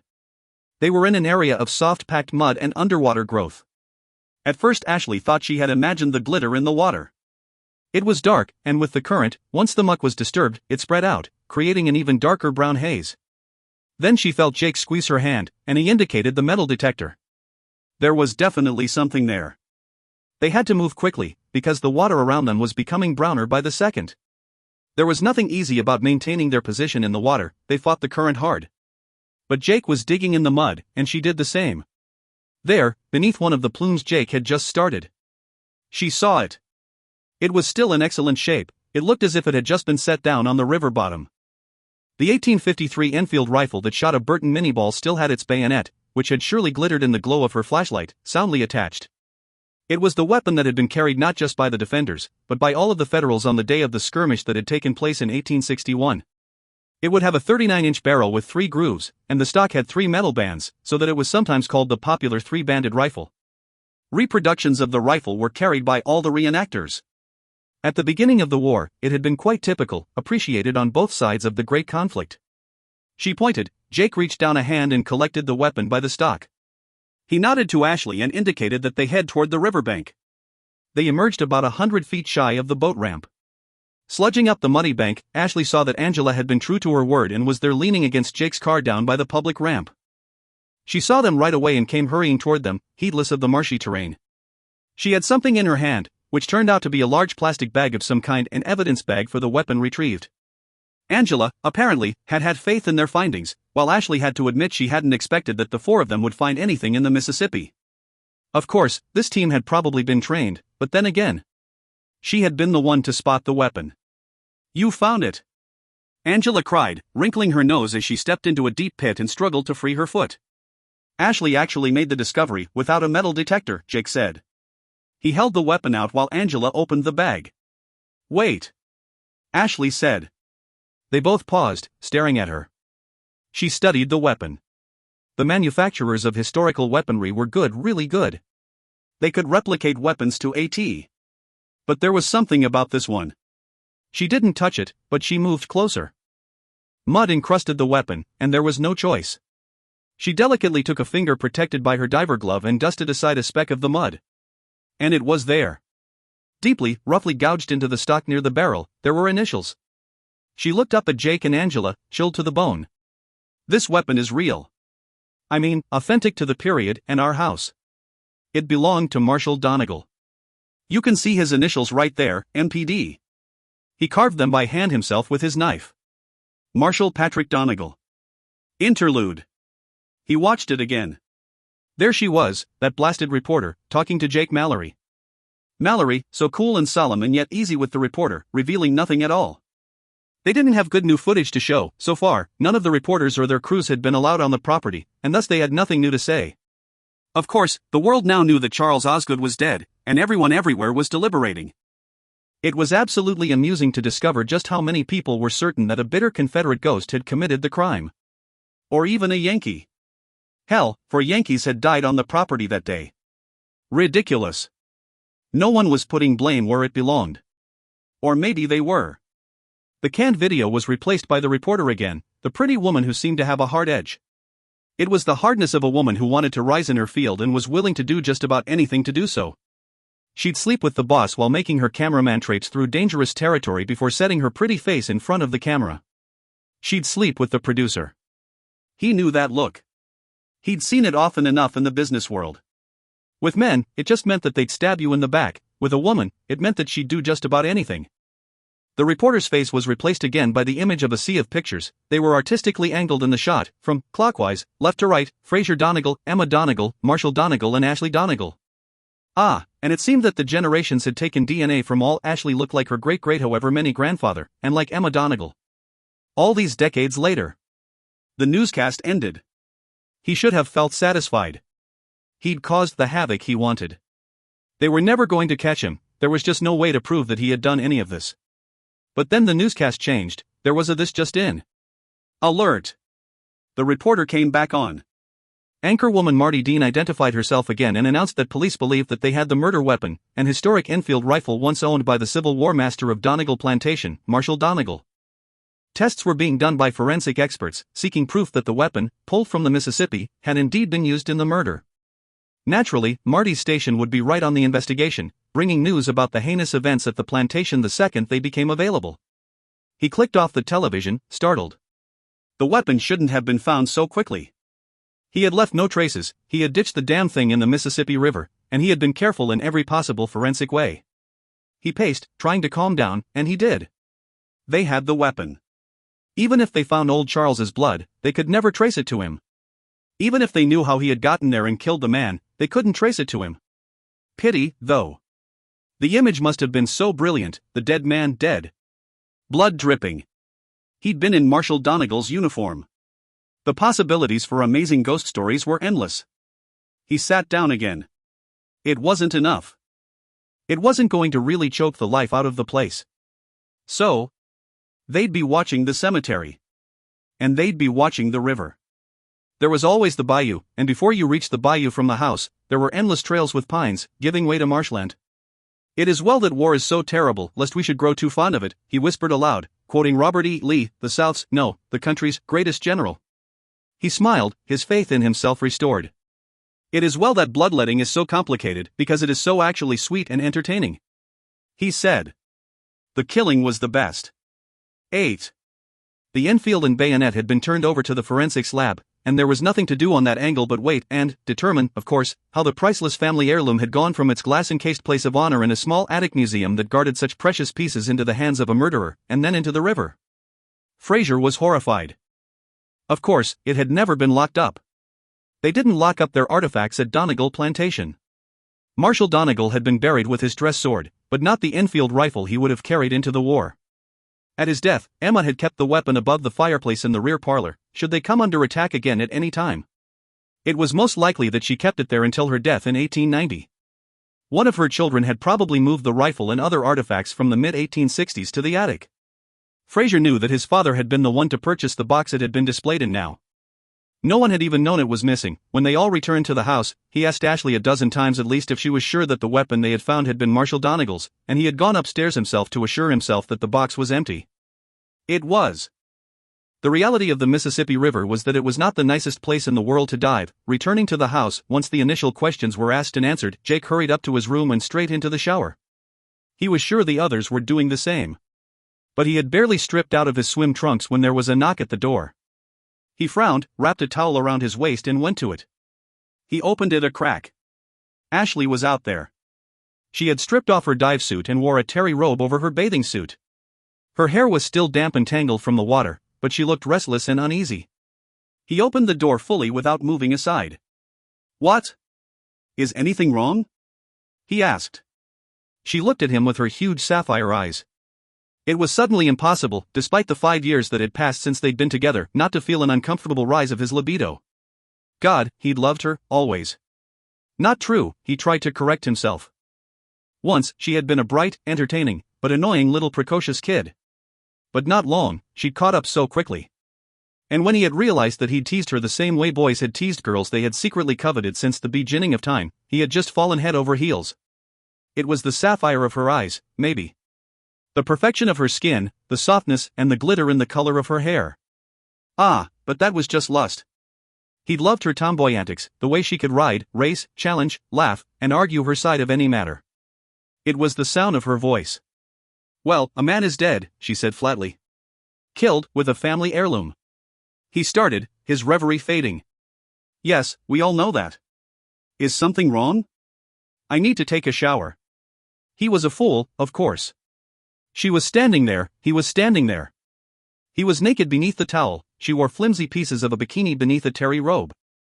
He had never really fallen out of love, and he'd have to be a hell of a lot older or infirm to fall out of lust. But that wasn't the point here. What was the point? He didn't know why she was here. He didn't want to be used because he was convenient and her world was going to hell. Yes, I do want to be used. His mind raged. No. "Ashley, let me jump in the shower, and I'll be right with you," he said. "I suggest you do the same. You wear even river mud well, but I think you'll be more comfortable without it." He stepped back and forced himself to close the door. His shower was pure torment. Marty Dean sat at her office desk, studying her phone, and wondering what she could say once she'd reached Jake Mallory. She'd had such a crush on him in high school. His guitar had gained him quite a reputation, and he'd played with some pretty extraordinary bands. Everybody had a crush on Jake. And he'd just gotten better, really. Some of those boys, the big football hero types, were just downright pudgy now. And Jake? He still had those probing eyes, that sculpted face, those shoulders. It had been something to see him again. And he had looked right at her and not given her a thing. Well, she thought, pouting, he'd come around. He was a man, and she knew how to make a man come around. Her pout became a frown. But, of course, he was at Donegal Plantation, and he and Ashley Donegal had been quite a thing. If he was sleeping with her again. The promise of an affair might not do it. Maybe she had to promise that she would promote Donegal Plantation, though she would love it if there were a mystical ghost story involved. She was still pondering the mode by which she would get him to agree to an interview when the switchboard signaled a call for her. Line 4, the operator told her. "Who is it?" "Some man who insists you're going to want what he has to give you," the operator told her, bored. "Look, I'm not the FBI. I don't know who he is." "You said to send through anything promising." Yeah, I got it, thanks." She picked up the phone. "Marty?" The voice was deep, quiet, and husky. "Yes?" she said. "Who is?" "You want an interview. You want to know what's really going on. You want to break it free. Well, I'll do it for you. Jake." It had to be Jake. Oh, and he was FBI now, or something governmental, and he was one of the big shots on the case. But he did remember high school, did remember that they'd flirted and teased and that she'd been the hottest thing in his class. "Oh, you sweetie," she said. Thank you. Can you come in?" "No, but you can come out," he said. "I'll tell you where to leave your car so that it's not seen. And I'll tell you the easiest way to get to me. No cameras. This is between you and me. But it will help you get to the truth. I can't say more, you have to really solve this on your own after what I tell you. But I won't speak if there's anyone else there, so come alone. I mean it. Don't tell anyone where you're going. I can't be involved in this when the news gets out." All right. Where should I be? When?" She listened. She hung up, delighted. Her secretary stopped her as she headed out for her car. "You have the newscast at 11, remember? I'll be back. I've got a lead. I've got plenty of time." I just need to meet with an informant, a local informant. It pays to be me. Marty tore out of her office, mentally planning her speed. How fast could she go without being in danger of the cops stopping her? Pretty damned fast, she told herself. Oh, this was it. This was it. The case of a lifetime. By the time Jake came downstairs, he found that he was the last to do so. The others were arrayed in the roadside parlor, seated in the big wingback chairs by the fire in the massive Duncan Fife sofa. Jackson's hair was still wet, so he had obviously just arrived. Ashley had showered and changed into jeans and a tailored blouse. Her damp hair was tied in a queue at her nape. The house itself is seldom locked, Fraser said as Jake entered the room. We're a bed and breakfast. We have a restaurant, and we're open to the public. God knows when the rifle was taken. I haven't been up to that little attic museum space in years. Fraser glanced over at Ashley. Have you been up there? She shook her head. Sally Mayfield, one of our housekeepers, last did a dusting up there 3 or 4 weeks ago, I think. Sally would have noticed if something had been gone, and she would have told me. So I'd say that it had to have been taken within the last 3 weeks. When were most of the reenactors here last? They still meet ahead of time, right? And what about Civil War roundtables? Fraser, you used to have them here now and then, Jake said. He heard the front door open as he was speaking. Cliff had arrived to join them. He glanced over at Jackson for a silent communication. Cliff remained a prime suspect. They needed to keep a close eye on him. Ashley didn't want to believe it. He didn't, either. Cliff had always been around when he'd been younger, he'd always been strong and steady and decent, and he loved Donegal Plantation, just as he'd always loved the family. Fraser was thoughtful. Yes, of course. I'm not sure of the date of the most recent. We had a meeting out in the barn about 2.5 weeks ago. The out-of-towners weren't here, but the rest of us were, Cliff volunteered. Everyone? Jackson asked. Every one of the locals except for John Ashton, Cliff said. He had a tour group in the city that he had to take out himself. Some bigwigs from the tourist board. And obviously, out of our group, I have continual access to the house. And I suppose I have the physical ability to have done all of it. Well, no offense, Fraser, I don't see you committing this crime at your age, and I sure as hell don't begin to see Ashley or Beth committing it. I wish I knew how to clear myself, because no matter what you all say or how you act, I know damned well I have to remain a prime suspect. You even have motive, Jackson said pleasantly. Yes, I should own the house. But? Angela asked gently. Whoever did this might want the whole place to fall apart. Let's face it, if the place is tainted by a recent murder and a killer who isn't caught, people could be afraid to come. I'd never want to do that, Cliff said. We all survive because of Donegal Plantation, well, except for Beth, who could get a great job anywhere, Ashley said. But Cliff is right. There's no reason for him to want to lower the value on this place. Besides, Cliff doesn't even have to wait for Fraser and me to die. He owns a piece of the land, and he has a lifetime lease on his apartment in the stables. Bitterness, Jake said. I mean, if we're looking for motive. Let's face it, this whole thing is sick. Cliff, you're the outsider. You were the product of an illicit affair, historically speaking. 2 illicit affairs, really, Cliff said. He never took a seat, he stood there and shrugged sheepishly. I can't prove anything, but I'll answer any question you may have. Obviously, I didn't stash a body in the stables, they were searched. Of course, I could have stashed the drugged body of our friend in my apartment and joined the group. I would have had to have been terribly crafty, though, since the place was teeming with people, and the entrance to my apartment is easily visible from the grounds. And how did you return the body, then, by the river? Jake asked him. You might have done that to throw off suspicion, Angela told him. I might have, Cliff agreed. Except that I didn't. I'm going to feed the horses, he said, then, but I'm available to you anytime. I won't be leaving the property. He smiled. See you all at dinner? We're having crab cakes. My best. Beth assured him. When Cliff left, there was an uncomfortable moment of silence in the room. I don't think, Ashley began. None of us wants to think, but we have to weigh all the factors, eliminate the impossible and start looking at the possible, Jackson said to her gently. Sometimes a killer wants to inject himself into the investigation. Cliff isn't. It's not impossible, Ashley, Jackson said. It is impossible, she said stubbornly. Cliff is part of the family. In the old days, brothers would kill brothers to be king, Jackson said. Look, Ashley, Jake said, leaning toward her. Hopefully we'll be able to clear Cliff soon. So, we're all careful. We all stick together, and we keep doors locked. Agreed? Jackson asked. I've got Will and Whitney on their way out here now with some new equipment, and Jenna is interviewing Justin Binder and his family in the city. I'm going to pay a call on Ramsey Clayton. I believe he's still in residence at his old family home down the road, and have a talk with him. There are still a couple of uniformed officers outside, but I think part of the team should always be at the house. Jake and Angela? I'm here, Jake assured him. I'll get on the computer. Jackson nodded. He looked down at Angela and squeezed her hand, and Jake knew that her assignment was to discover what she felt about the house. Fraser walked over to Ashley. She stood quickly, hugging him. He hugged her silently in return. I'm for a nap, he said. At my age, he apologized to the others. I'll be in my room, too, Ashley told him. A nap sounds good to me, Beth said, yawning.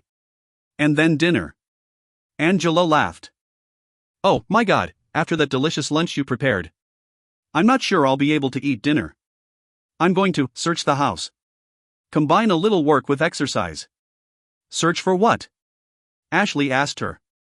Evidence, she said softly. Ashley shook her head. But that won't help us.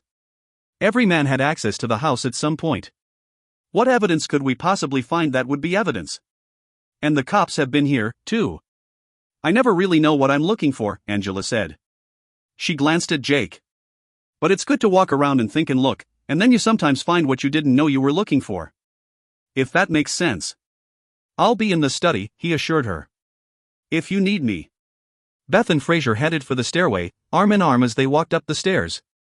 Ashley lingered until she was alone with Jake. Cliff didn't do this, she said with finality. He walked over to her, placing his hands on her shoulders. Ashley, honestly?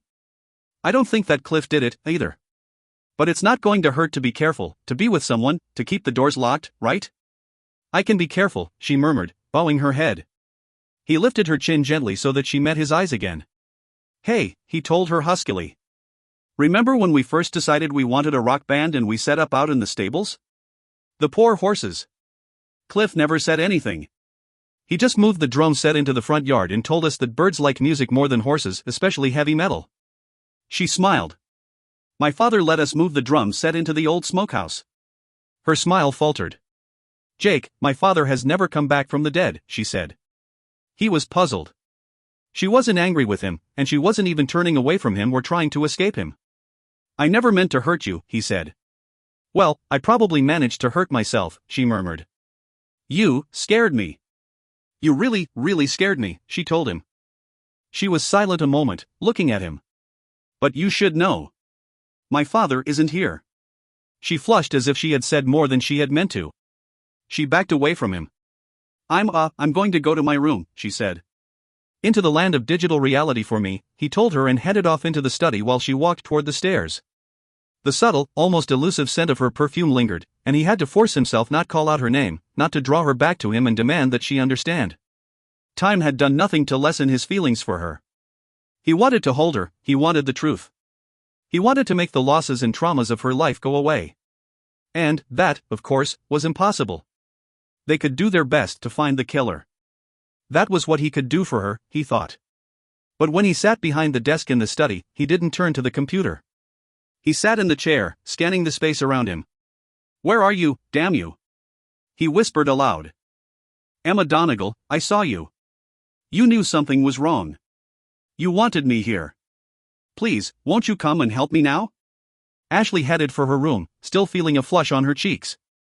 Well, she was a fool. She turned away from Jake Mallory, cutting him from her life as if she had done so with a sharpened blade. What was she expecting now, and what the hell had she been doing, throwing herself at him just because she was scared? Well, I am scared, she said and then winced, wanting to nip in the bud the fact that she was talking out loud to herself far too frequently now.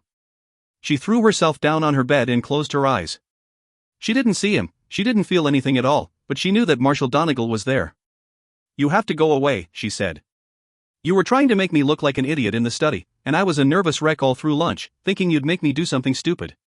If you're my ancestor, and you love me so much, will you quit tormenting me? She felt a shift of weight. He had taken a seat at the foot of the bed. She opened her eyes at last. If someone comes at me with a weapon, can you protect me? She demanded, sitting up to stare at him. Will that ghostly blade save my life? If not, where is this going? Can I protect you? That depends. I am fairly powerful. Being as I am requires concentration and practice, and I was always a disciplined man. Right. So you got into a barroom brawl and died before the war really began, she said dryly. He seemed to stiffen. You're wrong. I didn't get into the brawl. Peter O'Reilly got into the brawl. I dragged him out of the place before it turned into something right there, though that might have been a mistake. God knows, if we'd brought troops in, the Yankees would have been killed on the spot or hanged for being spies.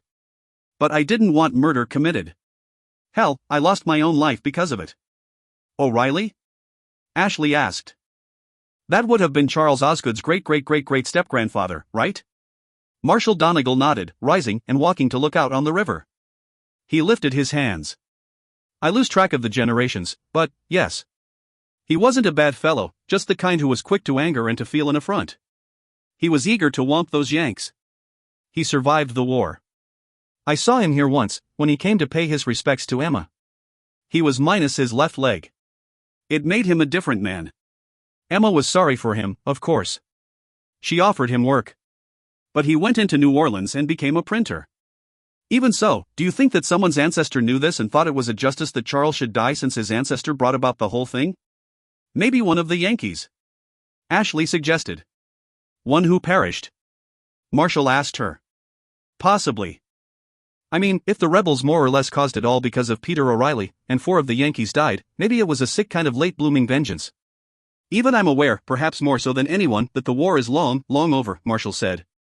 Other wars have raged since, and will rage in the future, he added sadly. Yes, but whoever did this has to be sick. You don't drug a man, hide him for a day and a half and then take him and bayonet him to death and hang his body off a tomb's angel if there isn't something really wrong in your psychological makeup, Ashley said flatly.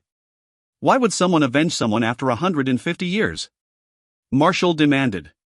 I don't know, but Cliff is a prime suspect because of his family relation, Ashley said. She frowned and then gasped. I can't believe I forgot. We do have that old plantation story about the master who supposedly slept with a slave. Were you involved?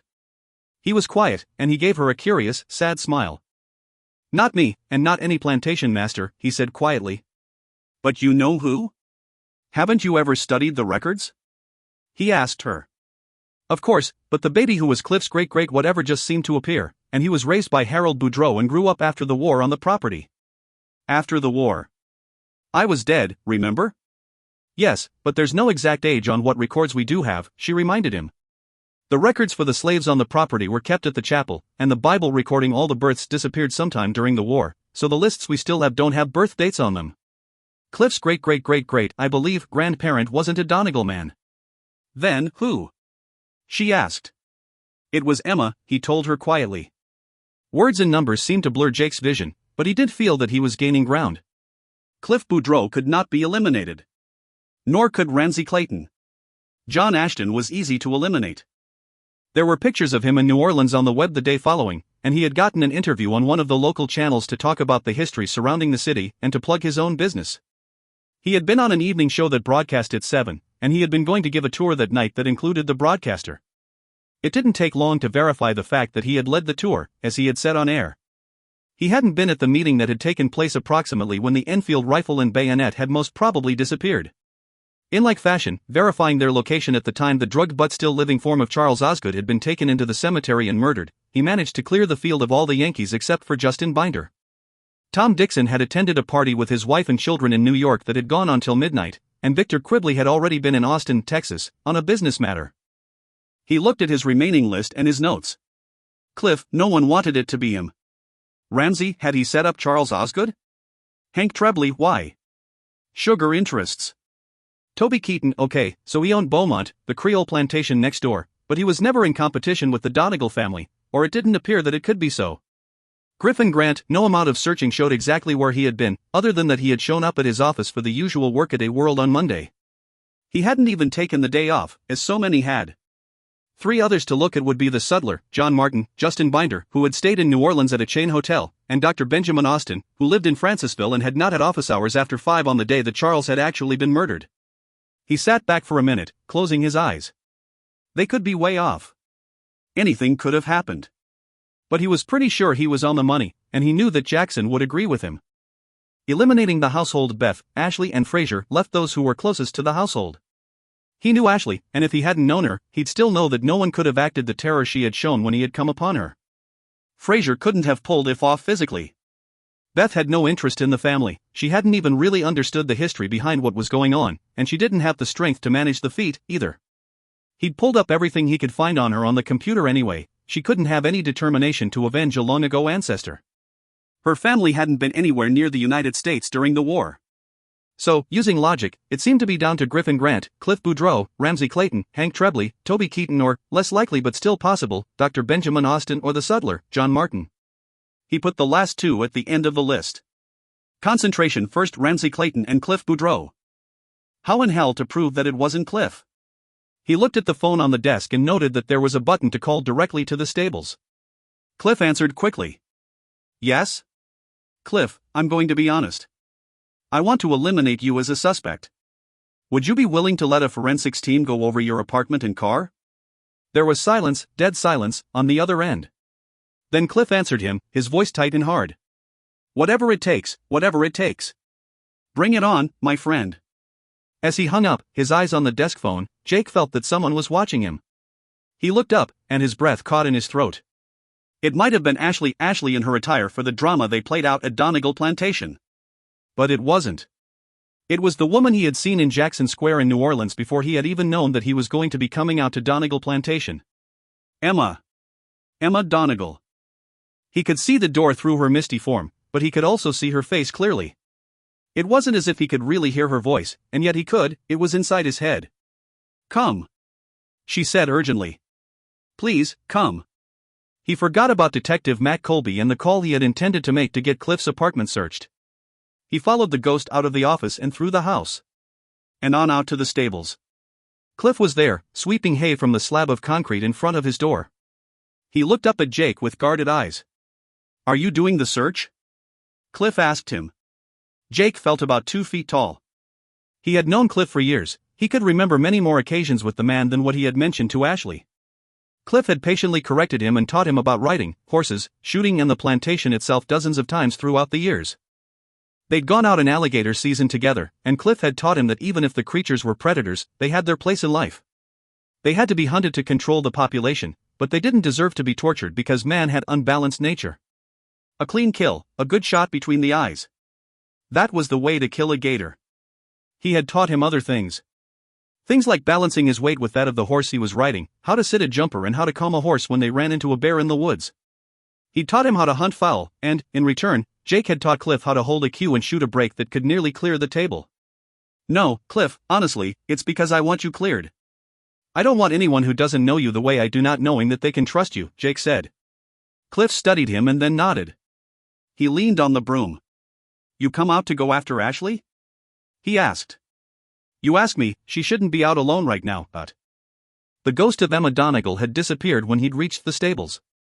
But now he knew why he was here. Where is Ashley? He asked. Just 10 minutes ago, she came running down and asking me if there was any problem with taking her mare out for a ride. Said she needed to clear her head, and a ride around the property always did that for her. I was going to let her have a few minutes and then take a ride myself. I just don't feel right about her being alone. Hell, no. Jake said. What horse can I take? If you head to the bayou, you'll find a concrete marker. That's where Emma had Harold Boudreau buried, Marshall had told Ashley. But don't go now, young woman. Show some sense of self-preservation. There's someone out there bent on hurting Donegal Plantation, and you are the last of the Donegal family. Cliff is a Donegal. She told him. No, my dear, not really. Emma wasn't born a Donegal. Yes, and I'm not sure exactly what the relationship is, but Cliff's great-grandfather and a young woman born a Donegal got together in the 1920s, so, yes, he is a Donegal. She said. Well, yes, I suppose you're right on that. Marshall Donegal had followed her when she went out to the stables, determined on riding. He kept trying to dissuade her while Cliff kept trying to dissuade her. Before she'd mounted up on Verena, she'd given Cliff a huge hug. I love you, cousin. She told him. Cliff had looked at her strangely and then shook his head. Look, Ashley, you don't have to defend me. I didn't murder anyone. She'd grinned at him. I never thought you did. I just wanted to say that I love you. She hadn't bothered with a saddle, she had to find out if there was really a stone near the bayou. If so, she wasn't imagining the ghost. He was really there, telling her things. Or she was imagining the ghost, and he was really suppressed memories in the back of her mind. Whichever. She wasn't doing well fighting the concept of imagining Marshall Donegal, so she might as well try to use what was happening. And it didn't look as if she'd be running to Jake for comfort. She'd be business, strictly business, from now on out. She thought that she had ridden out alone, she should have known better. Marshall Donegal was riding behind her on a ghost horse, of course. His mount was a beautiful roan, complete with all his Confederate trappings. "Damn it, woman! Let me lead!" he called to her. She felt something as he and the roan seemed to pass through her. Then she took off through the woods, following him. They rode for 20 minutes. Then the ghost horse let out a whinny and stopped, and her haunting ancestor slipped from his mount and walked down the trail to a large pine. He tried to rip away the vines and grass and weeds that grew around the base. Ashley saw that the grass moved, but little else happened. She began the task herself. She gasped out loud. It was there, a large, flat, stone marker. One word had been crudely etched into it. Friend. Ashley sat back on her haunches and looked up. Marshall Donegal leaned against the tree, watching her. Why? Why did Emma bury him out here? There's a tomb for the slaves, and then the servants, who stayed on to work the plantation, Ashley said. Emma was truly a wonder, he said sadly. Any rumors you heard about fights between us or my indiscretions were stories created because people need stories. We fell in love, and when that first blush of love was gone, we still loved one another deeply. She was a strong woman. She held the place together after I died with the help of Harold Boudreau. In 1864, they became lovers. The world would never have accepted it. Even after the war ended, they would have been in grave danger. There was a pecking order for those of mixed blood in New Orleans, you know that. Quadroons were all the rage to become a man's mistress, and the quadroon balls were infamous. But after the war, the KKK was started up, and if they had been discovered, Harold most probably would have been burned on a cross, and Emma would have been subject to rape and ridicule. They had to keep their affair entirely secret. So he raised their child as one of his own. Another of the former slaves, a young woman of mixed blood herself, was accepted as the child's mother. Did you mind? Did you hate what happened? Ashley asked him. I mean, as a ghost, were you bitter or, can you still hurt? My soul can know agony, he said quietly. But did I mind this? No. I loved Emma with my whole heart. And a dead man knows that the color of his skin doesn't mean a damn thing. I admired Harold. I loved what he did for my family, and how he taught and defended my children. No, I didn't mind. Not this. I just thought you should know. Maybe it can help you in some way, Adot. They both started at a sound that seemed to come from the woods that led straight to the bayou. Ashley quickly stood up. Probably a raccoon or even a squirrel, she said and grimaced. Maybe even a gator. She walked toward her mare. It wasn't a raccoon, squirrel, or gator. As she mounted, she heard the noise from the woods by the bayou again. Quickly, Marshall said. I'll hold the path. But it may be nothing. You're alone out here. Get back to the house. Please. She almost laughed and reminded her ghost protector that he was dead. But she didn't. She turned to ride, finding the quickest path back to the house and kneeing her mare to a gait that would lead it at all speed through the trails without killing them both. But as she made her way homeward, something darted into the path in front of her. Barina reared, and she wasn't as prepared as she should have been. She cursed herself for her carelessness as she felt herself fly into the air and land hard on her rump in the middle of the dirt path. As she quickly stood, rubbing her injured section, she realized that it had grown late. Darkness was falling, and she was alone in the woods. Even her ghost was far behind her now. Interlude. People were easy. Pathetically easy. Once you knew what they wanted and you dangled it before them as you might dangle a carrot before a horse, they came. They came, just as the stupid animals they were in truth. She barely saw him coming. She got just a glimpse of him. During the phone call he'd made to her, she'd guessed that he was Jake. She'd giggled. He'd almost giggled, too, it was so damned perfect. And what an idiot woman. You'd think they'd have to get through some kind of school to broadcast the news. But a pretty blonde was all you had to be, it seemed. Maybe not. Maybe others were smarter. He watched her when she came staggering along the overgrown and marshy trail near the bayou, swearing as she did so. Actually, he watched her for a while. He didn't know what it was about her that had made him want to do this. He'd plotted and planned his first kill forever, he'd thought that it would be his only kill. But he started hearing the voice again. She was nosy. She was going to start dredging things up and just might have some journalistic abilities. The voice said that she needed to go. And looking at her, he had begun to anticipate the kill. He glanced toward Beaumont, he could see the plantation through the trees. But there was nothing going on there, the plantation offered its last tour at 4, and people were usually off the property by 5. Even the actors and historians would all be by the road now, ready to head out. She stumbled her way to the small clearing. Her little red spiked heels were completely ruined, and her jacket was torn. But though she was irritated, she wanted the story more. In fact, when he came upon her, she was looking down at her shoes and cursing about how much they had cost her. "Damn it, what the hell are you doing here?" she demanded, tossing back her head of bleached blonde curls. "I was expecting." She never voiced what she was expecting. He was quick.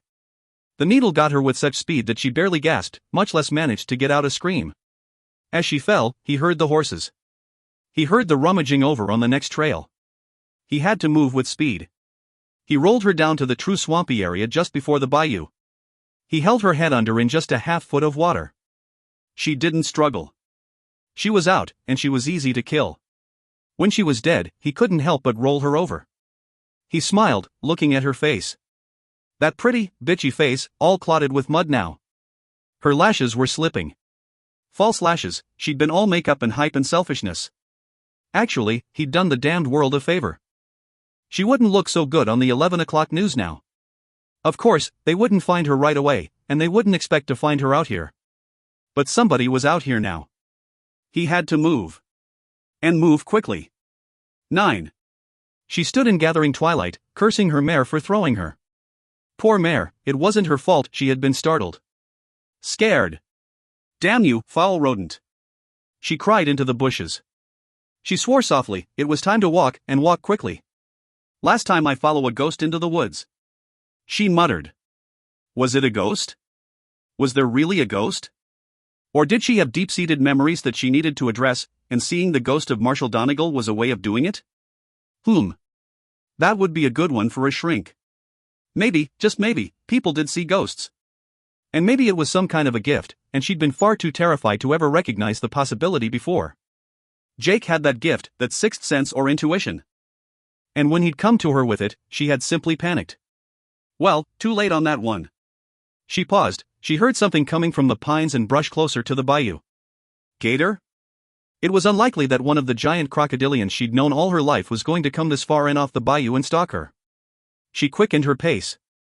Of course, she knew that even on land an alligator could move damned fast as well. But, no. The woods here were filled with birds, the bayou was brimming with fish, and there were plenty of small mammals. A gator had not had a whiff of her and decided that it was time for his evening meal. She heard it again. Definitely not a gator, because she kept hearing the rustling, would stop, and then the rustling would stop as well. A beast of prey would come straight for her. She started to run. As she did so, she heard a thrashing in the woods ahead of her and then from one of the other trails. She swore and looked around her. There was a fallen slender pine near her, leaning against an oak. She tested the trunk carefully, found that it would bear her weight, and crawled up to the branches of the hardier oak. She kept crawling, hoping that whatever was out there didn't climb trees. The thrashing around her grew louder, as if amplified in the thickening darkness of the night. She finally realized that she could hear hoofbeats, and a rider was coming for her. She waited, barely daring to breathe. Of course, Cliff knew that she was out here. When her mare came back without her, he'd be on the trail, coming to find her. But even as she heard the sound of a horse, she saw something dark below her. Not a creature, a man. A man who looked like a shadow because he was dressed in black boots, jeans, sweatshirt, and hoodie. He moved with his face lowered, and in the darkness he might have been a black shadow. Was she seeing shadows now instead of ghosts? No, he was real. He was approaching the tree, he paused as if listening. She heard her name call through the trees. And she no longer heard the sound of hoofbeats. For a moment, the entire world seemed silent. She waited, not daring to breathe. Darkness fell in earnest, but the moon prevailed. And then, naturally, the moon was covered by clouds. Ashley cursed herself for starting out alone tonight. She had to breathe, she tried to do it silently. And then, though she couldn't see him, she was certain that the man below her in the dark hoodie was looking up. Did he see her frozen there? She held her position. She couldn't tell if he was there or not anymore. His form seemed to have been swallowed up by the blackness of the ground below. There was rustling. There was someone below her, someone who seemed to be stalking the area. Something banged against the tree. A man's hand? She started to slip. She felt a splinter of bark shoot into her hand and barely kept from crying out. She tried to shift her position and fell, a scream escaping her lips at last. She landed hard on human flesh, toppling the standing man to the ground. Panic seized her and she shot out a fist, striking anywhere she could as she tried to rise. She made it halfway to her feet when she heard him shout out. "Bloody hell, Ashley! Why are you hitting me, damn it? Jake!" She went still and started trembling. For a minute, she still had to wonder if he'd been in the pines before the bayou, stalking her. But then both heard it, more noise coming from the trail. "Ashley! Jake! Where the hell are you two?" That was Cliff's voice.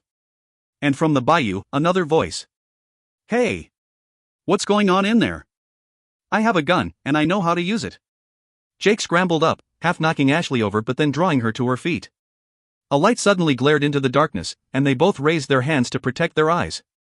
Cliff came trotting up on his favorite mount, Jeff. He dismounted in the little clearing where he found them. "Cliff," Jake said. "Where's your horse?" Cliff asked. "Where is your horse?" Ashley asked Jake. "Mine is tethered down the road, he meant you," Jake told her, irritated.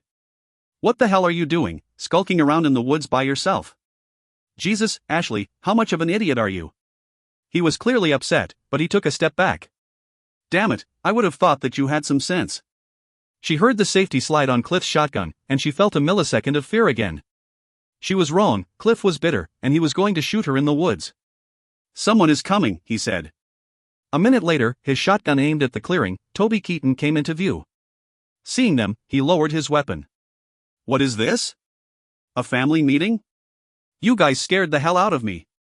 What's going on over here?" he demanded. "I was out riding." "Some fairly big mammal scared Verena, my mare," said Ashley. Ruefully, she added, "She threw me." Toby looked at Jake, standing beside her, and Cliff, seated again up on Jeff. "With what went on, you all damn near scared the death out of me. I mean, this side is your property, but I'm just a spit across that bayou. You've got to warn me when you're going to be rustling around by the water at night. I can tell the difference between the sound of a gator and the sound of folks stomping around in the woods, you know," Toby said. He was clearly shaken. "Toby, I'm so sorry," Ashley said. She looked at him. His black jacket didn't have a hood. But he might have a hoodie stuck down beneath his coat, his shirt was black as well. "How did you get over here, Toby?" Jake asked him, as if reading Ashley's mind. "I live next door, remember?" Toby said, exasperated. "One of my hounds was going crazy, but he lost the scent at the water. I don't come out at night without a shotgun. God knows when you're going to come upon a doped-up school kid, a gator or, hell, a damned poacher. Or just a nutcase now, like whoever did in Old Charles. I'm sorry." "Toby, how did you get here?" Ashley repeated. "Have you been over in the woods right by the bayou?" "I came over in my little aluminum canoe," Toby said. "I heard all manner of rustling, and it's turned out to be you." He shook his head. "Look, Ashley, I know we're all kind of scared right now, so maybe you could quit with the trail riding in the middle of night until they find whoever killed Charles." "She won't be out alone again," Jake said firmly, in a voice that seemed to scrape all the way down her spine. "It's pitch dark and chilly out here, and the mosquitoes are big enough to rustle the woods themselves. We're going to get on back now." Toby clicked on his own high-beam flashlight. Once again, they protected their eyes. "Toby," Ashley said quickly. "Yes, Dot. Were you under this tree a few minutes ago?" she asked. He looked at her and squinted. "No." "Well, hell, I don't think so. I didn't know what the hell was out here. I was moving around quiet as I could, trying to listen." "Why?" I thought I might have seen you," she said. "Well, if you'd seen me, it would have been nice if you'd said something," he told her indignantly. "I'm getting back." Toby turned and started tramping down the trail. They could follow the glow of his flashlight as he headed for the bayou. "What was that all about?" Jake asked Ashley. "I climbed the tree because I was afraid. I thought something was stalking me. I saw someone beneath me, and it scared the hell out of me," Ashley said. "What were you doing out here?" Jake demanded, perplexed. Writing. She snapped. Well, he's right. You shouldn't have been, and you damned well better not do so again until the killer is found. And what if you brilliant people with your brilliant team never find the killer? Ashley demanded. Jake didn't answer. Cliff did. Then we won't be out here, period. The plantation will go down, and the Donegal family won't own it anymore. You'll see sugarcane here, just like you see it beyond the cemetery side. Jake was staring at her. She could see that in the glow of the flashlight Cliff still held on the little copse where they stood. We'll find him. We'll find the killer, Jake said, and he turned away. Come on, you can ride with me. She was angry, and worse, she realized. She was still feeling rejected, no matter how stupid any of it might have been, even if she had been the one to put a block on him years before. I'll ride with Cliff, she said. Cliff was startled, but he looked down at her with a shrug, sheathed his shotgun in his saddle and shifted the light in his hands to reach down for her. Let's hope Verena made her way home and that your grandfather hasn't gone out and had a heart attack. With Cliff's strong grasp, she leapt up behind him on Jeff. Ahead on the trail, finding his way through the dark, Jake mounted up on his horse. They made a silent trek back through the woods to the house. Approaching the stables, they saw that Verena had indeed made her way home. She was walking around in the center of the stables as if she were teasing the horses who were still in their stalls.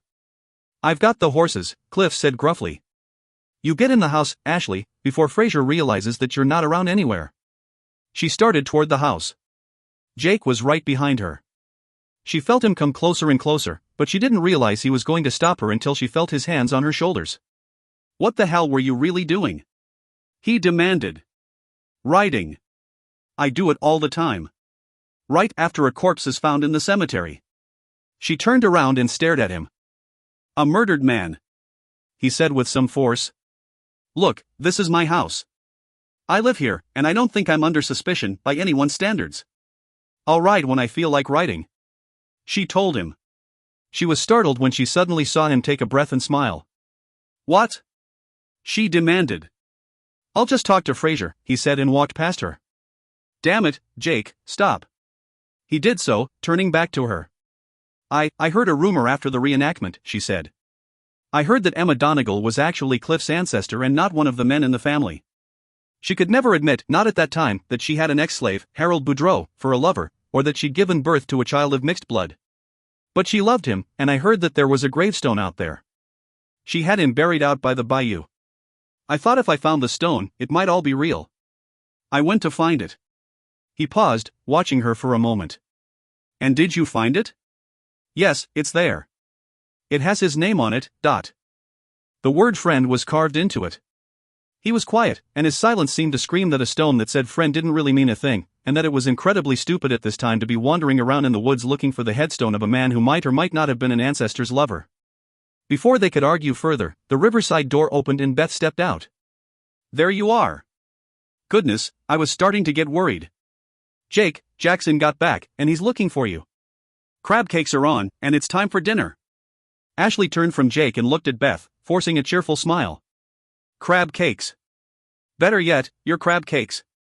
Do we have a minute to wash up? Should I call Cliff? I'll get him on the house phone, honey. You run on up. Angela has given me a hand in the kitchen, and it will all be on the table in 10 minutes, so hurry it up, girlfriend. And, we've got more company. Ashley looked at her, puzzled. Will and Whitney? Jake asked. Yep. They're as nice as they can be. Beth told Ashley. Ashley didn't doubt that the pair was exactly that.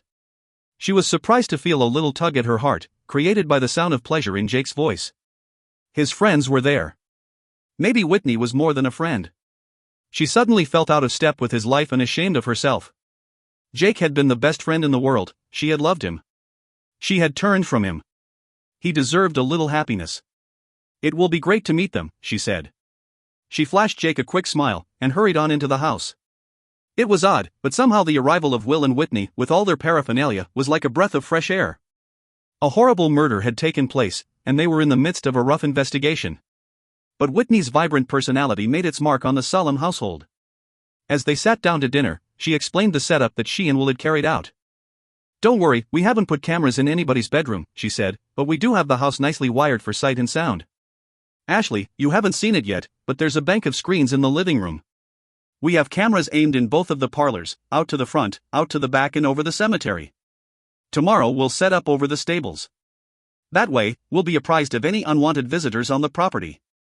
And she hesitated, casting Jake a questioning look, and we'll be aware of anything that might happen inside the house as well. She looked at Jake again. Do they know that we investigate for paranormal occurrences or help? She seemed to be asking. I think what you've managed in a few short hours is amazing, Jake told her. A camera setup like this will definitely catch anyone trying to play games in the cemetery again. But we have to rig by the river as well. They've done that, Jackson told him.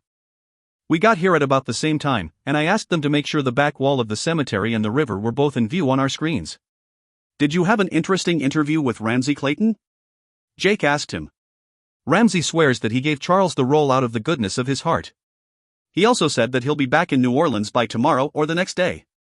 He's buying a guard dog and a pistol and getting a permit. He's afraid that whoever killed Charles might have really been targeting him, Jackson told them. That is a possibility, Jake agreed. Yes, Jackson said simply. He asked the police for protection. They couldn't give him anything full-time, but they have patrol cars watching his residence while he's here. He said that when he goes back into the city, he's going to stay at a hotel for a week. Jackson smiled. The Casino Hotel, there's lots of security around it. Unseen, half the time, maybe, but it is there. Cliff let out a dry laugh. Ramsey is a crack shot. But a dog is a good thing to have.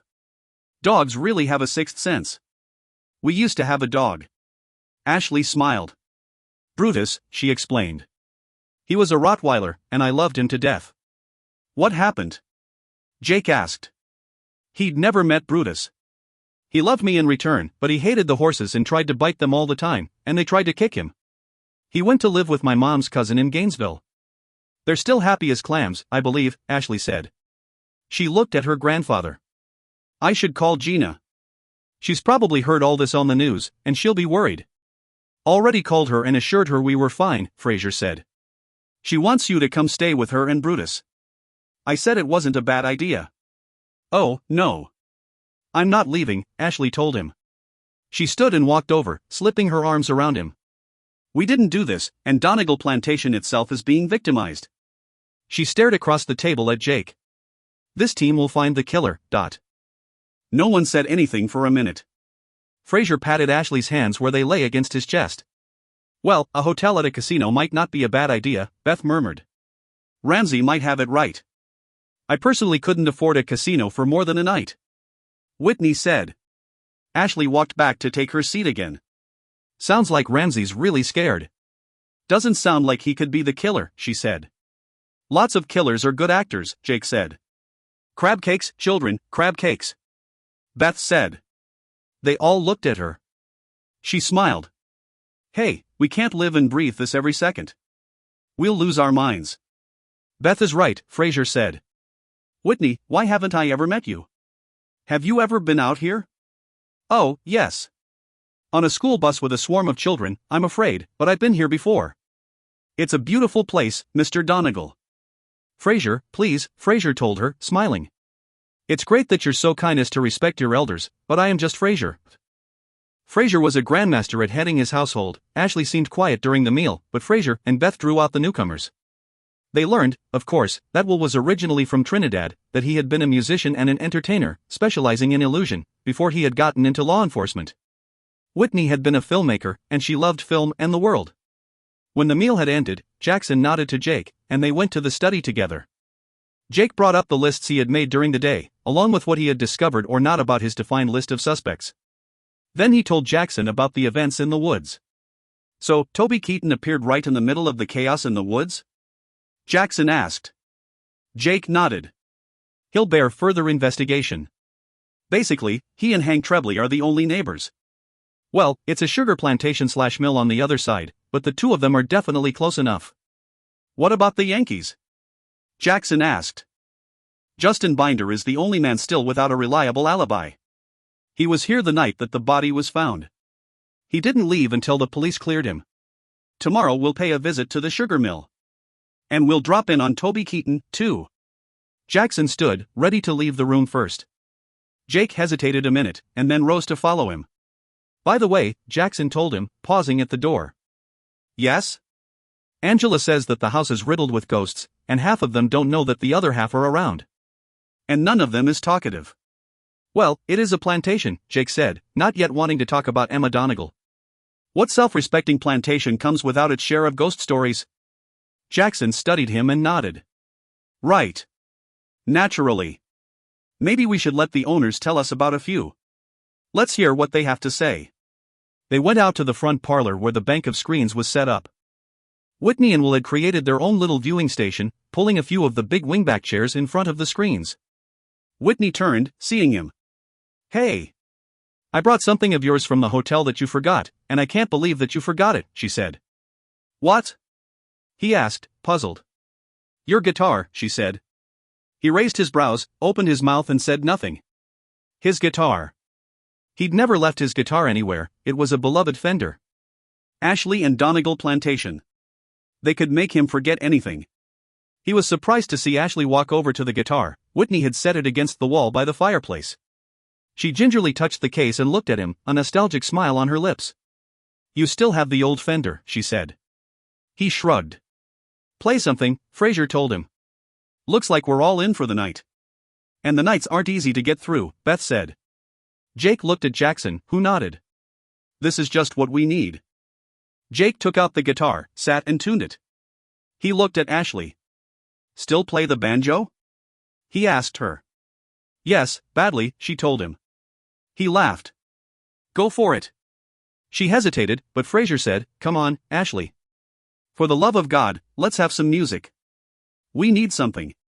She hurried up the stairs and returned. Jake looked at her and smiled. Never marry an ugly girl? She nodded. They both played and he sang, and they encouraged everyone to join in on the chorus. Once they had started, they fell in together. As if 5 years had never gone by. They played Arlo Guthrie, and Cliff sang, and even Fraser did a rendition of a Frank Sinatra tune. It went on for about 45 minutes, and then Jake drew off his strap and set the Fender down. Hey, let someone else do the entertaining now. Ashley, tell them some of the ghost stories about the place that have some merit. Oh, well, she murmured. There's Marshall Donegal, of course, Fraser said. The poor fellow must be turning in his grave at all this. What about Emma Donegal? Whitney asked. Wasn't she accused of having killed her husband and somehow covering it all up with, the Yankee did it? Ashley spoke up indignantly. That's not true at all, and I don't know where that story got started. There were several diaries kept by the men who survived, and the surviving enemy even told the story the same way. Emma was innocent. Ah, well, I thought she was supposed to haunt these halls. Maybe. She died here, Fraser said.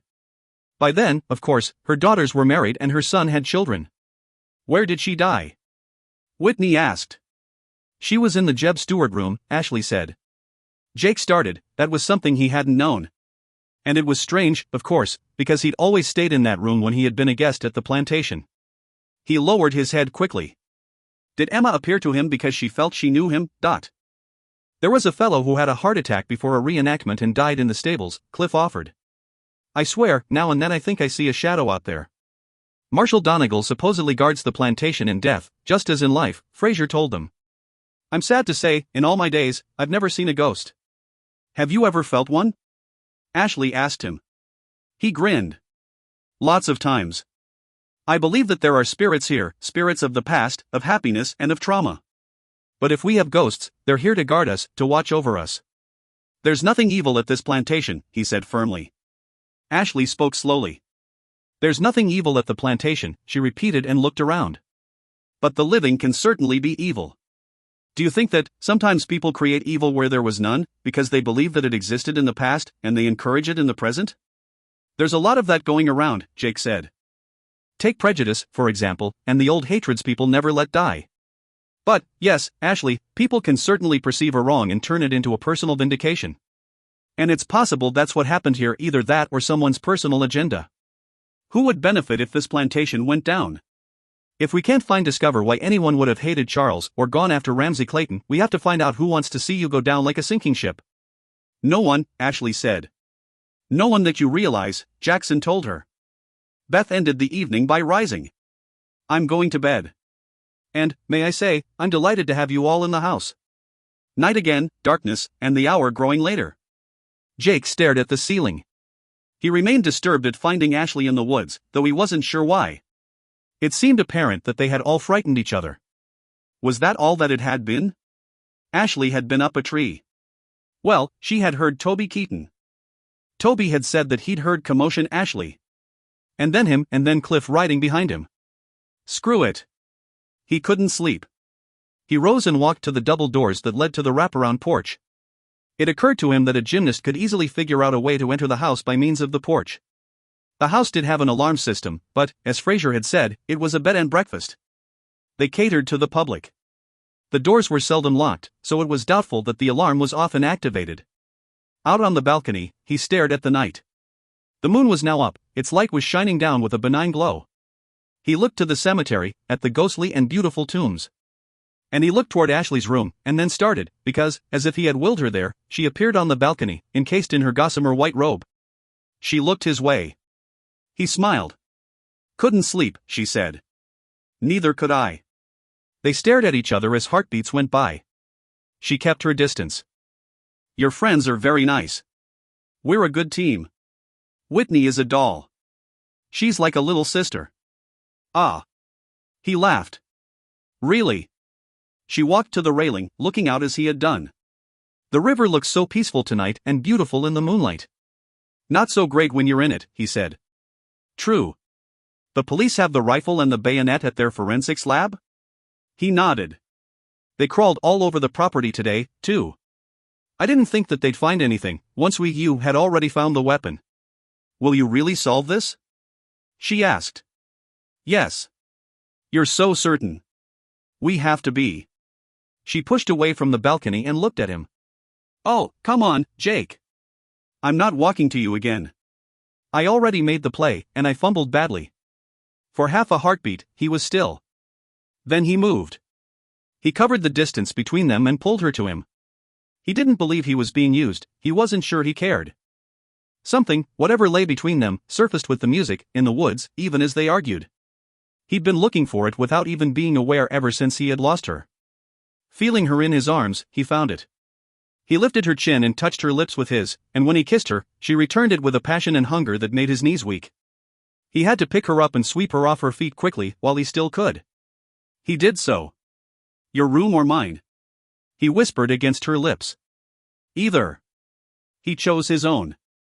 He was certain that Emma Donegal knew all about this desperate kind of love and would leave them in peace. He lay down with her on the bed, falling into the cool, clean touch of the sheets and the gossamer mist that surrounded her. He smoothed down the white flurry of the gown and met the crystal beauty of her eyes. She stared up at him with complete openness and trust, and he longed to ask her why she had turned from him so completely, but he didn't dare take a chance with the moment, because it was fragile.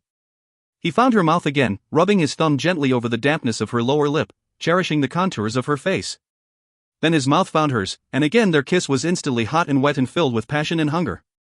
As they kissed, they fumbled with one another's clothing, his easy since he was wearing nothing but briefs, hers a bit more complicated since she wore the light robe and a sheath of silk beneath.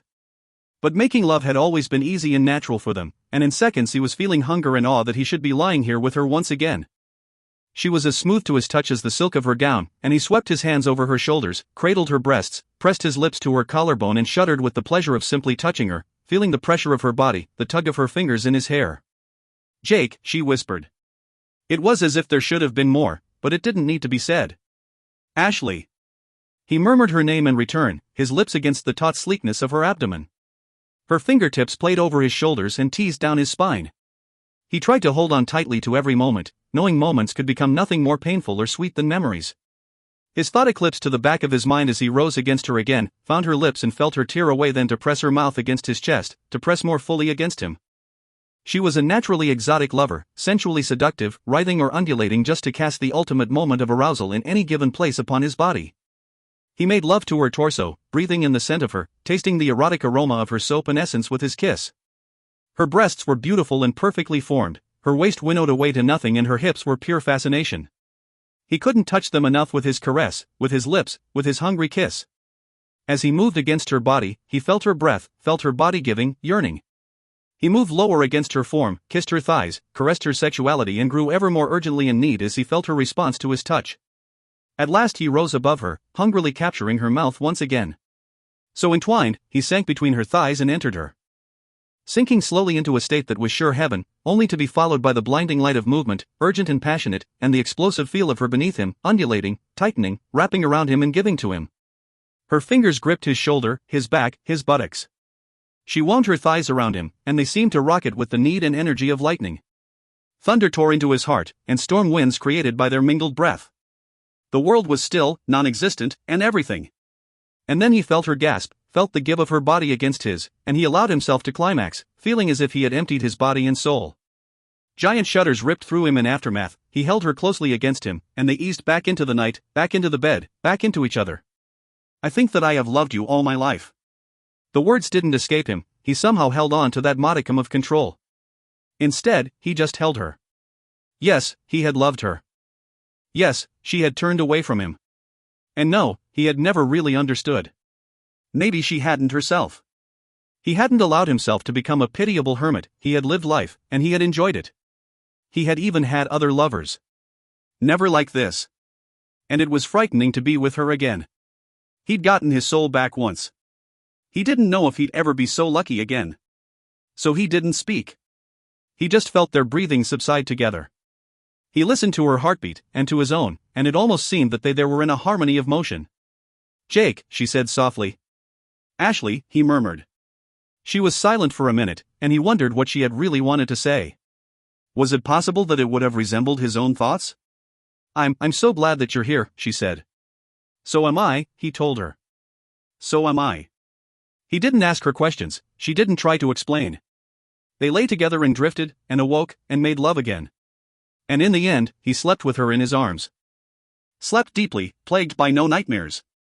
He had been adrift in a boat, knowing that there were those who had to be found. He had seen Ashley, and he had reached for her, and her fingers had slipped through his again and again. But now he had caught her. And he could dare pray that the nightmares had really ended. Interlude. Tonight had been exhilarating. There had been those moments of stark fear that he would be discovered and caught in the act, that he would be captured. There had been those terrible moments of indecision. And yet there had been Ashley. Ah, Ashley. If she'd been alone, and come upon him, he could have handled her, of course. Not that she was easy, no, not Ashley. She always had been a fighter. Difficult to think of her in a coffin, set in a vault and left to disintegrate into dust and bone fragments. He didn't like to think about Ashley dead, not really. But the aspect of killing her was suddenly so seductive.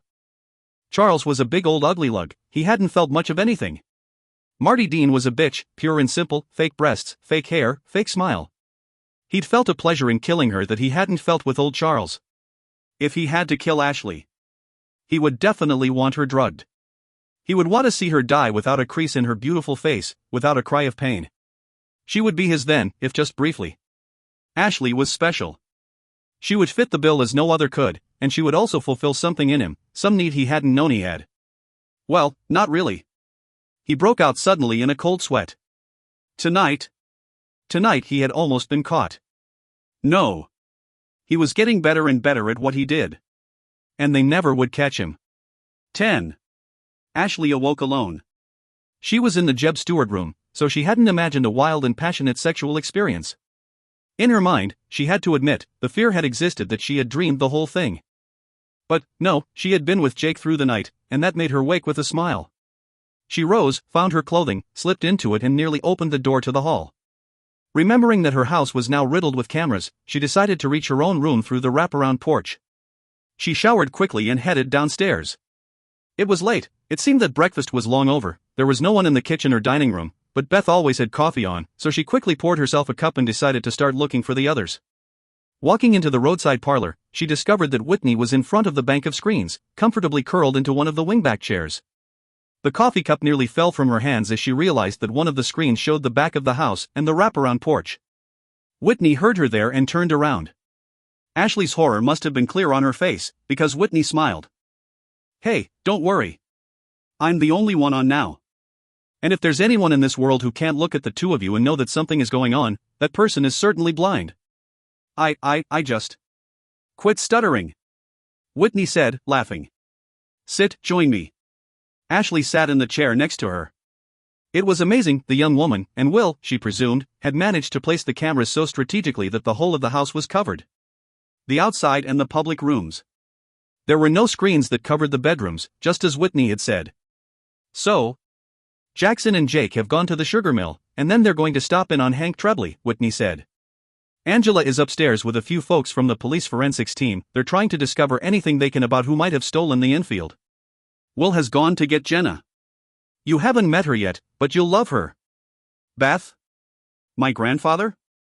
Ashley asked. Jackson and Jake are dropping them off at a diner down the street. They needed to get out for a bit, Whitney explained. Don't worry, they'll get them on the way back. Beth suggested that they wait for you, but your grandfather was insistent that you get some sleep. It was good to sleep, Ashley admitted. So, what have you seen on the screens? Anything besides me sneaking back into my own bedroom by way of the balcony? Whitney smiled at that. It was an honest smile. Ashley thought that she and Jake really were just friends. Caring friends, but no more. And it was easy to understand. Whitney was impossible not to like. I'll roll some tape. It's interesting, Whitney said. She hit a button on her remote and directed Ashley to watch the top screen. She did so. The screen captured the area between the stables and the cemetery. Shadows seemed to undulate on the screen. What is it? Ashley asked her. The past? Whitney queried in return. It's hard to say. Skeptics would swear that you're seeing movement because of clouds in the moon. I think it may well be the movement of ghosts. Whitney looked at her. She wasn't joking. It seems that sometimes energy remains energy from a particularly traumatic event, such as men dying in battle. Some people believe that such hauntings are repetitious. It's just the energy, running in the same pattern over and over again. Then, of course, there's what they call an intelligent, or active, haunting. That refers to a ghost or ghosts who still have their wits about them. And they don't repeat an action over and over. They move about and watch the world. Oh, Ashley said simply. Whitney smiled again. So, what kind of haunting do you know best? I have a feeling about you. You're like Angela, you just don't know it yet. Pardon? Everyone is afraid at first, Whitney told her. Afraid? Of ghosts, of course, Whitney said. Ashley just stared at her. Whitney continued. The thing is, most of the time, they just want to help. They've made their mistakes. They want to keep others, especially their descendants, from making the same mistakes. I know that this house is haunted, but ghosts, in my experience, don't want to meet everyone. I believe, though, that the ghosts very much want to meet you. They love you. They want to shield you from all danger, and they want to preserve Donegal Plantation, too, because it carries an important lesson. The place is all about the path that we've taken as Americans, the good things and the bad. The sane among us don't want to repeat mistakes of misunderstanding, cruelty to our fellows or war. I believe we do a good job with education here, Ashley said. She realized that her voice sounded raspy. She took a long swallow of her coffee, afraid to say anything else. Whitney smiled and shrugged. Anyway, that's what I believe, she said softly. Then she added, hey, that was great last night, the music, but Jake and I played together, before, Ashley said. That was obvious. You're really good together, Whitney said. In many ways. She set the remote down, stood and stretched. Hey, want to introduce me to the horses? I love horses, and I never get to ride. I'd love to meet them. We're certainly safe enough, the place is surrounded by cops at this moment, and besides, Angela is here. She made some of the best scores ever at the target range back when she was a cop. It's hard to believe Angela was a cop, Ashley said. That's like a fairy tale princess in a patrol car, huh? But, hey, even Disney princesses are toughening up these days. We're all capable of many things, right? So I like to believe, Ashley said. Is it all right to leave the screens unattended? Whitney nodded. Everything is taping. She hesitated. Okay, so half my job today is to make sure you're safe. We might as well enjoy it, right? Ashley smiled. Yes, and I love our horses, too. Come on out and meet them. It was obvious Hank Trebley wasn't pleased to see Jake and Jackson. He left them sitting patiently in his waiting room for an hour. He nodded curtly to them after emerging from his office and motioned to them to follow. He didn't shake their hands, even though he'd known Jake before, just as Toby Keaton had known him, from the days when he had been at Donegal Plantation constantly. I don't know what you think I can tell you, Hank said, pulling out the chair behind his desk in his office and taking a seat. I was there, yes, of course. But I didn't see anything. And I told that to the police. They sent a man around right after they found the poor bugger's body. You weren't particularly fond of him, were you? Jackson asked. Trebly immediately took a defensive tone. What was to like or dislike? He was O'Reilly's stepson, and he didn't really belong. I mean, he never even took his stepfather's name. He was just this big nothing, always there, always wanting to be a part of it all. He didn't have anything to add to any of our conversations in a roundtable. It was his place to play a Yankee, but he whined so much Ramsay gave him the role of Marshal Donegal. But I didn't hate him. And, sweet Jesus, I could never do that to another human being. I mean, why in hell would I? Well, Jake said, there's that bid you made to take over the Donegal property. What? Trebly said, sitting up straight. His eyes narrowed. Fraser Donegal told you that? No, actually, Fraser didn't tell me, Jake said. It's public record. Right after Fraser's son, Patrick, died, the property fell into bankruptcy. You went to the bank, trying to coerce a sale. Well, that's just pure bull. Trebly said, but his face had gone pale. Look, I was willing to help Fraser out. I don't think so, Jake said. There were also plans on file to expand the sugar mill and the sugar fields, but... Trebly sat back and stared at them hard. Then he dug around in his desk for a business card and tossed it over to Jackson. I'm done speaking with you. If you need anything else from me, you can call my attorney. Thank you, Jackson said, rising. We'll do so. Jake stood behind him. Trebly didn't rise, he looked like he was going to explode. You shouldn't have come back here, Jake Mallory. His voice broke. You're not wanted in the area. That was obvious after Patrick died. This is what I do, Jake said. You shouldn't have come back, Trebly repeated. Jake shrugged and started out. He was surprised when Jackson lingered. Is that a threat, Mr. Trebly? Because if so, you just threatened a government agent.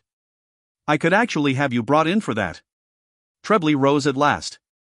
I didn't do it, damn you, and I don't know anything about who did. I didn't like Charles Osgood, but Ashley was probably the only person who felt sorry for him or even felt genuinely bad that he was dead. Hell, yes, we could have used that land, but I didn't force the issue. Old Fraser pulled it together. We aren't expanding, and I didn't kill Charles Osgood. Thanks for your time, Mr. Trebly, Jake said. Jackson? Jackson turned around at last and they left the offices and the mill building. The man is an ass. Jackson said. Maybe. But I believe him. I don't think that he did it. Jackson shrugged. Right now, I can't really tell. He was shaking, and he looks as if he might have really high blood pressure. He's not in the best physical shape, and we are looking for someone with strength and dexterity. Let's move on to Beaumont, Jake said. Jackson nodded. We'll pick up Fraser and Beth, drop them back at the plantation. I don't want them deciding to get back some other way. Jake didn't reply. Jackson was worried about the plantation household. So was Jake. As long as the cops were still on duty, treating the entire plantation as a crime scene, the plantation itself seemed safe. But that's where Charles Osgood had been found. Safe was the last word he'd use. This is my favorite, my mare, even though she gave me a toss last night. Ashley said, stroking Verena's soft nuzzle. On this side, next to Verena, you have Jeff after Jeff Davis, of course, and at the end, down there, Bobby, for Robert E. Lee. A true Southern stable. Whitney said. Not really. Across there you have Abe, for Abraham Lincoln, and then Nellie and Tigger. Go figure. We just weren't consistent, I'm afraid. Actually, Jeff is Nellie's offspring, so we did name him, but we named him Jeff because we already had a Verena. They're beautiful, Whitney said. I wish we could go riding. We can go riding, Ashley said. She saw Whitney's face. Oh, that's right. I'm not allowed to go riding. It's light out, though. So can I go with you? Whitney was thoughtful for a minute. I'll give Jake a call. I thought Jackson was the head of the unit. Jake gave me the order. Whitney grimaced. Look, I went out late yesterday afternoon, and I shouldn't have, but honestly, I didn't think Verena would throw me. And nothing happened, really. We just all scared each other. And Toby Keaton showed up, and no one trusts the man at the moment, Whitney said. And Cliff, Ashley added. Whitney watched her, nodded, and slowly smiled. You think we're full of it for suspecting Cliff, don't you? Yes. I'm sorry. He is a suspect. Right, so I've been told, because he has access, he has motive, Ashley finished. Whitney drew out her cell phone. She turned away from Ashley, putting through her call. Ashley could hear Jake's voice on the other end of the line, but she couldn't make out his words. But Whitney was smiling when she hung up. "We have permission?" "I'm shocked," Ashley said. "He's just trying to protect you, you know," Whitney said. Ashley smiled. "Yeah," she said quietly. "He was trying to protect her. But you know what? I may not have been a cop like Angela, and I may not be a crack shot, but I did grow up here, and I do know how to use a shotgun. Guess I'll go drag mine out. I'll get Angela. Jackson and Jake are almost back with your grandfather and Beth. If you get the horses saddled, and I'm a decent rider, not great, we can head out as soon as they drop off Fraser and Beth." "Are they staying?" "No, they have another stop to make. They're going to have a talk with Toby Keaton," Whitney explained. Whitney headed back to the house, her dark curls bouncing as she walked. Ashley was about to knock on Cliff's door and find out if he'd mind helping her saddle up the horses, when he walked out. "We're expecting a load of hay," he told her. "I imagine the cops will let that through. Seems like they've been doing a good job, though. I haven't seen any reporters around for a while. Maybe they've decided that peering in from the road just isn't that exciting," Ashley said. "Apparently, they've got something going with the police. I think that a police spokesperson has been handling news on the investigation. Well, actually, what do I know? We're all at the house having the same experience. Cops are supposed to come out, or forensic people, whatever they are, and go over my apartment," Cliff said. "And you don't mind?" Ashley asked him. "I want to be cleared," he said. She smiled. "You're clear in my book. Well, and that's what counts to me. But I don't want to spend the rest of my life with people glaring at me if they don't catch the bastard." "They'll catch him," Ashley said. "How do you know that?" "Jake said so," Ashley told him. Cliff nodded. "Well, God knows, I hope so. I pray so, Ashley, I really do, that." They looked at one another as they heard tires on the gravel near the front. Walking around, they saw that a white minivan had just pulled into the front. Will Chan emerged, followed by a tall, slim, red-haired woman. "Hello?" she called out, seeing them watching her from a distance. She said something to Will, who nodded and grinned. He went for the bags at the back of the car while she walked over to them. Her brilliant green eyes shone out over her easy smile. "Hello, I'm Jenna," she said, offering her hand. "Jenna, lovely to meet you." "We've been expecting you, of course," Ashley said. "Welcome to Donegal Plantation." "It's brilliant," she said. There was a lilt to her voice, very soft, and yet it spoke of an Irish background. Jenna looked at Cliff and seemed to assess him quickly. "You're Cliff. Cliff Boudreau." "Suspect," he said dryly. "Ah, well, we're all suspected one time or another, aren't we, then?" she asked. "If you say so, Jenna," Cliff said. He was grinning, the two were looking at one another with amusement and something like an instant rapport. Ashley found herself amused. "I'll bring you into the house, Jenna, and show you to a room. There are a few left to choose from," Ashley began. "I can, and have, slept on many a floor. Put me wherever you would like, and I'll be just fine," Jenna assured her. "Oh, Cliff, would you saddle Verena, Nellie and Tigger for me? Whitney wants to go riding, and Angela is going to come, too." "Riding?" Jenna's eyes lit up. "Cliff, add Jeff to the horse list, will you?" "Oh, I think she'd do well on Bobby." "You're a rider, aren't you, Jenna?" Cliff asked. "I like to think so," Jenna said. "Bobby, then." "Bobby it is," Cliff said. "Are you joining us?" "Can't," Cliff said. "We're expecting a delivery. But hopefully we'll get a chance somewhere along the line to head out together." "It's a date," Jenna said. Bemused, Ashley led their new guest to the house. Fraser and Beth were still sipping coffee when Jake and Jackson went in to pick them up for the ride back to the house. They both looked a little brighter for having escaped the house for a while, but Beth was grave. "We have another missing person," Beth said. "What?" Jake asked her. She lifted her coffee cup and indicated the television above the diner's counter. "The news just had a thing about it. That reporter, I think you knew her, Marty Dean. She didn't show up for work today, and her station has plastered her picture on the news a dozen times." "See, it's who you know," Beth commented to Fraser. "This woman was a newscaster, people saw her every day. So they ignored us when Charles disappeared, but they're all over it now because she's missing." "It's true," Fraser said. "Her co-workers believe she wouldn't miss work. Ashley was upset about Charles. She knew him. She knew something bad was going on when he turned up missing. But Charles didn't work for a news program, and neither did Ashley. If I hadn't known Adam. Think about the people who don't know Adam either, Beth pointed out. They might have found Charles alive if anybody had really been looking, Fraser said. Jake stared at the television. An old Western rerun was playing. What did they say about Marty Dean? He asked. She rushed out on a tip yesterday afternoon, said she'd be back for the 11 o'clock news, but she didn't make it, Beth said. She still hasn't shown up. But she was in New Orleans, right? Jackson asked. Beth nodded. Yes, she disappeared from New Orleans. Jake looked at Jackson. He had a bad feeling, a really bad feeling. But the police in New Orleans would certainly be on the disappearance. 48 hours or not, the media would be forcing them into action. Let's get them back and look in on Toby Keaton, Jackson said. It was nice, riding with the other women, even if their previous acquaintance made her the odd man out. Jenna was a welcome addition. She was sweet and energetic, but it was really the accent, Ashley decided. Americans loved accents from the British Isles, English or any variety, whether Irish, Scottish or Welsh.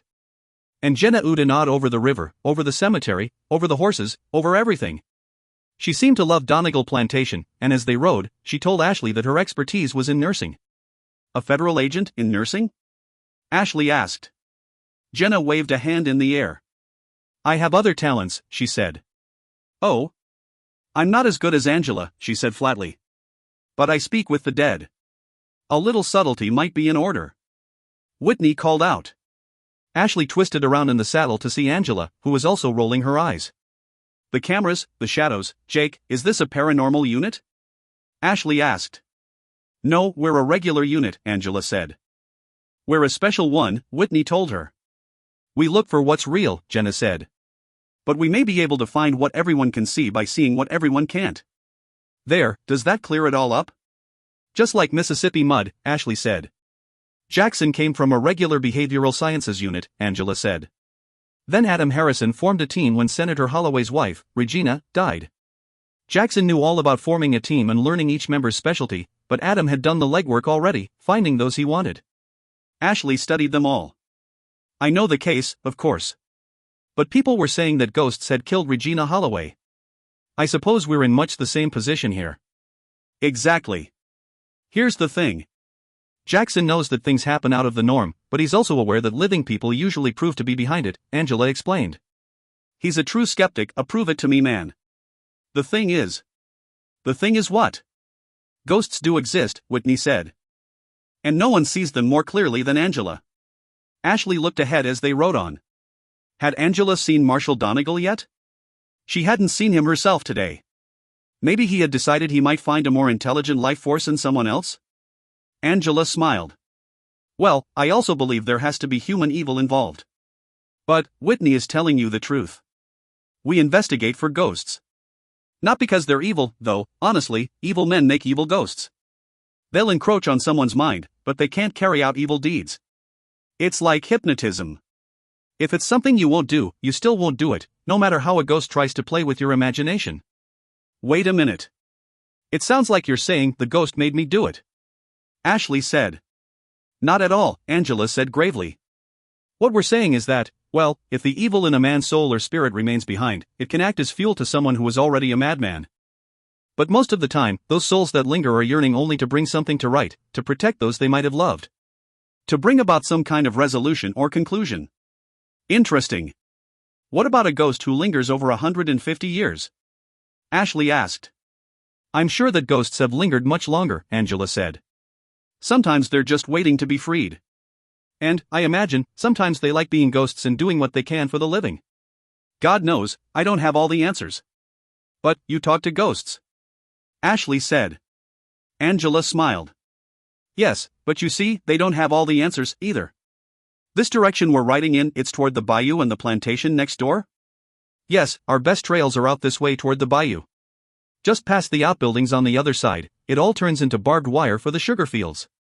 There have to be gators out here, Whitney commented. There are. We leave them alone, they leave us alone, Ashley told her. And you'll only see them when we're right on the bayou. They seldom venture as far as the riding trails. They like their watery habitat. Alligators. Ugh, Jenna said, shuddering. To tell you the truth, we worry more about the snakes, Ashley told her. Oh, great. It might be about time to head back, friends? Jenna said. Just a bit farther, please, Angela said. I want to see the Creole plantation. The bayou is between our property and Beaumont, Ashley told her. That's all right. I just want to see it from here, Angela said. It's just up ahead. There's a twist in the trail that goes right down by the bayou, Ashley said. You'll be able to see it from across the water there. Jake parked in front of Beaumont. It was an entirely different place from Donegal Plantation, not as grand, and there was no canopy of oaks along a sweeping front drive. By car, the house was reached by a massive gravel parking lot in front. Wooden fencing surrounded the residence itself, which was only 2 stories. Jake had been in Beaumont himself, and he found it as fascinating as Donegal, just different. Here workrooms and space for the animals had once taken up the first floor, or raised basement, while the household had always lived in the second floor. Like many of the other plantations, Beaumont had been a working sugarcane farm, and the outbuildings remained as they had been, important parts of the tours that were given here. The Creole way of life, rather than that of the English planter, held sway here. Toby Keaton had inherited the house through his mother's side of the family. She had been a Thibodeau's, from an old French family. His father, whose family line also went back for generations, had hailed from the English who had settled in the Garden District of New Orleans. Toby had been divorced for years. His one son, now in college, was being groomed to take over the family business when Toby grew weary of it, or willing to give up being the one in charge. Jake could remember meeting Josiah Keaton. He had been a handsome yet solemn young teen when he had last seen him, aware of the responsibility that would one day be his. Intriguing place, Jackson said, sliding his sunglasses down on his nose as they emerged from the car. Toby runs a good business, Jake said. He and Fraser have always supported one another. Jackson looked at him. But Donegal Plantation has become a bed and breakfast. Beaumont has to be doing better. Jake shrugged. It pulls in a higher gross, yes. But the expenses are higher, too. Still, Toby Keaton could want Donegal to go down. And last night, when you went after Ashley, the man made an appearance in the dark on the other side of the bayou. True, Jake said. Before the path that led to the house there was a little kiosk where tickets could be bought. A woman wearing French Creole Empire-style clothing, circa 1820, was behind the counter. Hello, Jake said. He flashed his badge. He didn't know her. She was young and had probably taken work here to get through school herself. We're looking for Mr. Keaton. Can you tell me where to find him? I wish. She said irritably. He hasn't been around this morning and he's supposed to be handing out paychecks. His car is here, but he is not. He lives here, Jake said politely. He has to be somewhere. He pointed to an overhang in the parking area. There was a shiny new Honda parked there. Is that his car? He asked. Yes. She flushed, looking at Jake. I'm sorry, officer. I just don't know where he is. I've tried his cell phone, but he wasn't answering. I opened the sales window at 10, just as I'm supposed to do. Everyone who is supposed to be here working is. You can ask Dan out by the field, or Martha, who gives the tours up at the house. Maybe one of them has seen him. Jake glanced at Jackson and thanked the girl. They walked up to the house, where a costumed interpreter, Martha, he assumed, met them at the door. The next tour starts in 30 minutes, she said cheerfully. You're welcome to explore the grounds while you wait. Once again, they produced their badges. Oh, dear. Martha said. What's wrong? Oh, is this about poor Mr. Osgood? We need to speak with Mr. Keaton, Jake said. I wish I could help you, sir. Mr. Keaton hasn't checked in with any of us this morning. Is that unusual? Jackson asked. Well, yes, of course. He is a hands-on man where business is concerned, she said. She was thoughtful. Well, of course, there was the morning after he'd met with a few of his cronies, and we found him passed out in one of the rooms we show. It was rather frightening. We have mannequins in that room to add to the historical setting, and there was the monsieur, the madame, the jeune fille, and Mr. Keaton, all messed up and on the bed between them all. My poor guests. He's not there now, you're certain, is he? Jake interrupted. Oh, no. I've had several tours through the house already today. She said. But I don't suppose that anyone has searched all the outbuildings. There isn't a guide stationed in every one. We have a girl who comes in at 10. Excuse me. I understand there's someone in the field we might talk to? Jake interrupted again. Oh, yes, silly me, I do go on. I can see Dan now, he's in the straw hat, over down by that wheelbarrow. Thank you, Jake told her. He felt a growing concern as he and Jake walked down the expansive sloping lawn to find Dan, a tall, muscular, African-American man sorting through an enormous pile of produce. Jake remembered Dan, though he doubted that Dan would recognize him. But Dan did. Is that you, Jake Mallory? Sad things going on, sad things. Why, I remember you riding like wildfire all over that big plantation next door, the man said to him, giving Jake a brief hug. Good to see you again, Jake said. We're here looking for Mr. Keaton. So am I, Dan said. Paychecks are due today, and if you don't remind that man, he doesn't remember to pay us. Do you mind if we start searching for him? Have you been in all the outbuildings today? I gave tours in the old kitchen and the smokehouse. I have been in all the slave quarters. They should be open, though. Martha walked around and unlocked them as soon as we came in and saw that Toby wasn't around. Thanks, Dan. I'll give you a hand, if you need, Dan offered. That's fine, Dan. It won't take us long, Jake assured him. You seem busy. I'd like to get these to the kitchen, but if you need me, just holler. They started for the row of old wooden slave quarters. But before they reached the first, a blood-curdling scream stopped them in their tracks.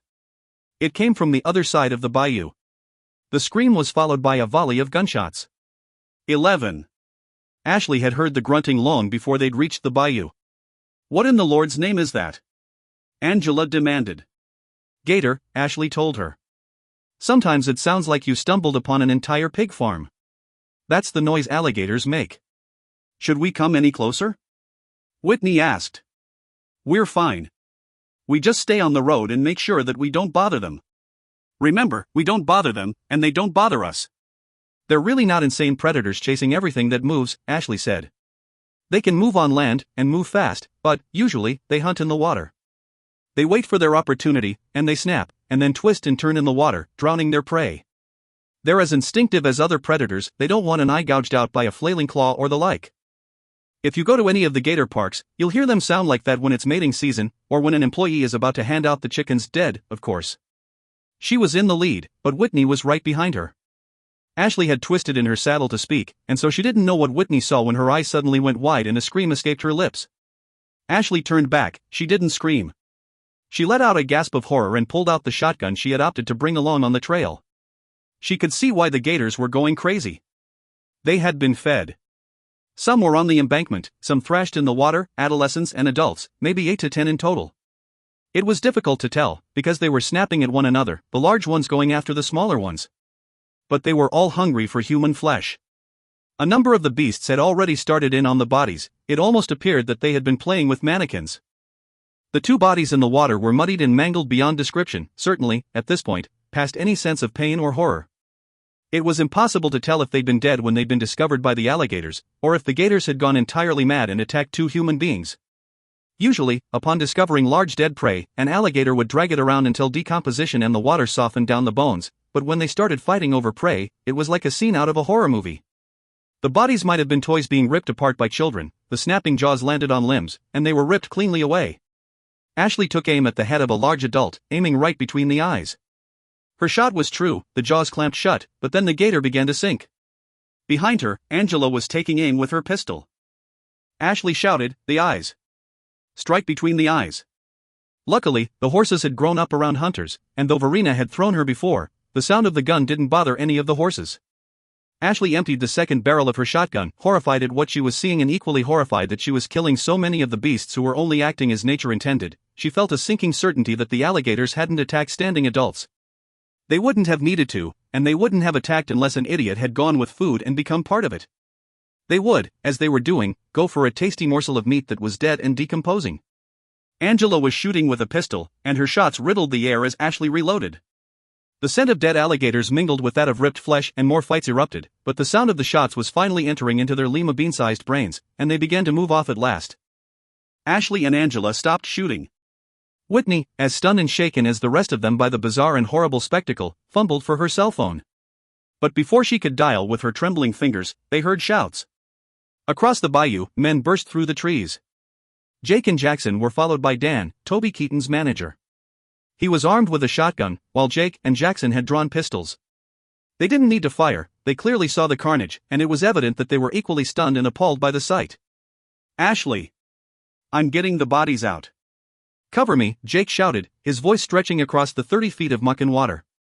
He stared at the women on the horses, and back to the water, at the gators now whipping their tails to escape, and back to the dead creatures, floating absurdly between what remained of the human corpses. He started into the water. Jake! Jackson roared. Jake looked up. I know what I'm doing, Jackson. Aim for the head, the eyes if you can, if anything starts to come near me. Jake, don't! Ashley screamed. But even Jackson seemed to know that Jake was right and motioned him forward. To discover anything, who the mangled bodies had been, they had to get them out of the bayou. Now! Jake, maintaining a grasp on his pistol, walked carefully into the slick muddy water of the bayou, and seemed to sink into it slowly. The deepest water here was about 5 feet, his head was still above water when he pushed his way past a dead alligator and reached the first body. Grasping it around the shoulder with his one hand, still watchful of any movement near him, he eased back to the bank with it. Watching, Ashley still couldn't tell if the mud-encrusted pile of death was male or female. She could see that it was missing limbs. She wiped sweat from her brow, barely blinking, watching the water for any sign of movement. An alligator could have been lurking below and heading out to strike beneath the surface, but there was no way for the great jaws to snap shut on a standing man unless the beast twisted and turned, and she would see that motion. She heard Whitney chanting behind her. Jake, come on, Jake, Jake, Jake. He went back for the second body while Jackson and Dan pulled the first up the bank. Dan was already on the phone, Ashley saw out of the corner of her eye. Help would be coming soon. Not soon enough for those being dragged from the bayou. She saw a ripple in the water 20 feet from Jake. There was no way to take aim between the eyes, so she calculated a few feet before the ripple and shot, and then shot again. Willing herself not to fumble, she tore at the packaging of a cartridge and loaded again. But the ripple bobbed to the surface, she'd made a clean kill, and Jake grasped the remains of the second body and dragged it to the embankment. As he crawled out, Jackson reached down to drag him from the water and up the slick, muddy embankment. He stood up, his eyes met hers across the water, but he wasn't smiling. He was grim. We found Toby Keaton, he said dully, his voice barely carrying across the water. God in heaven. God in his heaven. Augie breathed, looking at the corpses. Jake knew, of course, that finding a corpse in situ was the best possible place for a medical pathologist to first encounter a murder victim, but if they hadn't intervened, there might not have been actual body parts to be discovered. Toby Keaton was already missing a lower leg and his left arm, and the woman, Marty Dean, of all people, had lost her right arm to the shoulder and was missing a calf and foot on the opposite leg. Laid out, high on the grassy embankment of Beaumont, they formed pieces of a grisly human puzzle. Ashley, Angela, Jenna and Whitney had described their discovery of the bodies and the gators once the authorities had arrived and ridden back to Donegal Plantation. Can you tell me how they died? Jackson asked Augie. Augie, down on his knees near the heads, looked up at Jackson. Are you kidding me? He asked. I don't think they were killed by the gators, Jake said. I agree, but I'm going to have to get them back to the office to determine an exact cause. He indicated the places where flesh had been torn away. These pieces have most probably been consumed, but I'm not seeing a blood flow on the bodies or in the water that would indicate that their hearts were still pumping when the alligators attacked, and liver temperature suggests that they've been dead for hours, 12 to 24, but they've been in the bayou, so that can mess with temperature. I'm not seeing any gunshot wounds or slashes that look as if they were made by anything but giant snapping jaws. Frankly, I wouldn't trust any of my own findings in these circumstances until I've had time at autopsy. Jesus, Mary, and Joseph. Augie finished, crossing himself. Might be the same, though, Augie added after a moment. Same as what? Jackson asked sharply. I found massive doses of benzodiazepine, a sedative, along with chlorzoxazone, a muscle relaxant, in Charles Osgood's body. I believe that Charles was held unconscious and controlled by the two drugs until he was taken, still unconscious, to be killed at the site in the cemetery.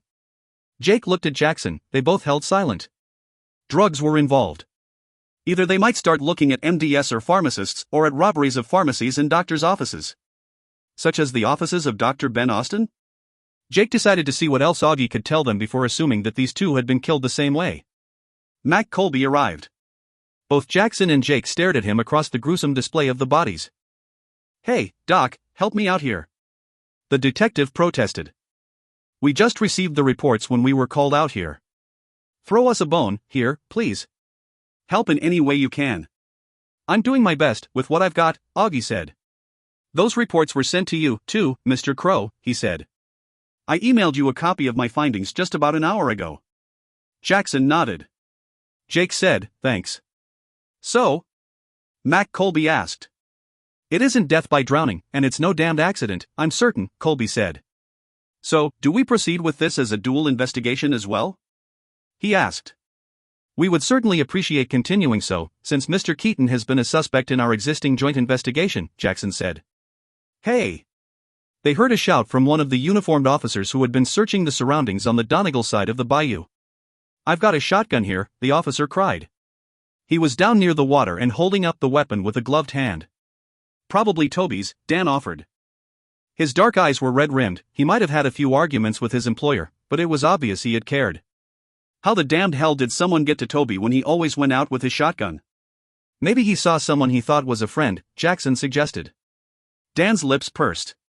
You don't have to stand here seeing this anymore, Jake said. I'm just waiting for gator season, he said gruffly. Can't blame a wild creature for acting like a wild creature, Augie said, standing and placing a hand on Dan's arm. There was most certainly a human monster involved in this, and rest assured, the law will take care of him. We won't stop, Jake said as Dan looked at him. Hope you find him first, he said quietly. Jake hoped they did, too. The man was extremely tall, but he was pure muscle. And that kind of muscle combined with pain and fury could be dangerous. You're a good man. Don't go trying to solve this yourself. There is no such thing as a righteous kill. You'll wind up in prison, Jake told him. Dan lifted his hands. Where do we go from here? He asked quietly. You keep the place running for Toby's son, Jake told him. Close her down for a few days. We have to get to the bottom of this, barked Colby. I live here, too, in one of the old smokehouses, Dan said. That's fine. You stay on. But we'll need a few days of traipsing around here, Colby told him. He shook his head in disgust. A bayou. A damned bayou filled with snakes and gators. Not easy to find much around here. He looked at Jake and Jackson. Hell, boys, you are truly welcome to this mess. By the time they returned to Donegal Plantation, it was already late afternoon. The officer had brought the shotgun over to Beaumont, and Dan had positively identified it as belonging to Toby. Toby's little bayou crossing aluminum boat was still on the bank on the Donegal side of the water as well. He had never made it back to his own property the night before. Jake described his last meeting with Toby in the woods, repeating information he had already given Jackson to Mac Colby. Where the hell does the reporter woman fit into it all? What was she doing out there? High-heel type out by the bayou makes no sense. Mac said. She was lured, Jake said slowly. Someone lured her out on purpose. He paused, remembering what Ashley had told him the night before. She'd been frightened, she'd been up a tree. And she had seen someone below her. Toby, they had all assumed. It had been the killer. He felt an inner trembling and became anxious to return to the house and to the rest of the group. There hadn't been much for the women to explain at the scene. They had come upon the feeding frenzy and shot at the alligators to get the creatures away from the bodies. Not even Colby had seen a reason to make them linger with the corpses. Back at the house, he quickly sought out Ashley even before heading to the shower. Ashley, however, was showing her mettle. He found her sitting at the dining room table with Angela, going over everything that had happened on the day of the reenactment. When Jake and Jackson came in, both women looked at them gravely. I'm sorry. I know Toby was your neighbor and a friend, Jake said. Ashley nodded. And I'm sorry about your friend. The reporter, I didn't know her. Well, I'm sorry, too, but we weren't actually friends. She was in my high school class. Jackson and Angela were both there, and Jake held his reserve. But he asked softly, Are you all right? I'm fine. I'm angry. Someone is trying to destroy all of us, Ashley said. Her eyes were level with his. She was just fine. She hadn't lost her cool for a minute when he had gone into the water, and though Angela was a crackshot, he had depended on Ashley. She knew the terrain and the ancient beasts better than anyone. She was going to do all right. Jake grimaced. I'm going to shower, he said. This certainly sounds strange after today, Ashley said. But it's almost dinner. We're having a vegetarian pasta dish, Beth decided. Jake nodded and left the room, going upstairs. He was surprised, yet not really, when Ashley appeared 10 minutes later. She slipped into the shower behind him and wrapped her arms around his waist, resting her head against his back. He set his hands on hers, and they listened to the beat of the water and felt the steam around them for a minute. Then he turned and took her into his arms. He kissed her. They touched and kissed in the hard spray for a long time. Is this horrible? She whispered. No. It's life-affirming, he replied. They made love quietly, and then more passionately, beginning in the heat and steam of the clear, clean water and ending up on the softness of the bed, entwined in one another's arms. When they were done, her eyes were closed, and he leaned on an elbow looking down at her. She smiled slowly, a little wistfully, somehow feeling his gaze. Her eyes opened. You used to do that all the time, she told him. What? Watch me. It's a bit unnerving, you know. He kissed her lips lightly. I used to watch you and wonder that you were with me. She was quiet, not meeting his eyes, staring up at the ceiling. That's crazy. It was a wonder that you were with me. You were the one who ended it. I was scared. Of me? Of what you seem to know, she said. He pulled her to him. And are you still scared? Nothing about me has changed. But something about me has. She rolled away from him and rose. It's going to be time to eat, and as awful as it seems after today, my stomach is beginning to growl fiercely. He nodded. It's just biology. She reached for her jeans, closing her eyes briefly. He could clearly imagine the pictures in her mind, he had seen them, too. She looked at him and tried to smile. Get up. They'll all know where we are and what we're doing, but I just assume they don't have to come find us. They know? He said, frowning. Cameras, remember? He groaned softly, he hadn't thought of that aspect. Well, they'll know we're safe together, and these days, that's a good thing. I just feel a little guilty. Because of me? Because of Frasier. Her grin turned real.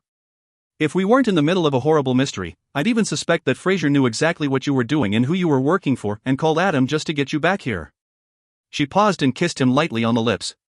Come on down, Mr. Mallory, please. Buttoning her blouse, she headed for the door. He watched her go, worried. Images flashed through his mind.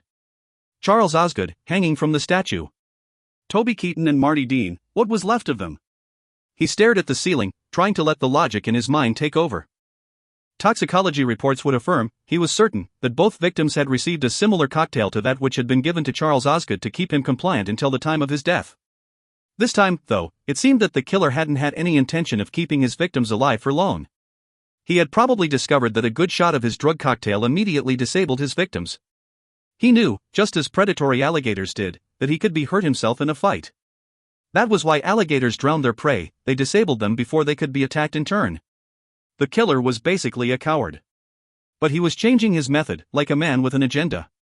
He didn't fit the profile of a killer who sought out a certain type of victim, he didn't molest his victims.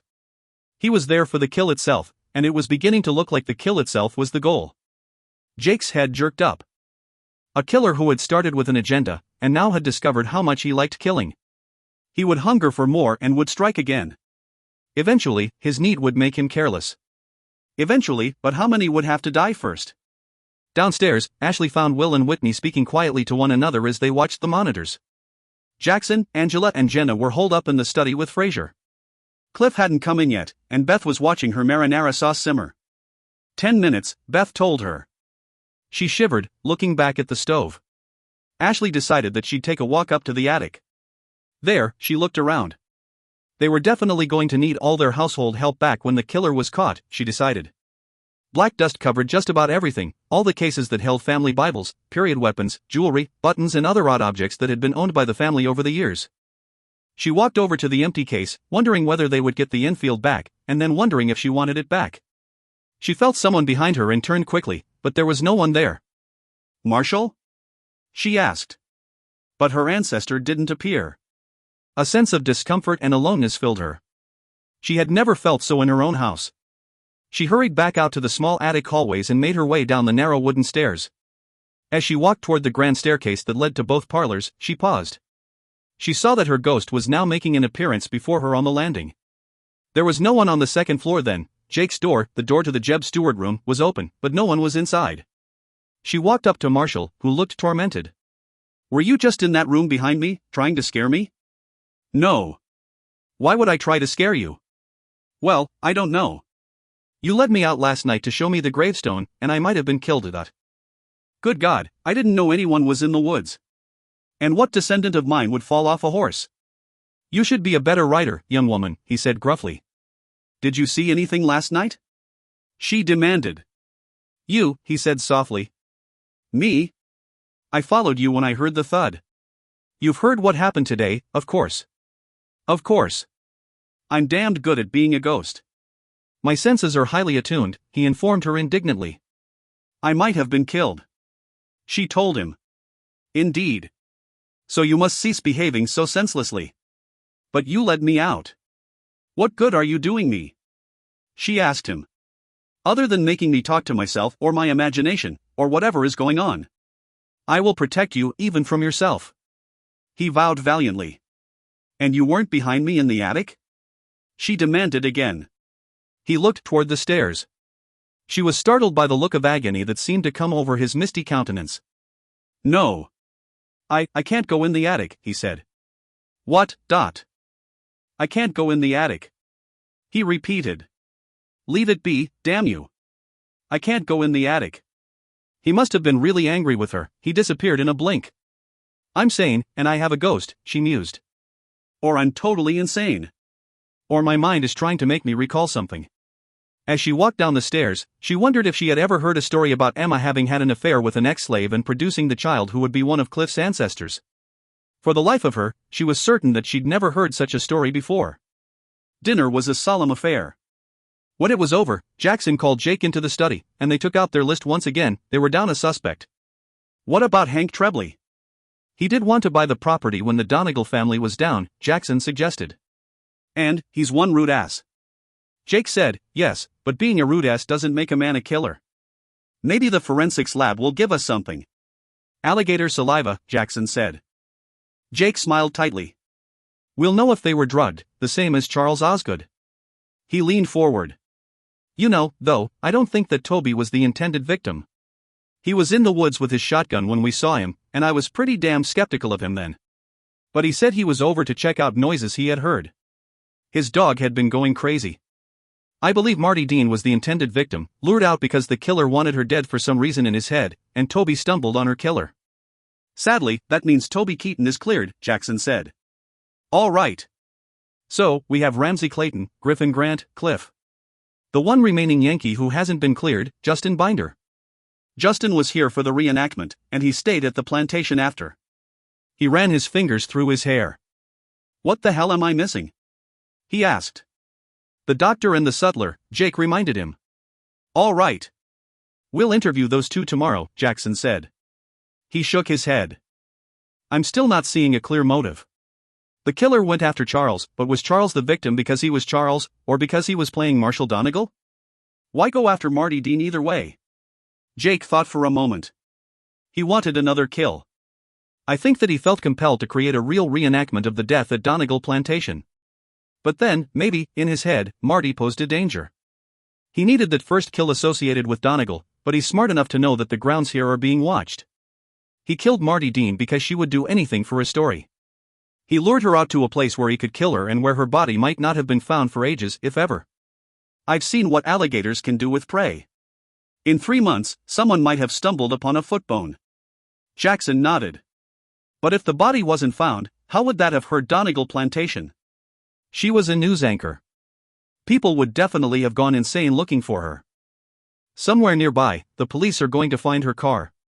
They're checking the switchboard, so they may even be able to trace the call that led her out here. They might have looked forever, and it would have just added to the sensationalism and mystery regarding Charles. But I think he killed her because he had to kill her. And I think that Toby just stumbled upon him. You know that this killer either called from a pay phone or from a prepaid cell that can't be traced. He would have purchased it with cash, Jackson reminded him. Yes, but they may be able to find a satellite locator, at least tell us where the call originated, Jake said. That's possible, Jackson agreed. All right. Will and Jenna will head out and speak with the sutler and his wife, John and Mattie Martin. We can't afford to wait on the reports. Tonight, you need to get going on the computer again, find out who might have access to those drugs. He broke off. Yeah, I was thinking that earlier, Jake said. The doctor, Jackson said. Well, he was already on the list. Ashley played chess with Fraser for a while, worried about how her grandfather was bearing up under the strain. But though Fraser was grave and obviously thinking about their problems, he appeared strong and was delighted when he beat her. She watched the screens off and on with Whitney, Will and Jenna. Fraser tired and went to bed, and Ashley walked over to sit with Beth as she leafed through magazines. Beth set hers down. Ashley. Ashley looked up at her. Beth's large dark eyes were sorrowful. Ashley, forgive me. I can't stand this. I have to go. I'm not quitting, mind you. I love this place. I love you and Fraser, and I love Cliff. I don't believe for a second that he did it, and I've tried, honestly, I've tried, but, oh God, bodies consumed by alligators? I have to leave, just for a while. There's a crash course in vegetarian entrees being taught next week at a cooking school in New York City, and I thought I'd run up and spend a week learning something that will help us in the future. You could go with me, you know. You and Fraser. Beth added excitedly. Ashley thought about the dwindling coffers that held the plantation together. And she thought about Jake. She was safe here, she had a government team living at her house. And it was her home. She just might be part of the answer, when they kept digging to find the twists and turns of the great riddle. I can't go, Beth. I knew you'd say that. But I want you to go, and learn well, and we'll get the restaurant back up and running. God knows, once we do, we can hire a full-time security guard. People will flock back. Beth kissed her on the cheek. I'll probably leave tomorrow. I'll have to see what kind of a flight I can get out. Good night, and it's all right, Beth. It's really all right. Beth left her. She hadn't realized that Angela had been curled in one of the wingback chairs near them, reading as well. When Beth had gone, Angela walked over to Ashley. I'm sorry, she said. I love Beth. I'm happy that she's going to leave and do something useful, Ashley assured her. What a cook we're losing, Angela said lightly. True. Don't worry, we're actually pretty good in the kitchen as a team, Angela said. Ashley tried to smile. The effort fell flat. Angela took Beth's chair and spoke to Ashley seriously. Ashley, the answer here may really lie in the past. Really? Do you think the 4 dead Yanks are rising to get revenge on the South? Or are my Southern ancestors getting revenge on themselves? Ashley knew she sounded skeptical, but it was just too much. Angela shook her head. No, there's a flesh and blood killer out there. But he has something on his mind. Something he plotted out for years, maybe. And it just may have something to do with the past. You need to start thinking about that. Go back and trace the ancestry of everyone involved and see if we've missed anything. That may be easier said than done. You want me to trace the lives of 9 men and their offspring through over 150 years? Ashley asked. We have records on the men who fought, and Daughters of the Confederacy probably has similar records on their lineage, but you're talking about a number of offspring through the centuries. Angela stood. Yes. And if anyone can do it, it's you. She bid her goodnight and started for the stairs, then paused, looking back. I believe that both Emma and Marshall Donegal are trapped here. Their souls are trapped. For some reason, they are unable to communicate with one another. If we can find out why, perhaps we can find out the truth. Ashley nodded, feeling a pang in her heart. The door to the study was still closed. Will and Whitney still watched the screens, while Jenna had gone up to catch a few hours of sleep before taking over for the pair. Cliff had long ago returned to his apartment in the stables. Ashley stood and stretched. She was about to say goodnight to Will and Whitney, but she saw that they were resting themselves, open-eyed, but resting. Apparently, they were accustomed to watching the screens, and after today, they weren't going to rely on tapes, they were going to watch every movement on the property by night. She didn't make it to her room, she stopped in front of Jake's. She smiled. The hell with the screens. She waved to Will and Whitney and went into Jake's room to wait. He arrived an hour later. She didn't speak, neither did he. She curled into his arms, and they started to kiss. It was definitely life-affirming. Interlude. He watched the news. Of course, a different newscaster talked about the grisly discovery of the 2 bodies in the bayou separating Beaumont and Donegal plantations. Viewers would recall, of course, that police and the FBI still had an open investigation on the case of Charles Osgood, so recently murdered in the old cemetery at Donegal. Ah, yes, despite the fact that the murders had occurred in plantation country, it was important that viewers take extreme care in the days to come, since police and marine biologists alike thought it unlikely that the newscaster and the plantation owner found dead in the bayou had been killed by the alligators. The alligators had more likely been attracted by the scent of the deceased. An animal expert came on for a minute to talk about alligators, and the unlikelihood of viewers being attacked by one. Then the anchor was back on.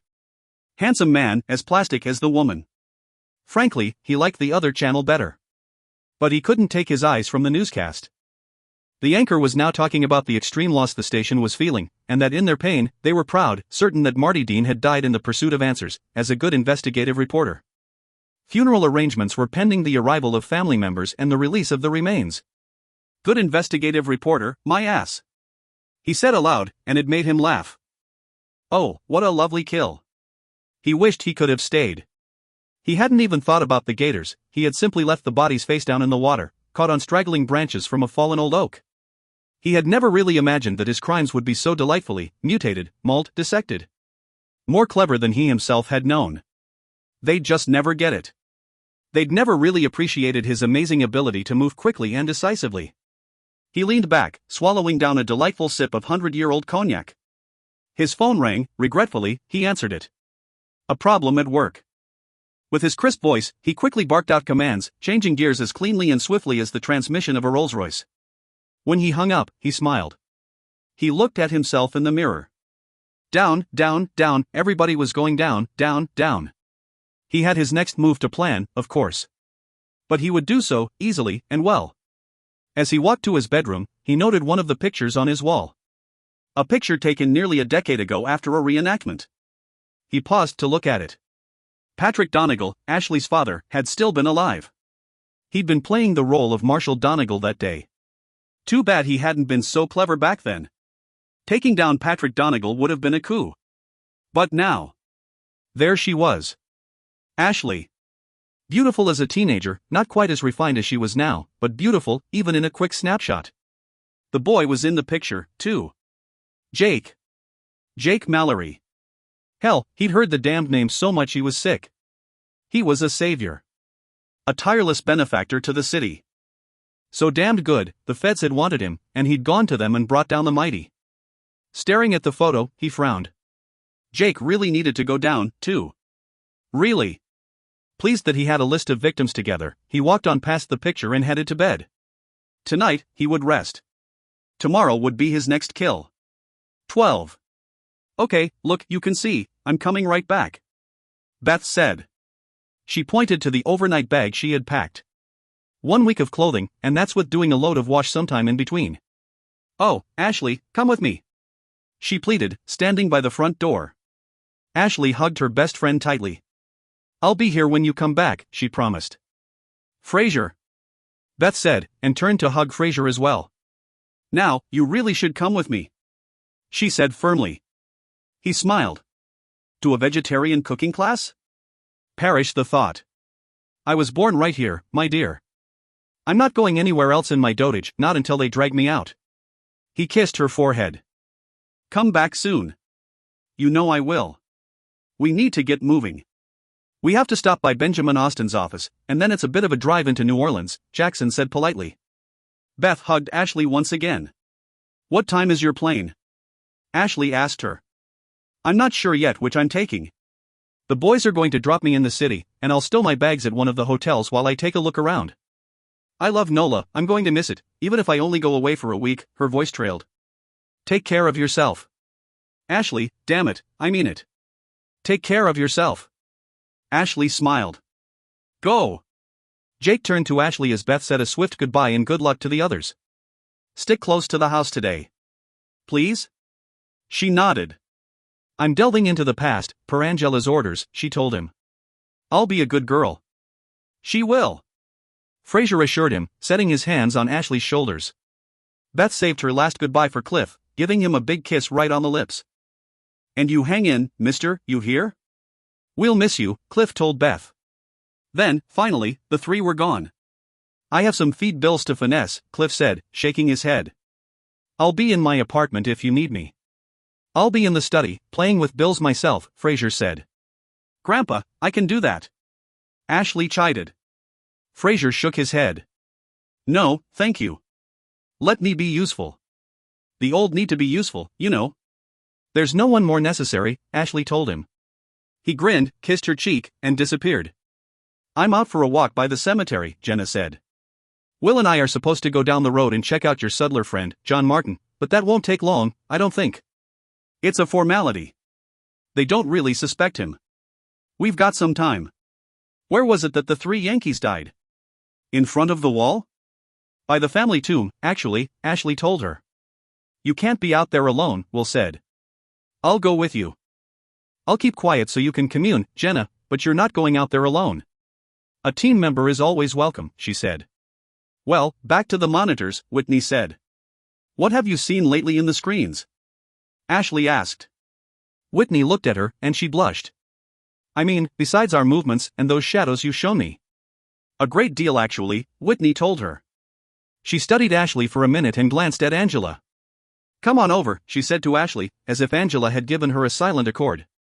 The three women went back to the screens. On one, Ashley could see Jenna and Will walking toward the cemetery. On other screens, she could see empty rooms. I'm rolling back tape, Whitney said. This is from yesterday afternoon. Ashley saw herself heading into the attic, walking around thoughtfully and making a face at the mess of black fingerprint powder that was in the room. Then, she saw something else. Something that seemed to form out of thin air. It wasn't dark, like a shadow. It was something light, benign, in a sense. The light seemed to reach out and nearly touch her shoulder. But then she spun around, and the vision of light faded. What was that? Ashley asked, her throat tight. Nothing bad, certainly nothing bad or evil. Angela assured her. And you know this, how? Ashley asked her. I know because I've met many entities now, and even when they're hiding, keeping themselves from me, I can tell when something is there that means nothing but kindness and love, Angela said. There are many spirits, ghosts, or whatever you want to call them here.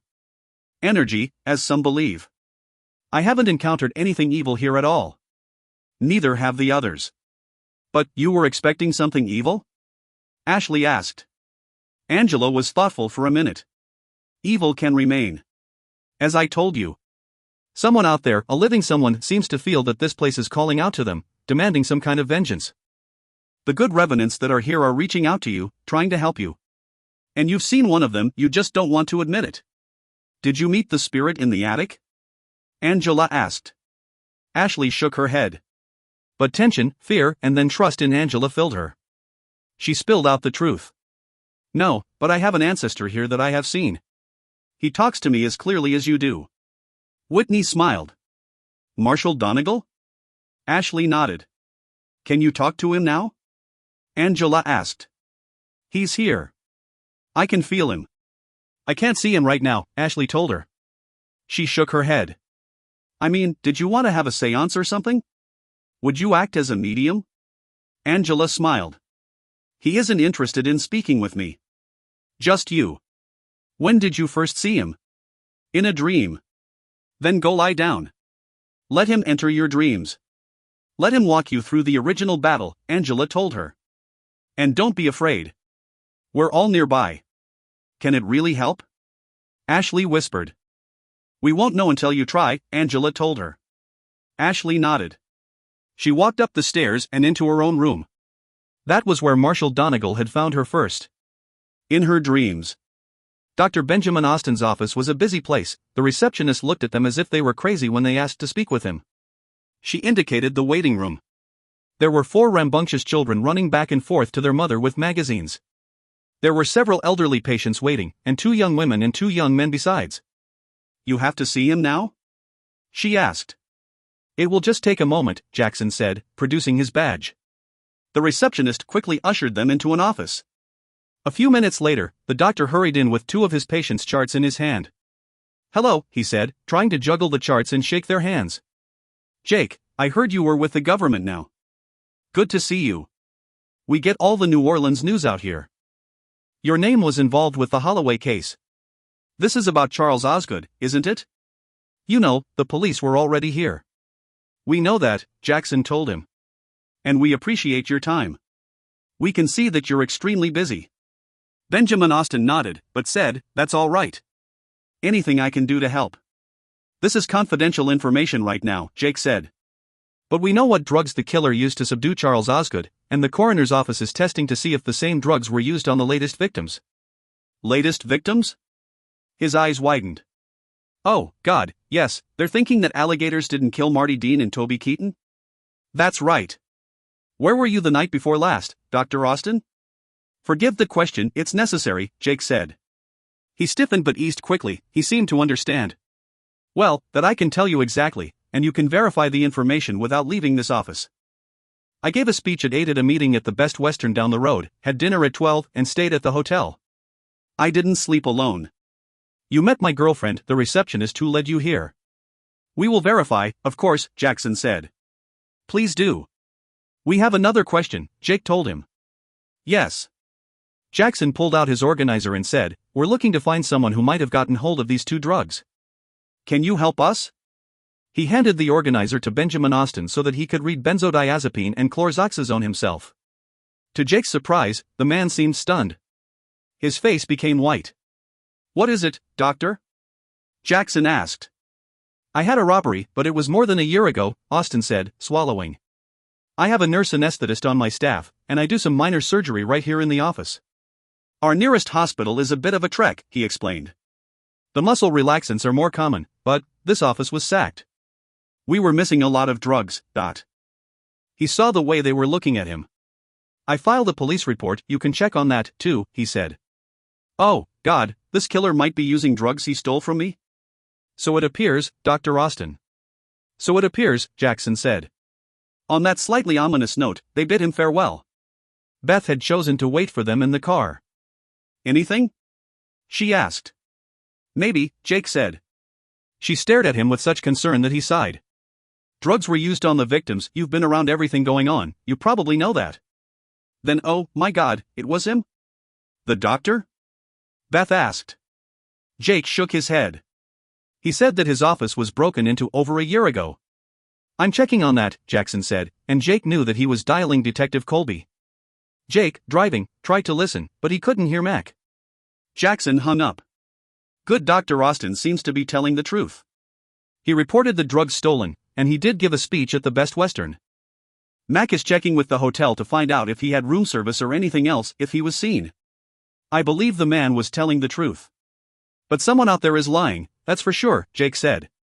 Ashley didn't know if her eyes were just closed, or if she had dozed. She heard her own words from the recesses of her mind. Help me. I'm here, he told her. I need to see the battle. No, you don't. Battle is ugly and horrible, and no one should see it.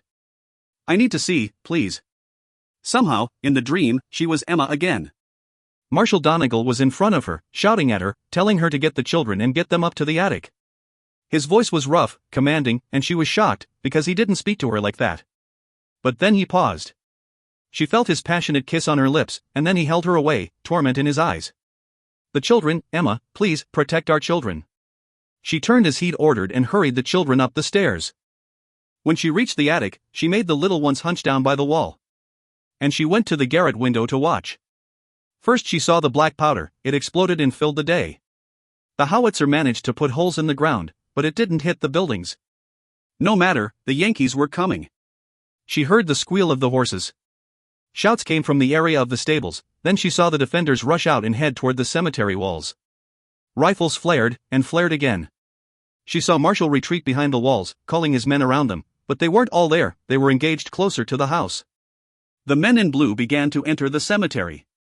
From her vantage point, high above the roofs of their family city of the dead, she could see as they began to surround her husband. He brought one down with a direct hit from his rifle, then the fighting was too close. They were going after one another with bayonets. Marshall was a fighter. 2 more died at his feet. And then, with one of his men shouting a warning and rushing in, Marshall was stabbed himself. She saw her husband's eyes as he returned the blow. The last of the men in the cemetery was dead. 2 more rushed in but saw the 3 dead in their own colors. They turned and fled, and in seconds she heard the sounds of horses' hooves as they rode away. 6 Yankees altogether, 4 dead and 2 running. Nancy, stay with the children. She pleaded, calling to her housemaid and then rushing down the attic stairs and out to the cemetery. She pushed by her husband's men, who were at his side, and fell down beside him, taking his head onto her lap. He opened his eyes once.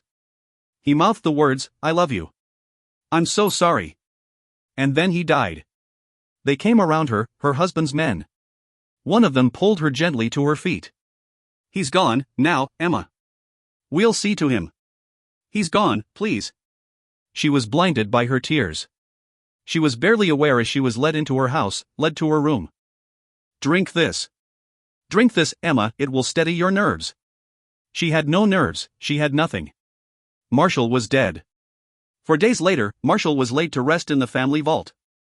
He was there, he told her he'd be back, he'd help her until it was time for him to ride to war. And then he came back again. To help her, so he said. And he was kind at first. He helped her haul in some water. He made her sit by the fire, and he poured her a whiskey, telling her that she needed whiskey. She drank it. She would have enjoyed the entire bottle. It warmed her. It numbed her. She could barely hear what he was saying, and she didn't really care. But then he knelt by her feet and started to rub them, and she was instantly alarmed. Emma! No, no, stop. You need me here. My husband is barely dead. It's a harsh world, Emma. It will only get worse with the war. You know you need me, you need help through this, and by God, if I'm to be a man for you, you will be a woman for me. She was shocked. But when she tried to stand, she began to teeter. She fell, and fell into his arms. He kept speaking, words that made no sense. The world began spinning, but it was still full of agony. Then she felt him. Felt him on her. Felt his hands on her, ripping at her clothing. No! But his hand fell over her mouth, he was strong and brutal, and her clothing was being ripped from her. She couldn't believe it. This was a friend. No. She was powerless. Help! The word escaped her.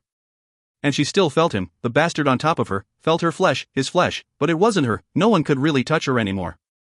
Then help came at last, and he was ripped from her. She tried to stumble up, tried to call out. Ashley jerked up. Tears were streaming down her cheeks. Her body felt bruised and violated. But nothing had happened. She was in her own bedroom. Her clothing was intact. She hadn't been touched. Not in this world, not in this time. Marshall Donegal stood by the window. He was looking out at the cemetery where he had died. She realized that he had led her to the battle, but that something else had happened in her dream. She had seen what he had never seen. One of his own men had betrayed him after his death and violated his wife. He turned to her. Battle is ugly. It is blood and slashed limbs and smashed brains. It's horrible, and it's ugly, and perhaps we all sin when we take up arms against one another. Some battles have to be fought, she whispered. He came to her, and she thought she felt his hands on her shoulders. Yes, battles must be fought for defense of all that is right and holy. But we need to be sure of what is right and holy before going to war. He winced. Those men who fight demons in their own mind, or join with demons to fight, they must be stopped. Because they are the transgressors. He pulled her against him. She was certain that she could actually feel the strength of his chest and of his mind, and all that he had managed to learn in his afterlife. She felt tears on her cheeks again, and she heard him whisper, I'm here to try again to defend you. I failed my family once. I cannot do so again. Jake was surprised at how emotional it was to drop Beth off in the French Quarter. They were on Royal Street, in front of the hotel where they had stayed after the Holloway murder, and they knew that Beth would be able to stow her luggage easily for the day. You go on and solve this thing so that I can come back, Beth told them. And don't worry about me. I'm just doing a little shopping. I'm going to indulge in a sugar-swamped beignet at Café du Monde, and then I'll be on my way. You gentlemen get busy. And so they did, leaving the car at street parking on Decatur Street and starting off on foot. As they walked, Jackson made the necessary phone calls. 15 minutes later, Justin Binder met them in front of the square as he was crawling down from a carriage ride with his family. He kissed his daughters and told them he'd meet up with them for dinner as they went off with his mother-in-law to view a Mardi Gras exhibit. We can go to my hotel room and talk there, Justin told them. Jake hoped immediately that Justin was all that he seemed, a family man who respected his mother-in-law and loved his children. His hotel room was a little suite with a bedroom area where, apparently, his mother-in-law had been sleeping with the children while Justin took the couch in the parlor area. He apologized, the housekeeping staff hadn't been up yet, and Justin closed the couch quickly so that they could sit. I heard about the latest, Justin said, sitting. The newscaster and Toby Keaton. He was all right. I was so sorry to hear about him. Eaten by gators. Well, hell, that's just sad. The man grew up with the creatures, spent his life around them. We don't believe he was killed by the gators, Jackson said. Neither does the media, Justin said. Well, we're back to the usual question. Where were you night before last? Jackson asked him. Here. I took the girls to a live theater experience at Le Petit Theater, and we and my mother-in-law went to dinner at Muriel's. Then we were back at the hotel and I had a stomachache. I called down to room service for warm milk around 1 a.m. I was seen by the waiter, and my mother-in-law will assure you I was with my family all night. Thank God I can prove that. What can't you prove? Jake asked. Justin met his gaze openly. When the battle ended, I skedaddled with Ramsey Clayton. That means we rode hard to the sugar mill fences, up to the road and then back. Ramsey was with me, he kept telling me it was okay to play a Yankee. He liked being on the winning side. We rode back in time for the singing. When it first happened, I kept thinking that Ramsey had to be involved somehow. He was supposed to have been Marshall Donegal, but he was with me then, and I could swear that I did see him in the crowd before we finally all wound up in the parlor at the house. And I was scared as hell, too, that I would be a suspect because we were staying at the plantation. I searched high and low with the others that night and wound up on a ride all the way over to Beaumont the next day. It was a nice ride, my girls loved it. But what? Jake asked. There was something strange about Ashley that day. Once we could see Beaumont across the bayou, she kept looking up at the windows. And she seemed to be afraid of something. She pretended it was nothing, but I'd been thinking about it ever since. Don't get me wrong, Ashley sure as hell isn't guilty of anything. She was just about in tears about Charles being missing the day before, and she really came on the ride to keep searching the property. But she saw something. She saw something that day at Beaumont. Ashley's legs wobbled as she descended the stairs. Angela ran up to her quickly, frowning and setting a supporting arm around her shoulders. Whitney came over to her as well, her face a mask of concern. What? Angela asked anxiously. I didn't see who did it. Who did what? Ashley looked at Angela. I saw Marshall Donegal. He didn't want to let me see the battle with him, but I insisted. Then it was as if I lost him. I became Emma. She was raped, Angela, just days after her husband was killed. By the enemy? But I thought Whitney began. Not by the enemy. By one of her husband's men. Who? Which one? Angela asked. I couldn't see, Angela. But what? She prompted.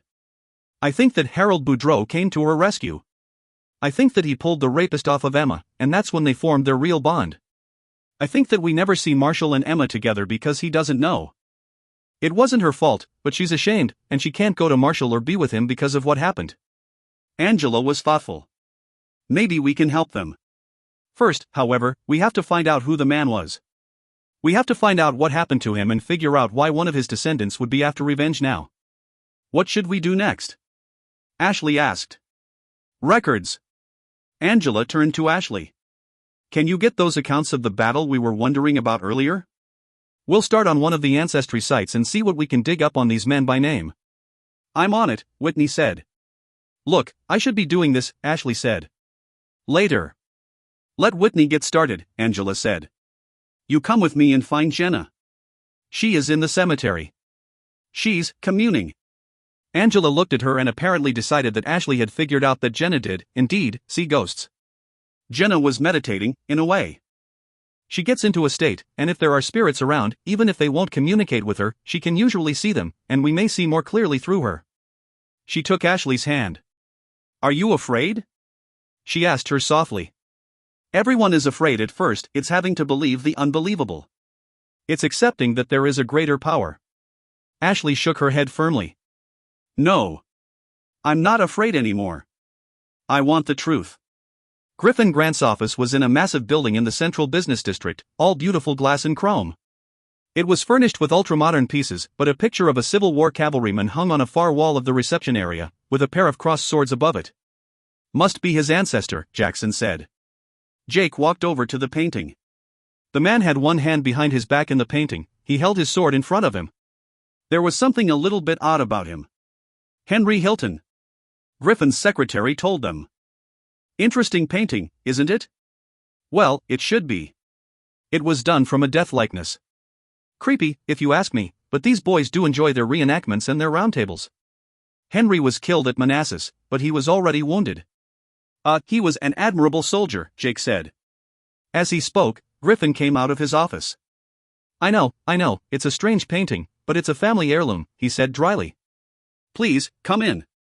Griffin ushered them into his office, quickly dismissing his secretary and offering them coffee or drinks from the handsome marble wet bar set to the far left of his desk.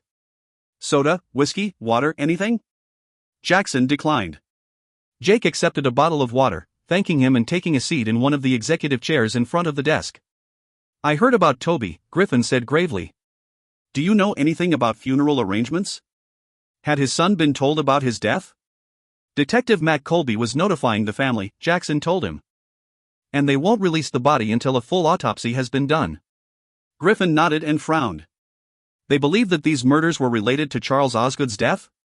But, well, a man in a cemetery in full uniform and 2 people killed after a strange assignation near the bayou? Seems a stretch, doesn't it? Not really. Toby Keaton took part in the reenactment. Marty Dean wanted news on it so desperately I think she would have met anyone anywhere, Jake said. Oh. I suppose you're right. Griffin drummed his fingers on his desk. I wish I could help you.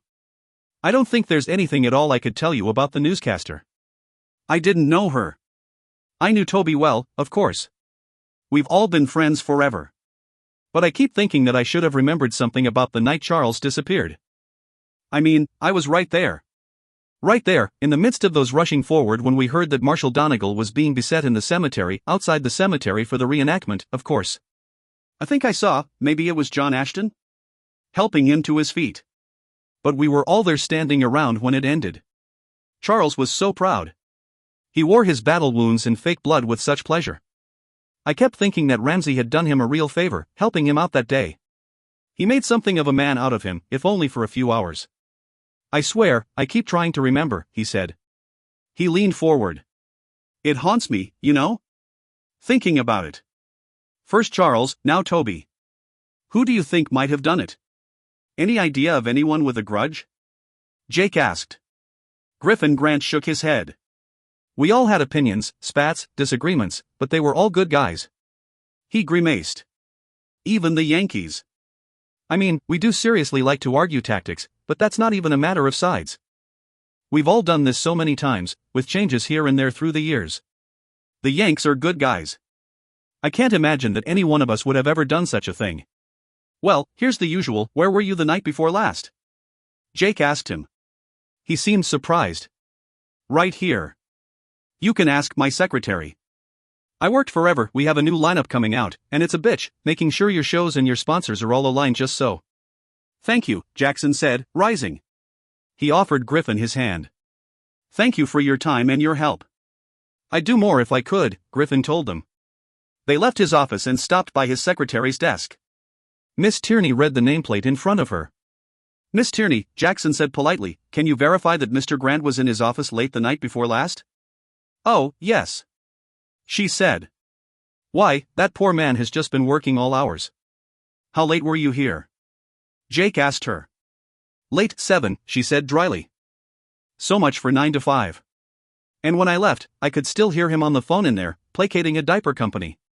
Jackson thanked her. Out on the street, Jake sighed wearily. Time to find Ramsey Clayton, he said. Ramsey wasn't in his hotel room. The desk clerk told them that they could probably locate him on the square, displaying his art. Jenna sat on one of the few individual white sarcophagi in the cemetery. It belonged to the Donegal brother-in-law who had been killed during World War I. At first, walking toward her with Angela, Ashley saw nothing. Will was leaning against her family tomb, and he spoke gently to Ashley. She has brought them out. Sit quietly, and you will see them. No longer hesitant, Ashley took a seat next to Jenna. Jenna took her hand and gripped it tightly. And in a minute, it began to appear to her as well. There were 4 of them there, soldiers in blue. They walked in a procession, pacing the cemetery right in front of the family tomb. She could see clearly through them, and then she could not. They began to form something that appeared of real substance. They are illusions, Will said quietly, but illusions of the mind. That is the place where we know another sense, of the living and of the dead. As she sat there, Marshall Donegal appeared as well. She tensed, thinking that there would be some kind of a confrontation. But though they recognized one another, acknowledged one another, it was merely with sorrow. Talk to them, Jenna said. They will hear you. I need help, she said. Please. Marshall walked to one. We were sad enemies. No more. We are united in death, and the country is united now, through our deaths. We have made peace. Help my girl, please. Help her. The one who seemed to be a captain turned from Marshall to Ashley. I would help you, if I could. What do you need? I need to know. Emma came to her husband as he lay dying. She was dragged away, taken to the house. Who took her? Which soldier? Please, it's so important to know. I was dying then, he said. I was dying then myself. But, I saw her. I saw her tears. I saw the uniform. I saw, the man was blonde. He had blonde curls. I didn't know his name. Can anyone help? Marshall called out. One of them stopped by him, setting a hand on his shoulder. I was gone, Marshall. I was gone when she came to the cemetery. We were hot-headed as were you. We'd never have hurt your wife or your children. What man would do so? Not a man, a monster, Ashley thought. She wasn't afraid of ghosts, she realized. She had learned to fear monsters instead. The captain spoke softly. One will know, he said. Who? Marshall asked. Emma, the captain said. Marshall shook his head. She is gone, he said softly. No, the captain said. I see her at the attic window. The ghost of Marshall Donegal fell to his knees in the cemetery and wept. Why, hey, you. Beth said, surprised to see the man who was looking into the shop window along with her. Beth. He said, equally surprised. What are you doing here? Leaving, she admitted. I've got to get away for a while. Donegal Plantation will be missing the world's finest chef, he said gallantly. I'll be back, she said. I'm sure you will. So, I've got some time. Do you need a ride to the airport? Well, that would be great. But I can just take a cab. Don't be silly. I've got a car. My things are at the hotel. We'll stop and get them. Come on, no big deal, I promise. It's a half-hour drive there and back. Worth it, if I can imagine you'll return and cook again. As the breeze moved her hair and she pulled a strand from her face, she remembered that he had been on the original suspect list. But that had been before. Sure, thanks. They were going to get in a car, they were going to get coffee. No danger in that. Besides, she didn't believe it. She just didn't believe it. They walked to his car. She noted, as she started to get in, that he had a little case, like the kind kept by a diabetic. Was he diabetic? She couldn't remember. He shut the door as she Saturday. He came around and got in beside her. And then, of course, she realized. She put her hand on the door, she opened her mouth to scream. He slammed her head against the car window as he picked up a needle, she felt it piercing through her skin, and then she felt no more. 13. Jackson and Jake walked the square over and over looking for Ramsey Clayton. He wasn't to be found. Strange. The bastard answered me this morning when I called him and said we'd find him at his hotel, Jackson said. Jake stopped to ask a young woman selling paintings of the square if she had seen Ramsey Clayton that morning. Oh, yes, he was here for a while, she said. He said that he had to get back to his hotel room to meet some friends. I haven't seen him since, but he is usually right here. Says lately he likes to be where there are lots and lots of people. The guy is as nice as can be, and darn good looking, too, but he's sure gotten strange, always looking as if he's about to run.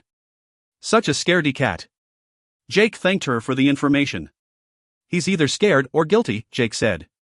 We'll head to the hotel again, Jackson said. But first I'm going to buy a couple of lucky dogs and some sodas. I'm starving. We'll get the car and head to the hotel. I have a feeling we're not going to find Ramsey, though. Where the hell did he go? If he's such a damned scaredy cat? Maybe he's not, maybe it's all an act, down to his kindness, Jake suggested. Justin said that Ramsey was with him, and that Ramsey said that he had fun playing a Yankee, Jackson reminded him. But he's not here, Jake said. He walked back to the woman. I'm sorry to bother you again, he told her. Did you see Ramsey Clayton here the day before yesterday? She frowned, going into deep thought. He thought she might have smoked a little bit too much weed in her teen years. Her mind seemed a little misty. The day before yesterday. Oh, yes. He was here.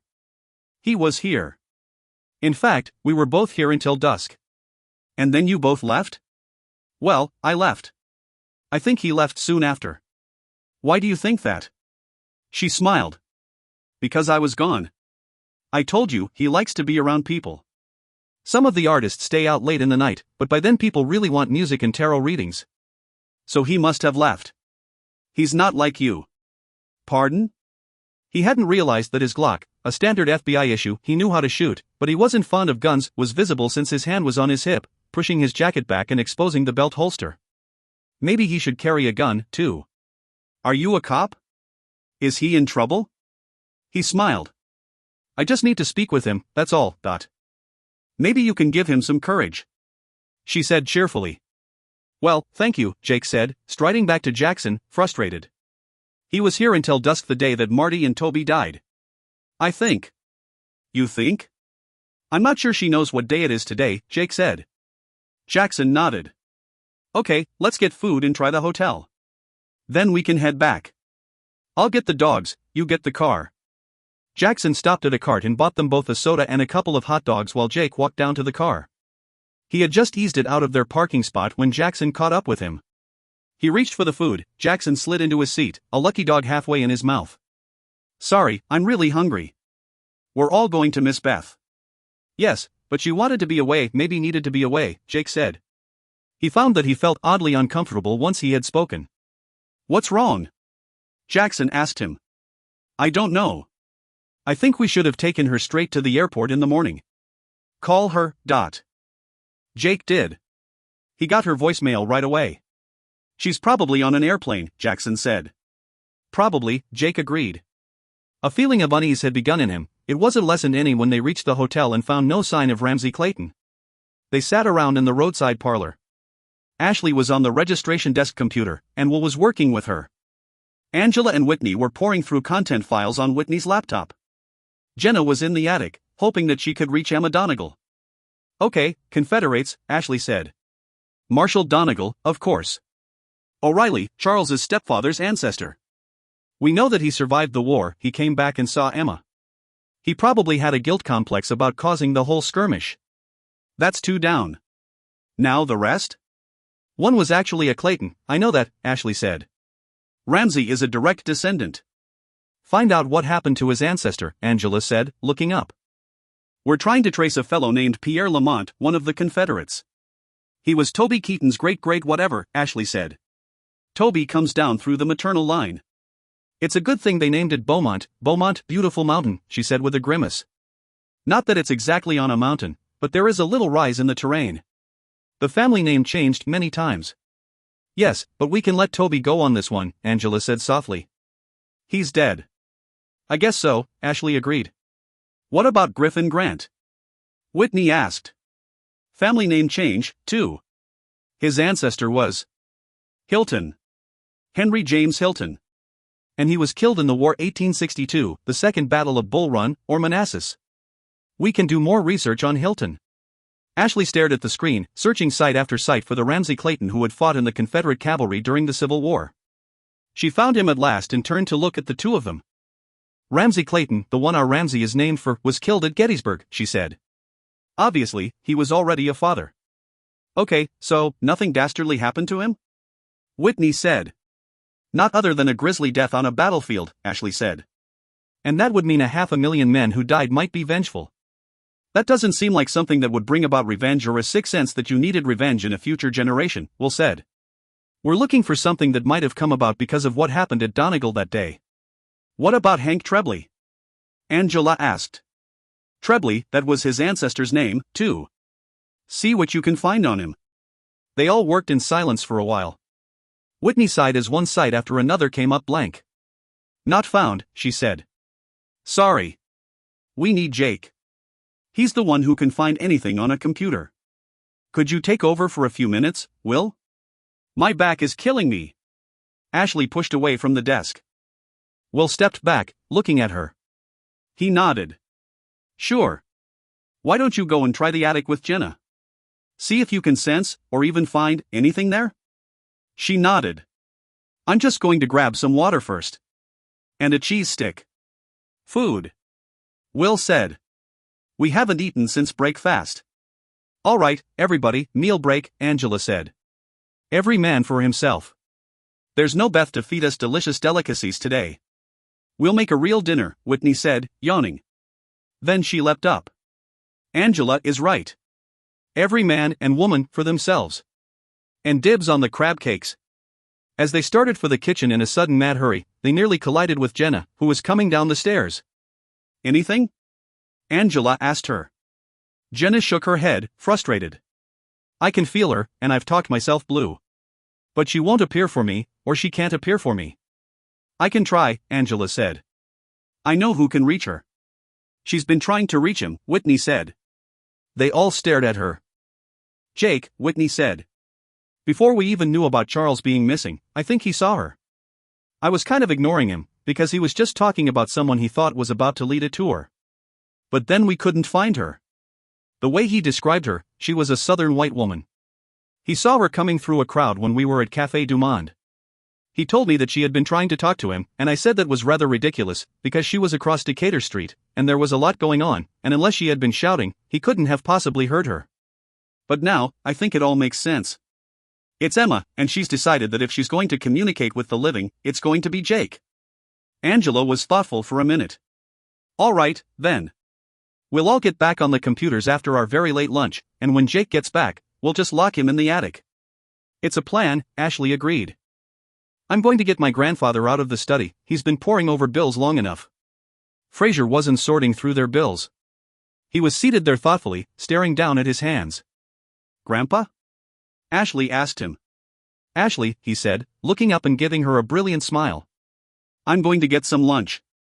Would you like to eat here, or in the dining room? He didn't answer her right away. Grandpa? I'm sorry, my dear.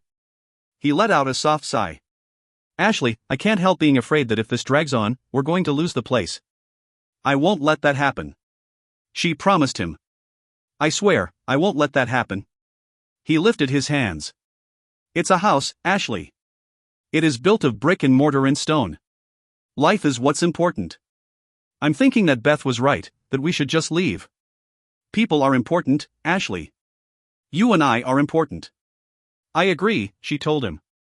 But we have the best of the best on this. They will find the killer. They will find him, Dot. I'll eat right here, Ashley. Then I'll drag my old bones up for a nap. Heaven knows, maybe we can get one of those reality programs to pay us the big bucks to come in and do a ghost documentary. Maybe, she said. Though I shudder. But I'll shudder away, if it helps us keep Donegal Plantation. Grinning, she headed into the kitchen. Even with Beth gone, it didn't have to be every man for himself. There was plenty of food for everyone. Beth kept her leftovers well packaged and dated. Ashley found gumbo and heated it up for whoever might want it when they came down. She brought Fraser lunch on a tray, and then realized that it was late afternoon. It would be late when they were hungry again, they'd call out for pizza, maybe. Angela, she said. Yes? What happened to the cops who were always outside? Her grandfather's concern remained in her mind. They're doing patrols now, since they found the new bodies in the bayou. The logic is that this house is filled with agents, and since others were killed at the bayou, the cops are more useful elsewhere. And we do have cameras going all over the property. Are you all right with that? Sure. I'd rather have a house full of agents anytime, she assured her. When she had finished her own bowl, she walked out to the back porch. She shouldn't call Jake, he was busy, but she decided to call him anyway. She could just let him know that they were all fine. He answered on the first ring. Ashley? Everything is all right? Everything is fine. I just thought that I would call and tell you so. Is everything all right with you? We can't find Ramsey Clayton, and I'm sitting in front of a hotel, waiting for Jackson to see if anyone can tell us where he might have gone, Jake said. Is there anything new? He asked her. Actually, yes, she told him. What, Dot?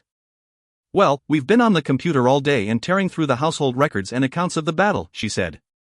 And? Jake, I think that, after the battle, Emma was raped. What, by whom? The enemy didn't take the house. 4 were killed and 2 disappeared. By one of her husband's supposed friends. One of the Confederate soldiers. And I think that he was attacked by someone else while he was raping her, and I think that person might have been Cliff's ancestor. This was in the household records? That's surprising, he said. She was silent a second. Ashley?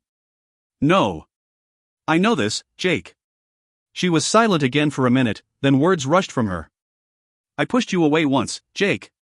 I thought I was afraid of you, but I was afraid because I was terrified my father would appear before me, too, or that there was always something there that I didn't see and didn't want to see, but I do see.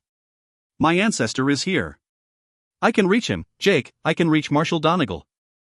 He's trying to help. We need you here, when you can come. I think, and the others agree, that whoever attacked Emma Donegal was the ancestor of the man who attacked Charles Osgood, and then Toby Keaton and Marty Dean. He was silent. Jake? Ashley, he said huskily. Forgive me? Always. He cleared his throat. I guess it falls in. We've known it was someone close who had to be the murderer. I didn't know that Emma had been attacked until you told me. Are you certain about that? Wouldn't it have shown up in the records somewhere? Jake, only a small percentage of women report a rape now. Back then, Emma Donegal would have never breathed a word of it any more than she would have mentioned she'd taken on an ex-slave as a lover and born a child of his. He brought me back there. In a dream, Jake. I saw it. I saw it all. And it was real. I believe you. You know I believe you. Jake, she said softly. Only Emma can tell us. And Whitney says that you're the one who can reach her. I've seen her, he admitted. She brought me to you when you were out riding. But I can't seem to get her to talk, to stay. Maybe she's ashamed, even though nothing was her fault. Jake, she trusts you. She at least shows herself to you. We'll be back soon. Take care until then, huh? Wait, hold on a minute. The line fell silent and she frowned with concern. Jake? I'm here. Jackson just had a conversation with Detective Matt Colby. Seems that the remains of Toby and Marty yielded the same drugs. They were able to push the toxicology reports to the top level. You all be careful there, swear it. Absolutely, she promised him. We're here, we're together, and we don't intend to let anything happen. The best intentions, Jake murmured.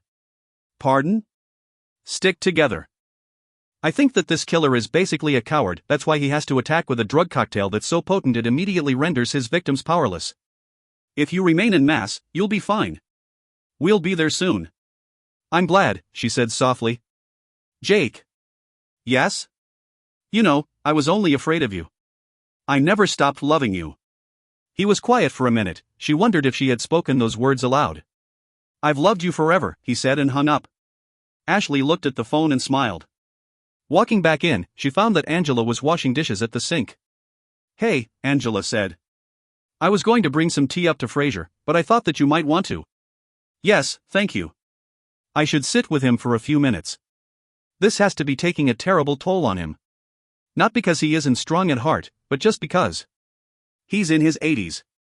The body wears down, and that's the way it is, Angela said. The water is just whistling now. You go on up. We'll keep at it on the computer. Ashley poured hot water over the leaves in the pot, turned off the stove and added a cup, sugar, and milk to her tray. She started through the parlor. Whitney was sitting at the screens again, watching to see if there was any activity in the key areas. Hey, you know anything about this? She called to Ashley. Ashley walked over to her. Amundsen's Hay Finest Feed. That's what that truck says, Whitney said. Is that a usual delivery? Ashley shrugged. Yes, that's our feed store. When were they here? Just a few minutes ago. I think the trunk, yep, there it goes, up the drive now. Ashley balanced the tray in one hand and dug her phone from her jeans pocket with the other. She speed-dialed Cliff's apartment. Hey, she said, relieved when he answered. Hey, yourself. And hey, as in hay for horses. We just got a delivery? I thought it was due yesterday, Ashley said. It was, and it came. Seemed we had some kind of a double order. Amundsen's kid was driving the truck, and somehow it wound up on his books 2 days in a row. Rather than take back the order, they gave me a 50% discount. I took it. Seemed like the thing to do right now, Cliff said to her. That all right? Of course. That's always your decision. Those poor creatures would probably die if they had to depend on me. Ah, Ashley. Our four-legged creatures love you. Just checking that everything is fine, Ashley said. Yep. And I'm a big old dude, Ashley. Don't be worrying about me. She laughed. You're not old, and every female who comes out this way winds up with a crush on you. Don't go fishing for compliments. Guess I'm just not feeling as if the love is going to come pouring in right now, he said. Seriously, all is good. I'm working in the stables. My eyes are open. I'll holler if I need anything. She hung up. The tea tray was starting to get heavy in her one hand. She shoved her phone back into her pocket and grasped the tray with both hands. It's all good, she told Whitney. Whitney nodded and gave her attention back to the screens. Ashley walked up the stairs to her grandfather's room. Hey, Ashley, he said, opening his eyes when she entered. He'd been lying back on his pillow with his eyes closed. I told Angela you all didn't have to bother. Only so many names for so many of us to try to track, Ashley said cheerfully. He frowned. We think that it all stretches back to something that might have happened with one of the soldiers here linked to the original fight. Something that this latter-day idiot may see as a perceived slight that needs to be rectified. Fraser closed his eyes again. I didn't think that anyone would actually be after Charles Osgood, he said. Poor Charles. Well, Fraser told her, opening his eyes and plumping his pillow to rise against it for his tea, I can say this. Charles was happy. We can be glad we gave him his moment in the sun, brief though it was. Well, actually, Ramsay gave him his moment in the sun, Ashley said. Fraser smiled and nodded. I never saw him happy, though. Never until that day. True, Ashley said. She was silent for a minute. Grandpa, have you ever managed to talk with a ghost? She asked him. His lashes flickered over his eyes, and he was silent for a minute. Ghosts, are they memories? My life has now filled them, and when we are accustomed to sorrow or loss, we learn to appreciate what shining moments we had. Your father. God, how he loved your mother. Well, you knew that. He'd never have left you on purpose, but I try to think that death for him was being with her. And that's how I find my peace. That's beautiful, Grandpa. He glanced at her wryly. Well, it's all right. In all actuality, I wish we'd known that she was allergic to bees, and that it hadn't taken such a toll on your dad, and that they were still here with us. I ache a little every day. But I watch you, and I thank God for what I have. She leaned over and kissed his forehead. You're the best. I like that, he told her. He sipped his tea. Grandpa. He set the cup down on his bedside table and closed his eyes. Grandpa? He waved a hand in the air. Ghosts exist. There. If they can reach you, you are among the lucky. I want there to be ghosts. I want to talk to my son again. I'd love a chance to tell my own father what a good man he was and what a rebellious rotten kid I was. But they're gone. And if they're not, they don't reach out to me. So, I carry on conversations daily in my head. I tell your mother how beautiful you are and how good you are to your old grandfather. I tell your dad how proud he'd be of you. Do they hear me? God knows. Cherish your ghosts, child. Real or in your head. Cherish them. Now, go work with those young people below, and let me get some sleep. She smiled, and sat in the chair at his bedside. He opened his eyes again. What? She laughed. I just want to be near you for a few minutes. He reached for her hand. She grasped his. She sat with him in silence, and in time, she heard his even breathing. He was napping. She almost dozed with him herself. Then her cell phone buzzed, and she jumped up quickly, hurrying out to the hall to answer it. When she answered it, there was no one there. She looked at the caller ID. Beth. She dialed back, feeling a sense of relief. Beth had already made it to New York. Once again, she got nothing but voicemail. She left a message. Beth. It's Ashley. I think you're there, because you called me. But now you're not answering. Call me. Now you got me worried.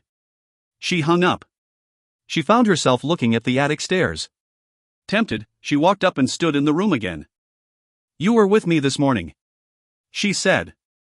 Marshall started my dream, but you were with me this morning. You made me see, but not clearly enough. Please, help me. She realized that dusk was coming, falling softly and surely beyond the garret window, the window from which Emma had watched her beloved Marshall fall in a bayonet attack. But Emma was not going to appear for her, or so it seemed.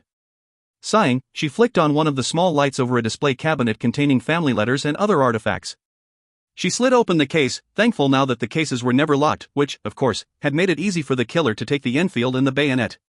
She picked up a letter and began to read it. She couldn't make out who it had been written to, the script was all but illegible. She'd catalogued everything in the room, and had reviewed them recently for the team, but she'd never read this one in depth. It was too difficult to decipher. She narrowed her eyes, hoping that swirly cursive would become easier to read, but she couldn't really tell. She saw that it was signed on the bottom, twice. Ramsay Clayton, and there was another name. The letter, she finally realized, had been written to Ginny. Ginny H. And it had been signed by Ramsay Clayton and someone else. Either someone had written the letter for Ramsay Clayton, or Ramsay Clayton had written it for someone else. She thought that she saw an oddly shaped 4 beneath the name Ramsay Clayton. My dear wife, she read aloud. Forgive that this is not my hand, it has been broken in a ski accident? She said, and almost laughed at herself. Skirmish. It says skirmish. The sound of her own words faded away. She turned and saw her. Emma was pale and almost a shadow against the far wall, where she had once urged her children to gather. Help me, Ashley whispered. Please, only you know. The phantom figure of Emma started to move toward her. She was going to speak. She seemed to be pointing toward the letter. Ashley's phone began to ring again. She cursed the sound, the phantom figure coming toward her evaporated into thin air. She set the letter down in the case as she answered the phone. She answered tersely. Hello? The line went dead again. She muted the phone and tried calling back quickly, but she got her friend's voicemail again. At least she was able to call. She looked around, but saw nothing but the shadows of the darkening day fill the room. Please, she said softly, please, come back. Cliff stopped raking hay off the main floor and looked up. Farina was whinnying loudly, as if she was in distress. Once Farina started up, Jeff decided he was going to make some noise, too. Hey, girl, what's the problem? He asked. He walked over to pat the horse, gentle as he stroked the softness of her nose. It's all right, girl, it's all right. She tossed her head back, unappeased by his words. Calm down, girl. You're the one they all look to hear, just like your mistress, you know. Calm down. The horse let him soothe her. Then the mare gave another toss of her head again, letting out another loud whinny. On the other side of the stables, Tigger grew restless. Cliff heard something like a bang from his stall, and he walked over to soothe the young gelding. Tigger, don't you go getting feisty on me, now. These are tiring days, boy. He hoped that kick hadn't broken off part of the stall side. He couldn't see. It was getting dark. He cursed and went to flick on the overhead bulb that would light up the entire stables. Though the light banished the shadows, he was still uneasy. He stepped back into his apartment for his shotgun and came out again, looking around. The horses were still restless.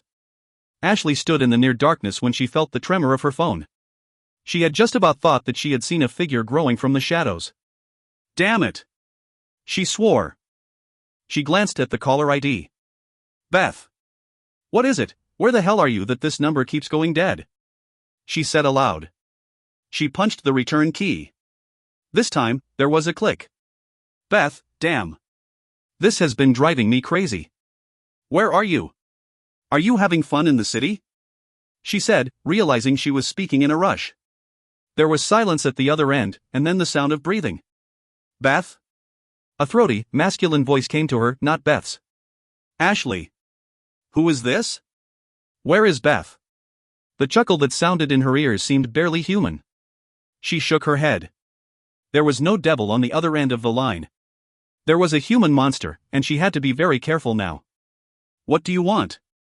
Who is this? Where is Beth? She asked again. Beth is still alive. What do you want? She demanded. I can see you, the voice said. She froze. If you can see me, where am I? She demanded.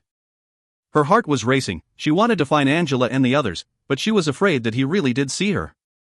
And that he really had Beth. The chuckle came to her again, the chuckle that seemed to make her heart stop and her blood turn to ice. You're in the attic, he said. It was dark here, he couldn't possibly see her now. No, I'm not. Actually, I'm in the parlor, and everyone around me can hear the call, she said. The laugh, more irritated now. You're in the attic, and if you talk to any of the people in that house with you, Beth is going to die. You know that I'll do it. And you know that I don't care how. I can cut her, I can shoot her, drown her. She's going to die, and it will be all your fault. She tried to control her sense of raw panic and fear. She had to be sensible. There was a chance that Beth was already dead. You know that I have her. I have her phone, he said. I still don't know what you want, Dot. What I want? Well, at this point, that should be obvious, Ashley. I want you. So listen to me, and listen to me good. Do exactly as I say. If you come out, I'll let Beth go. Even trade. You for her. How do I know that you'll let her live? I can't exactly sign a contract, can I? What if I were to swear to God? I don't believe in any God, other than myself, really. So, here it is. You meet me in the cemetery, or I kill Beth. I'll string her up on a tomb, just like good old Charles Osgood. The cemetery? She said. You know that the group inside is watching screens. They'll see what I'm doing. They will, but they won't think anything of it, because you're going to bring a dish of food out to Cliff. He started to laugh. Oh, yeah, you're going to bring a bowl of food out to Cliff. And then, Ashley, I'll take it from there. I see you heading across the yard to the stables in 3 minutes precisely, or Beth dies. The phone line died in her hand. Interlude. Good God, who had ever expected such a windfall to come directly into his hands? This was it, the pinnacle. He frowned for a minute, it had actually come so quickly and so easily. To really savor this, he had to take his time. How much time did he have? He had to make sure that they all wound up shooting one another when the going got rough. But he knew how to do that, he knew how to accomplish exactly what he wanted. Ashley wasn't stupid, she would know that he meant to kill her. But she was too good a person to risk the life of a friend when she just might save it. She would come. And when she did, he was prepared. Truly, tonight could be a wonderful bloodbath. 14. Jake chafed, growing restless. They'd had to make a detour to the coroner's office. Augie had called Jackson. The facilities here were state-of-the-art. He'd been to the morgues plenty of times before, just the way that his life had gone, and he was impressed with the shiny steel gurneys and sinks and equipment, and the sterility of the place. Too many times when he had been involved with death, the morgue had been an empty building somewhere, and the rats had already become kings. Bright lights were now on over the bodies of Marty Dean and Toby Keaton. They had been cleaned up, and with the sheets partially covering their torsos, they looked far better than they had when he had last seen them. Augie, in green scrubs, a cap and mask, held a chart in front of him and rattled off the amount of drugs that had been found in both bodies. Jake wanted to grab the chart, it didn't matter how much the drugs had been present. And the two on the tables, though looking better, were still corpses. Here's what's interesting, Augie said, using a gloved finger to point out Marty Dean's lips. Marty was drowned. Her lungs were full of water, and you can see the blue coloration around her neck. Toby Keaton, on the other hand, was strangled. He looked at them over his mask. Despite the fact that they were drugged, I think you'll realize what this means. He had to change tactics? Jake asked. What do you think happened? It looks as if the two struggled. There were tufts of some kind of black material, which I've sent to the lab, caught up in Toby Keaton's clothing, hard to find, I assure you, when everything is the color black, Augie told him. He smiled grimly. Our lab is good. The tufts are not the same fabric as the jacket Toby was wearing. Ashley did see someone else that night. She climbed up that tree to escape him, Jake said. His feeling of urgency and restlessness was growing. He needed to escape the morgue. He didn't give a damn how many times he had been in one. There was still the smell. The smell of chemicals. And death. We believe we've narrowed the field to 3 suspects, Jake said. Ramsey Clayton, Griffin Grant, and Hank Trebley. And Cliff Boudreau, Jackson said. We can't eliminate him yet. He's had access, he's on the property. He was at the stables when I rushed out to find Ashley, Jake reminded him. Yes, and he could have circled those woods around just about anyone. He has lived on that property all his life, Jackson said. The police searched his apartment with his full cooperation, Jake said, stating the fact. We still can't eliminate him, he knows the property like the back of his hand, Jackson reminded him. Jake didn't argue. Well, gentlemen, here's why I brought you in here, Augie said. Look at Toby's neck there. They both studied the neck. There was heavy bruising and signs of fingers having pressed in. He was strangled by hand, wouldn't you agree? There are no ligature marks, Augie said. They both looked at him. Well, he said, exasperated. I can guarantee you, you're down one suspect. Hank Trebley didn't do this. How do you know? He had surgery in his left wrist about 6 months ago. I know, because we discussed it at an Elks meeting the other month. He wouldn't have been able to use both hands as they were used on this victim. So, you see, if you're right, you are down to 3 men: Ramsey Clayton, Griffin Grant, or Cliff Boudreau. When they left the morgue, they were no more than a 20-minute ride away from the house, but the compulsion Jake felt, the mounting pressure, did not let up. He called Ashley. When he got her voicemail, he nearly drove off the road. She's not answering, he told Jackson. I'll call Angela, Jackson said calmly. He smiled at Jake when Angela answered her phone. Jake is in a dither. He just called Ashley, and she didn't answer. I see. No, we're almost there, he said. 15 minutes or so. He hung up. So, where's Ashley? Jake demanded. It's all right. Angela said that she's up with Fraser. She just brought him some tea, and she was sitting with him. She said that they've been following computer trails all day, but that going from site to site is about to make them all buggy. They're anxious to see you. I'm anxious to see them, Jake said. He stepped on the gas. Hey, let's arrive alive. Jackson said. Call Angela back, he said. Please, have her get Ashley to her phone. Jackson sighed, and called back. This time, there was no answer on Angela's phone. Ashley carried a big bowl of gumbo in her hand. She looked up to see that Angela had followed her into the kitchen. What's up? Angela asked. Cliff just called. He's hungry. He should come to the house. It's no bother, and he knows you all are watching the grounds, Ashley said. Jake called a few minutes ago. Han, where did I leave my phone after that? Oh, hell, I have no idea. Anyway, they're almost back. Thank God. Ashley said. I'll reserve one camera to watch you walk over. It's all right. Really, please. Angela wasn't stupid. She could see something in Ashley's eyes. All right. Ashley let out a sigh. She wasn't alone. Ashley knew that she didn't dare do anything other than what she was doing. She walked out of the house, relieved, knowing that someone would carefully follow, and stop whatever terrible thing was being planned. She felt ill, now her stomach was churning, too. Cliff. She couldn't believe it. But she couldn't forget the voice. Cliff is hungry. Cliff wants food. And then the laughter. She walked toward the stables. She hadn't come unprepared. She didn't know what she expected. She saw Cliff standing in front of Tigger's stall, his shotgun in his hand. Where had he stashed Beth? He turned to look at her and frowned. She hurried toward him, pretty certain that she was going to have only one chance. Here. Take it, she said, thrusting the bowl of cold gumbo toward him. Human instinct. He went to grasp the bowl, his shotgun was loose in his hand. She dropped the bowl into his hands and grabbed the shotgun from him. Before he could utter a word, she slammed the butt of it against his head as hard as she could. He looked at her in disbelief as he fell back against the gate to Tigger's stall and slumped to the ground. Ashley, he said. And then the lights on the property went out. Someone had hit the breaker. Jake drove the car down the long, oak-lined path to the house. Just when he reached the drive in front, the lights went out. All of them. The world became a misty shade of gray. Dusk was upon them. Jackson swore. Jake set a hand on his arm.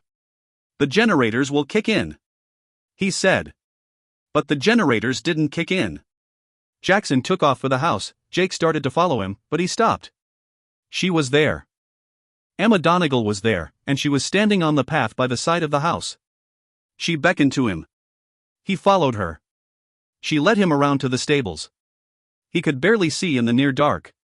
The moon was rising, not quite full, but it lent an eerie glow to his surroundings. Where, Emma, where? He demanded. He heard a groan. He hurried over to the sound. Cliff Boudreaux was down on the ground, holding the side of his head. Cliff, what the hell happened? Jake demanded. Ashley. Ashley did this to you? Jake demanded. Behind her, someone behind her. Cliff grasped his arm. I couldn't see, couldn't tell, it went dark so fast. But I saw her face. He had to have called her out here. I didn't know what the hell was going on. The horses, I'll help you. Cliff caught his arm and tried to struggle to his feet. He didn't make it. He slipped back down to the ground. His head slumped to the side. Ashley was out there. The killer had her. Where? Ashley didn't know what in the hell had hit her. She'd felt a sting, and then nothing more. And now, she didn't know where she was. Her eyes were open, she thought. But the world was still dark. She tried to blink, even blinking seemed an incredible effort. Then she felt something.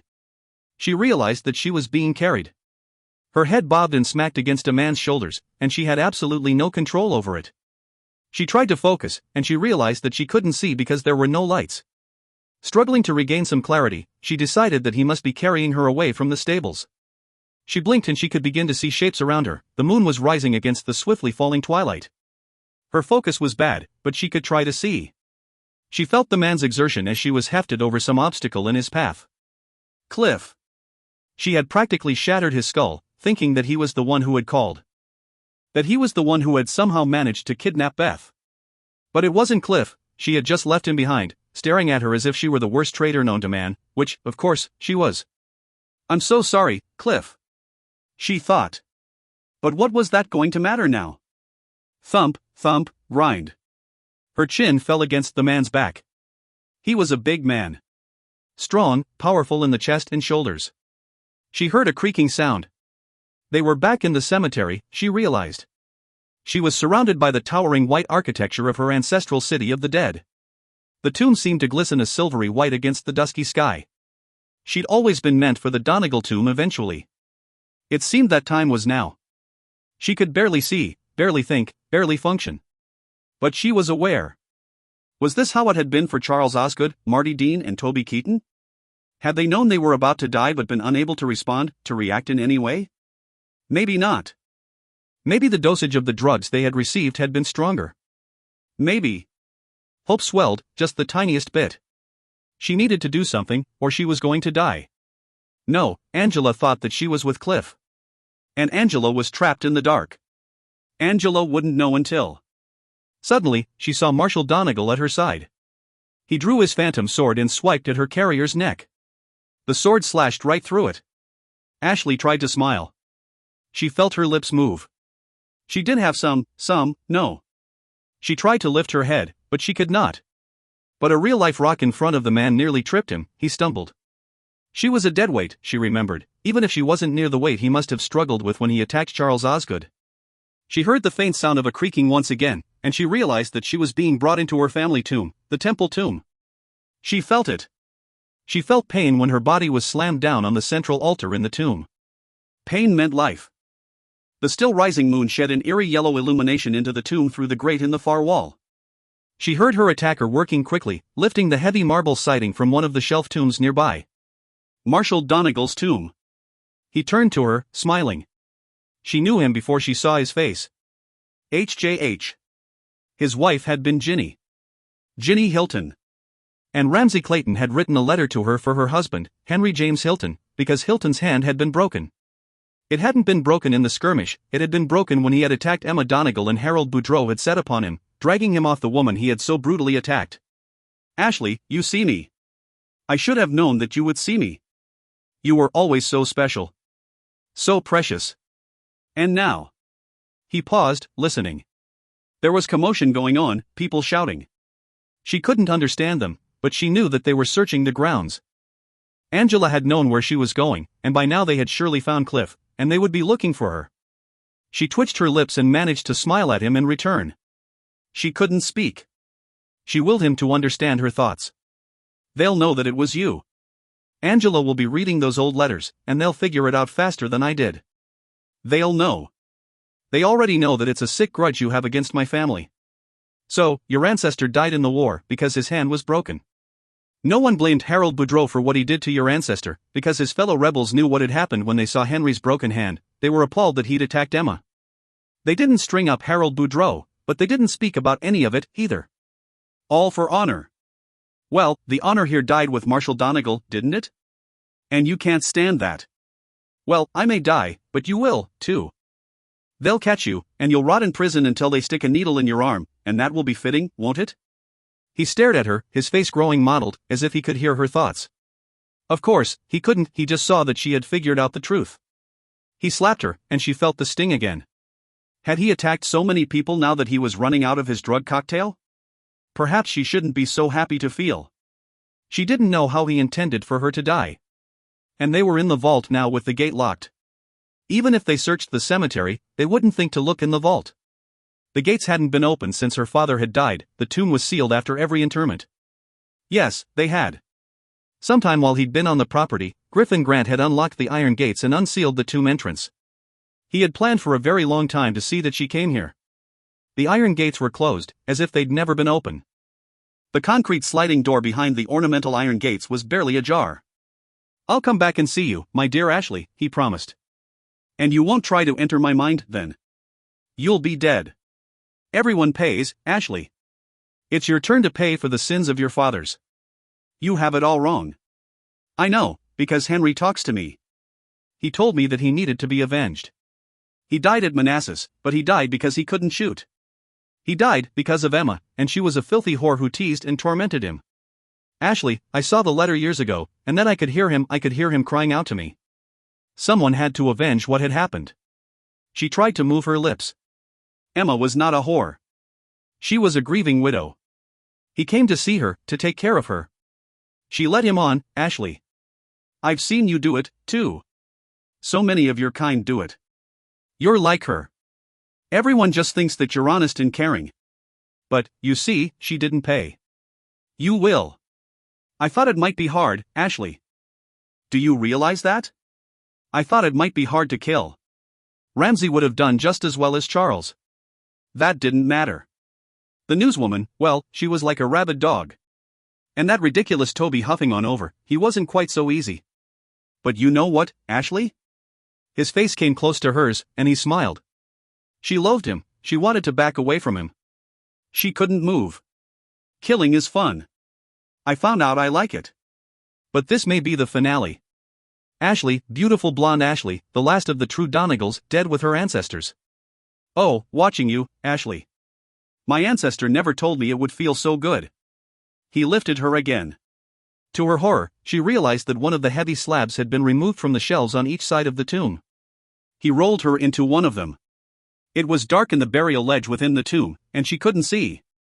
Somehow, she knew that she was nestled against the disintegrating fragments of Marshall Donegal's skull. And so it is done, dot. She heard the faint sound of scraping as the side slab was lifted and slid back into place. And the world, with or without the remnants of her ancestors, was pitch black. The generator lights had finally kicked on, but they didn't offer that much illumination. Still, it was better than the murky gray they'd had before, eased only by the glow of the moon. He'd shouted for the others, but he hadn't needed to do so. They'd heard the commotion and come running, and quickly understood that Cliff had been attacked, and Ashley was missing. Jake was beside himself, he knew that he needed to think. Running in 1,000 different directions wouldn't serve him well. Where could the killer have taken her so quickly? Whitney, mount up with we'll take the woods toward the bayou, look around for freshly disturbed dirt or a stone in the ground, a gravesite. Angela, I'm going into the cemetery. I just ran through the cemetery. There's no one there, Angela said, disheartened. I ran through every row of tombs, Jake, I swear. We need an ambulance for Cliff. Called already, Angela assured him. Is she in the house? Could she have gone back into the house? Jake demanded. I don't know, I'll check. I'll go stick with Jackson. He shouted. Jake tore through the back door. He sped through the ground floor, shouting her name. He hurried to the second floor, nearly wrenching doors from their handles. He burst in on Fraser, who was just rising. Apparently, he hadn't heard the commotion, and, sleeping, hadn't realized that they'd lost power. Jake? What is it? He demanded. Then with some innate instinct, he cried out, Ashley, something has happened to Ashley. She's missing, but I'll find her, I swear, I'll find her, Jake said and tore out of the room. He looked at the attic stairs, and he raced up to the attic. She wasn't there. He started to turn. But then he stopped, seeing someone else. Emma Donegal. She was pointing at an open cabinet. He stared at her, not understanding. She pointed straight to a letter in the cabinet. There's no time, he whispered desperately. But he picked up the paper, and heard her voice. Read it. So he did, squinting. And as he read, he saw the painting in the office reception area of the Southern cavalryman who had died at Manassas. Who had been injured before he'd gotten to Manassas. They'd been so close. And now it was so clear. Ramsay was just afraid. And Griffin was a practiced liar, a totally functioning sociopath. He dropped the letter, and went racing out of the house. It's Grant! He roared as he hurried out. Griffin Grant! He's out there, and he's got Ashley. Jackson gripped his arm. We'll find her. How do you know? His ancestor was a Hilton. Hilton died at Manassas. He died because his hand never healed correctly, at least that's what Grant must think. He's got Ashley out there somewhere. We have to find her, dot. How the hell did he get on the property unseen? Jackson demanded. The hay truck. He must have sent that extra delivery of hay. He got on the hay truck, Whitney said. Jake saw that Cliff was on the ground, but Jenna, always the caregiver, was down at his side taking his pulse. She looked up at Jake. His pulse is steady, and his breathing isn't affected. He's going to be okay. Cliff lifted a hand. He was trying to indicate something. The stall. Jake realized. Tigger's stall. He burst into the stall. The horse was nervous. He soothed it, quickly casting his gaze around the floor. He saw the body bundled beneath hay in the corner and ran to it. He dug away the hay like a maddened dog. He let out a cry. It wasn't Ashley. It was Beth. He lifted her quickly. Her head lolled. Jenna! He shouted, bringing Beth's limp body from the stall. Jenna! Jenna left Cliff's side. She flashed a light in Beth's eyes. He noted that the pupils dilated. She's alive. There's an ambulance on the way. He might have overdosed her badly, thank God help is nearly here. The detective has been called as well. Help was nearly there. But there was no sign of Ashley. Jake started. This time, he saw a man. A man in full Confederate dress, his sword in a hilt at his side, secured by a butternut-colored sash. The man beckoned to him with hands encased in cavalry gloves. Jake started walking. A frown knit his brow. Angela had just said that she'd searched the cemetery. Angela was thorough, and she didn't lie. But the ghost wanted him to follow. The ghost of Marshall Donegal. And so he did. He was dimly aware of the sounds behind him as he walked forward. Jenna was dealing with both her patients. Whitney and Will were mounting up to search the woods before the bayou. Jackson and Angela were hurrying out to search the guest building, empty now for days. He walked to the gate, and it swung out slightly as if to invite him. He walked through the gate, and he drew the gun that he wore in his belt holster when he was on official business. He moved through the cemetery. Like Angela, he saw nothing. He started to hurry, making his way to the chapel in the back, and he nearly tore the door from its hinges there. He shined his light into every corner, but there was no sign of Ashley. He turned around, and the ghost was there again, beckoning him and showing him the way. He ran through the trails of the small city of the dead, through temple tombs, through step tombs, pyramid tombs, and every manner of tomb that had been built through the centuries. He knew where he would end. The ghost stood before the Donegal vault. The slab was in place, the wrought iron gate was closed. The ghost stared at him with aggravation and turned and tugged at the gate. Jake burst forward and tugged at the wrought iron himself. It swung open far too easily. He pushed at the concrete barrier that was usually resealed after every interment. And it, too, gave. The ghost was trying to speak to him. He had no time to listen. He shoved at the thin ceiling slab again, and it fell backward, bursting into a million pieces in a cloud of concrete dust. Ashley! He screamed her name. Nothing. The moon cast a yellow glow through the grating, and he blinked, adjusting his eyes to the more muted light. He moved to the altar and saw that something had lain there. The dust was disturbed. He turned. Not quickly enough. Someone slammed into him hard. His gun went flying from his hand as he staggered for balance. Griffin! The man was using himself as a ram against Jake and trying to stab him at the same time. Jake saw his arm rise, and he saw the needle coming at him, and he, in turn, used his body and slammed back against his attacker with all his weight. Griffin fell back a foot. Jake caught his attacker's wrist, squeezed with all of his strength, and the needle went flying across the tomb. But his attacker made a dive for Jake's gun. In the murky light of the tomb, he struggled desperately to keep his attacker from twisting the barrel of the gun toward his head or chest. He roundhouse kicked his opponent, keeping a desperate and rigid hold on the gun, and the man grunted and gave slightly, but when Jake tried to use the advantage to wrest the gun fully from him, the fellow came at him, biting like a dog. Jake shoved him off when he came straight for his throat. The gun went flying across the room. He set at his attacker with his bare hands, but Griffin Grant had now pulled a knife from a sheath at his ankle. They were fighting blindly, but he still felt the man, felt the movement in the air, and he ducked the man's wild swing. You can't fight any better than your scumbag rapist of an ancestor, Grant. Jake taunted him. He needed to get the knife, he'd never find the gun in the darkness. Provoking him worked. Grant let out a roar and came crashing across the tomb. That time, he nicked Jake's arm. But Jake heard the knife slide against marble and concrete and made a dash across the tomb, pinning the man there. The knife went clattering to the floor, and the two of them fell along with it, engaged in a wrestling match that would surely leave one dead. Jake struggled for the top spot. Grant locked his legs around him in a vice, twisting him beneath. His hands came around Jake's throat, but Jake caught him with a double-fisted slam against the head. Grant teetered. And then the side of the one of the tombs slammed against him, throwing him off. Ashley, covered in bone and ash, emerged. Jake leapt to his feet, reaching for her swiftly and drawing her to her feet. Grant came at his back, slamming his fists hard against him, sending Jake staggering forward, his arms enveloping Ashley lest she crash against something again. She was slipping and falling, she had no strength in her legs. He had to help her, had to protect her. He turned his back to her, ready to withstand Grant's next massive lunge. Grant was ready to make another ram against Jake, but suddenly an ear-splitting roar seemed to echo through the tomb, and Grant dropped to the ground, his body shuddered mightily once and then didn't move again. Jake blinked. Fraser was standing at the entrance to the tomb, the lost gun still smoking in his hands. "Grandpa," Ashley said. "You go, Grandpa." Then she collapsed in Jake's arms. Epilogue. I still don't really fathom how a mind can become so unhinged. I mean, seriously, how do you carry hatred through this many generations? Ashley asked Jake. He told me that he heard his ancestor, Henry Hilton, telling him that he had to avenge his family against the Donegal family. His ancestor told him to do it. And I don't know what to believe because my own ancestor saved me. They were in the backyard, 5 days after the event in which Ashley had briefly joined her ancestors in death, convalescing in one of the giant swinging hammocks Cliff had just erected in the back. They could look out on the river as the cool breezes soothed them. It was a pleasant place to let the days go by while they were both in recovery.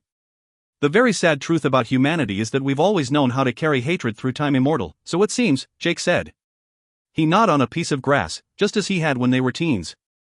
In Griffin's case, I don't believe that he really had any kind of gift. He would have grown up knowing more about his family's history than anyone else. We all know the little secrets of our own lives better than others. I think he was crazy, that he did just hear voices in his head. He may well have been schizophrenic.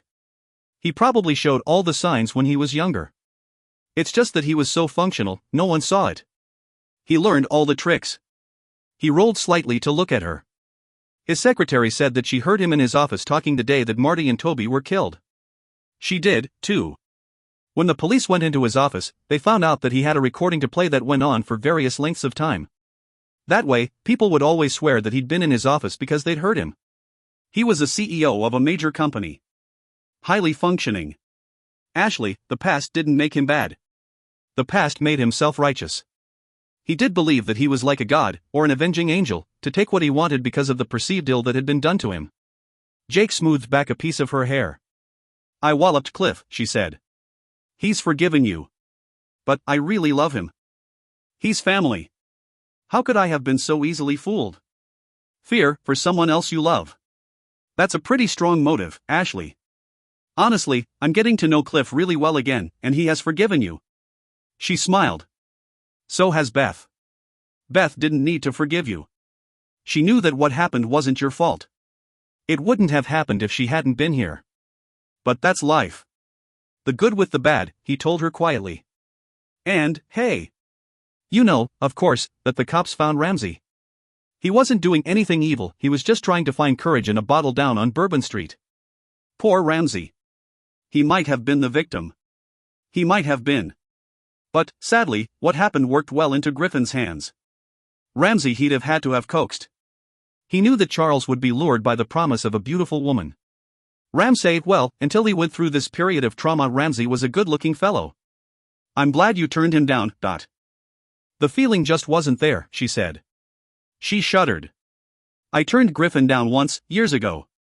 He'd asked me to be his escort to some kind of advertiser's function. Thank God you turned them both down, he said, his tone husky. He pulled her closer and faced her. Beth as well, and Cliff as well, and I'm the one in the worst shape, feel sorry for me. He commanded. She laughed. He didn't mean it. He was full of bruises and cuts, but he didn't seem to mind them. Nor did he seem to mind that others were handling the press, the paperwork, and all other pieces of business that had to do with the case being over.